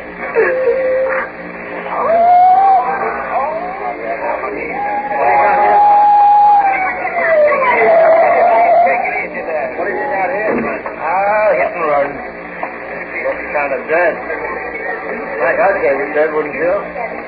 This is more true, Clancy. Be away. Okay, boys. Okay, take him away. Now, come on, please, everybody. Stand back. Any of you people identify this man? Yeah, I know. You better come along then.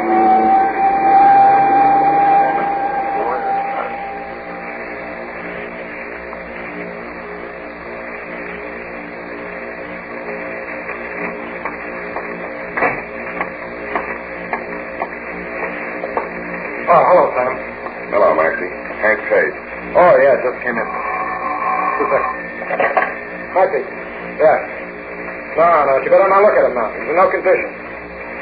Oh, sure. Sure, you can give him the money in effect. Yeah. Oh.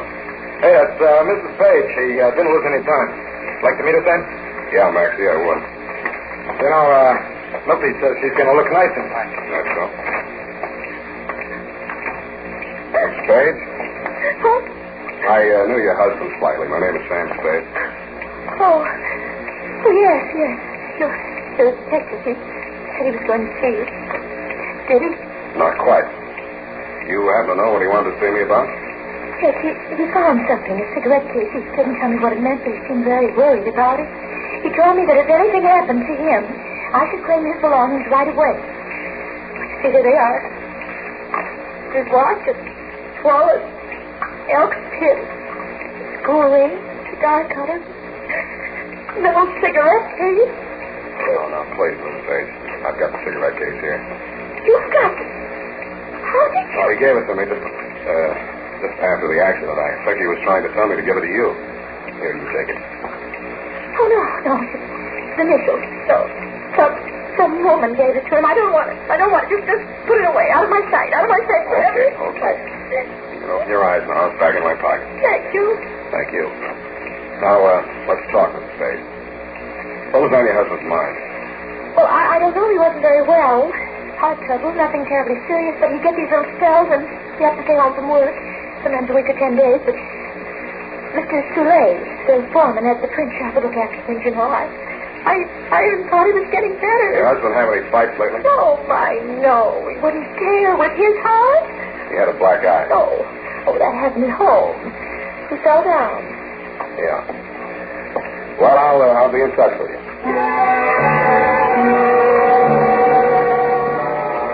Outside, the fog was rolling in. I stopped under a streetlight and spent an estimated 45 seconds trying to figure out what time it was for the calendar watch my secretary gave me for Christmas. The barometer was falling, it said. The temperature was 63, and I was facing northwest. I looked in a jewelry store to find out it was 4:23. My hour was nearly half gone, and the only clues I had were a cigarette case and a black eye. I took the case out of my pocket and opened it. There were cigarettes in it. I took one out and lit it. It was nasty. Then I saw something green behind the cigarette. It looked better. It looked like money. When I examined it more closely, I wasn't so sure. The printing on it was Dutch, and the amount was 100 florins.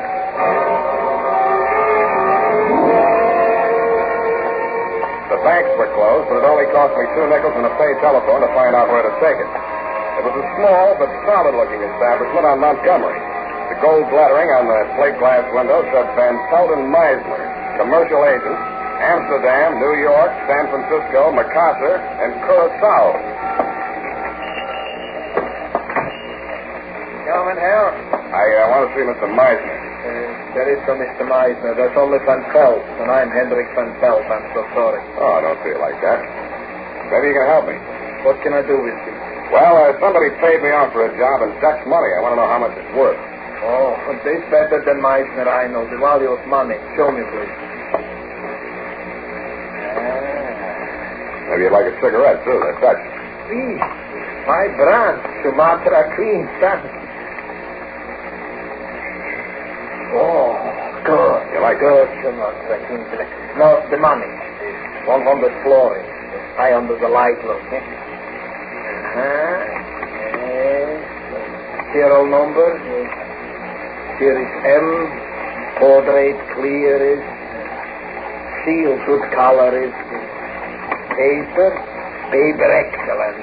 Give it 58. What's it worth? Look, latest quotation is florin against the dollar. $53.24. That's what the exchange fee taken out is. You like $10 notes? I love them.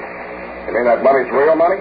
Who knows better than I should, My brother was engraver to the Royal Dutch Treasury. I myself in the manufactory was until the occupation coming was. Pardon me. Would you mind saying that again, please? So in the manufactory from all kinds of money, including already currencies from the Indies, East and West, Java, Celebes, Borneo, and homeland, Netherlands. Also, 6 months in Bulilong, Bali, where I'm English learning. Oh, you learned English? Several foreign languages. I see. Well, I'll take it in 10. Go, see.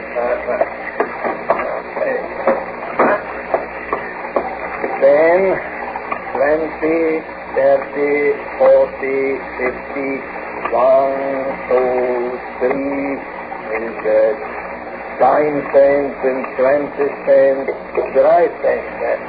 Danke. Eventually... I spoke a little Dutch. Yes, eventually you have lived in San Francisco for how long? Oh, eventually quite some time. Oh, I'm Hendrik van Pelt. How are you? How do you do? Yes, I noticed on the cigarette case you have the same initial, HP. Who your name is, please?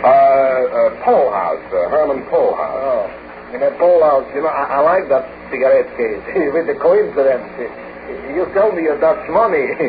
Maybe also tell me the cigarette case with the Dutch cigarette. You like those cigarettes? Oh, I love that Sumatra Queen. You're going to have them for nothing. No, such a pity to remove them from the beautiful case. They go together, cigarettes and the case. How much? What would you say it's worth?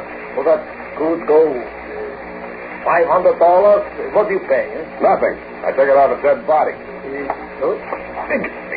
Get out! Get out! It's grave robber! Help! Police!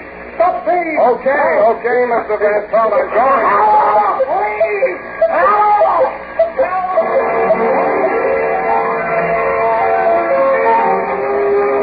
I ran, did not walk to the only exit. A squad of bank cops running past me, followed by half a dozen city dicks and some burnsmen who confused Van Pelt's burglar alarm with that of the bank next door. Nobody paid me any mind until I reached Church Street. I was just crossing when I saw it the second time. It was the same car that had run down Hank Page.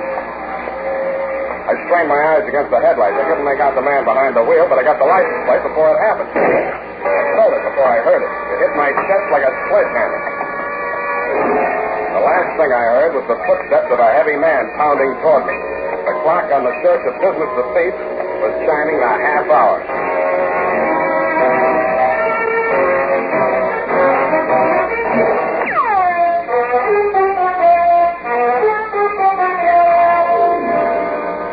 Back to the 1-hour caper. Tonight's adventure with Sam Spade.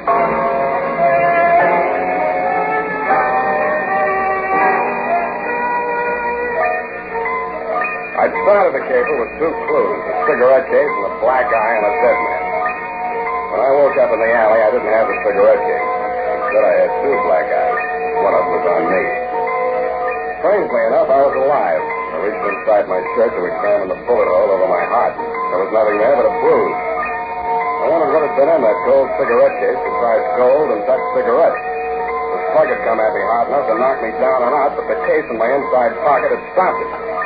I limped to the nearest phone booth and phoned Tuttle in the traffic division. The plates on the hit-and-run car were registered to one Hendrik Van Pelt.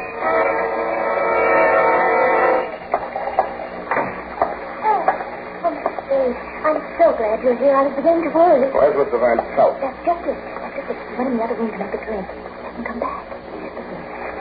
You don't know how glad I am you're here. Do you know why he invited me to have this drink with you? I can think of one way. Oh, thank you. Listen, he wants to buy Hank's cigarette case. And, of course, much as I hate an Indian bibber, Mr. Spade. Yeah? Well, you know, Hank didn't leave much, only a little insurance, and the printing shop is a partnership, you know, Hank and Mr. Soleil. And the cigarette case is just a windfall. I told him you wouldn't stand in the way of a widow. I wouldn't think of it. I knew you'd do the decent thing, Mr. Spade. Please, Mr. Spade, my bruises. Besides, I haven't got it. You haven't got it? Oh, now, look, Mr. Spade. Blanche. Okay, now, Blanche, try and think. Did you ever hear your husband mention Van Pelt? No. No, they never even met. Mr. Van Pelt said so. How'd Van Pelt find out about the cigarette case? They said you showed it to him. How well do you know your husband's partner, Mr. Soleil? Oh, we're total strangers now. I told my husband everything. He forgave me. And what did Mr. Soleil tell you? Nothing much, nothing. He's led a very dull life. Almost as soon as he got out of reform school, he took a forgery rap. Oh, very good. That's where he became a master critter. And stir at the same time. Oh, yes, they do. They don't have much help. Au contraire, Blanche. Au contraire. I escorted her outside and pushed her into a taxi. Then I walked back to Church Street. see light in the window of Page's printery. The chimes were hammering out 5:15 when I entered Hank Page's shop. In the back, a guy was sitting at a desk in his shirt sleeves checking off figures in a ledger. I introduced myself, and he told me his name was Ben Soleil. We shook hands, and then he waved me to a chair across the desk. This is awful, Spade. What with one thing and another, we're heels over head in work, and got to pull with these books, and I don't know a thing about it. And pardon me. Yes. Oh, all right. Oh, well, things are a little confused here just now. Could you tell me a little more about it? Huh? Oh, yes, I understand the problem. Well, we're handling it at this end, but we'll be very busy for a while. No, there's definitely no point in you dropping by tonight. Oh, you'd think the news of the boss's death would make some difference to those customers, but no. Hey, take that fellow that just... Yeah, I know you're very busy, Mr. Soleil. I don't want to take up too much of your time, so... Say, what makes you think that car deliberately ran down the boss? Did I say so? Well, you're an insurance dick, aren't you? You got me tagged. Anybody have anything against him, as far as you know? Oh, he fired 2 printers last week. Why? Well, they couldn't spell in English. You see Mr. Page this afternoon? Yeah, he came in for about 10 minutes. Said he'd be back on the job tomorrow morning. He was killed just after he left. How'd he look? Oh, same as usual. You wouldn't say he'd been in a fight. Oh, good Lord, no. He was a sick man. He had a piece of corn in his hand when he was hit. Know anything about that? Oh, sure, he got it here. One of our customers, a man named Van Pelt, paid for some work with it. Boss wanted it for a souvenir, so he took it with him. Does Van Pelt know about Page's heart? Oh, that's a stupid question to ask. You didn't know Page was killed with Van Pelt's car. That's a long shot, sir. Thanks. Here's another one. You're lying straight down the line. Huh? You didn't see Page today. If you had, you'd have mentioned that he had a black eye. He didn't take that Dutch money for a souvenir. If he had, you'd have mentioned the cigarette case. You said enough.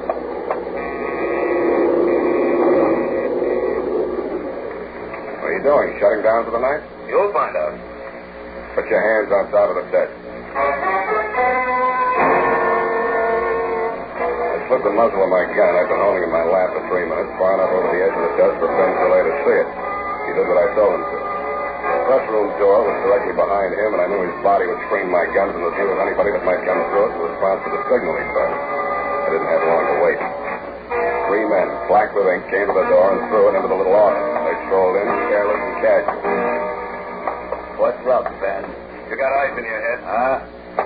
What's this? Stop right there.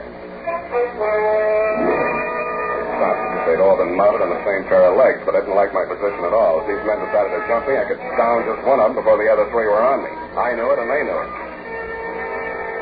Then I felt some fresh air on the back of my neck as the street door opened behind me. Soleil, what is it? Is it a holdup? It's me, Blanche Spade. Get out of here, quick. Find a cop and bring him back here. Will you do that? Sure I will. You can count on me. Soleil's mouth opened in a broad grin. I didn't need any more warning than that. I threw myself sideways, but I wasn't quick enough. The blow I got from behind with Blanche's lady's handbag type persuader didn't hit me full on, but I got enough of it to fold up my legs as if the knees were hinged with paper, and I slammed into a heap on the floor. Something dark crashed towards me. I clutched with both hands. And a foot kicking in my face, I wrung it the way it brings out a mop. I was dimly aware that my feet were under me again. Some squirming thing was on my back, and a hot, damp object like a hand was across my face. I put my teeth into it, head back as far as it would go. Maybe it smashed into the face it was meant for. I don't know. Anyway, the squirming thing was no longer on my back, and suddenly I could see again. I saw a brass cuspidor 6 inches or so in front of my eyes. That's how I knew I was down on the floor again. I grabbed the cuspidor and tugged at it. I staggered to my feet with it and used it to club a clear space in front of me. I swung it high and let go. Then I was back on the floor again with 600 or 800 pounds of flesh hammering my face into the boards. You can't throw a brass cuspidor through a plate glass window into a rush hour crowd in downtown San Francisco without attracting attention. The hour of rescue was at hand. It was exactly 5 p.m. Let's go to work.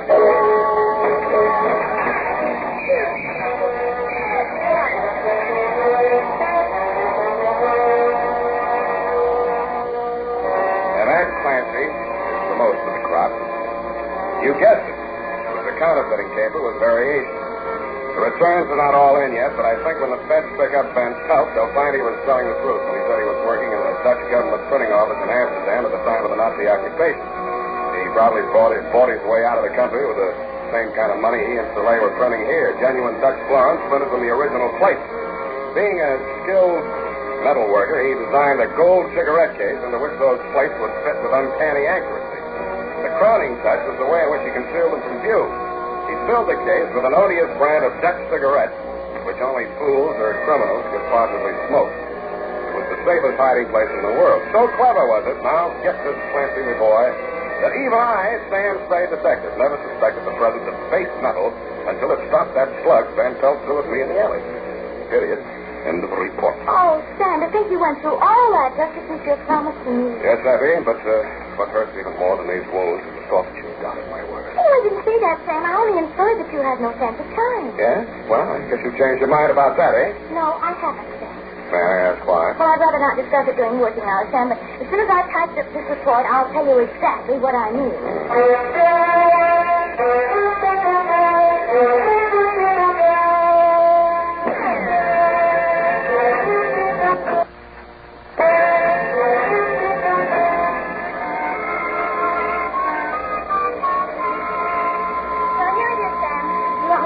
Shall I just hand it to him on the way to the streetcar? Save the stamp at. What else? Oh, hi, Sam.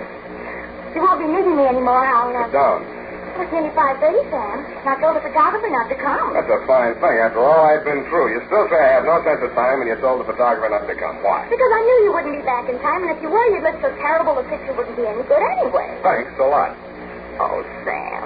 That's why I must have been so cranky. I must have had a premonition. I never was the matter with me. I'm so ill-tempered.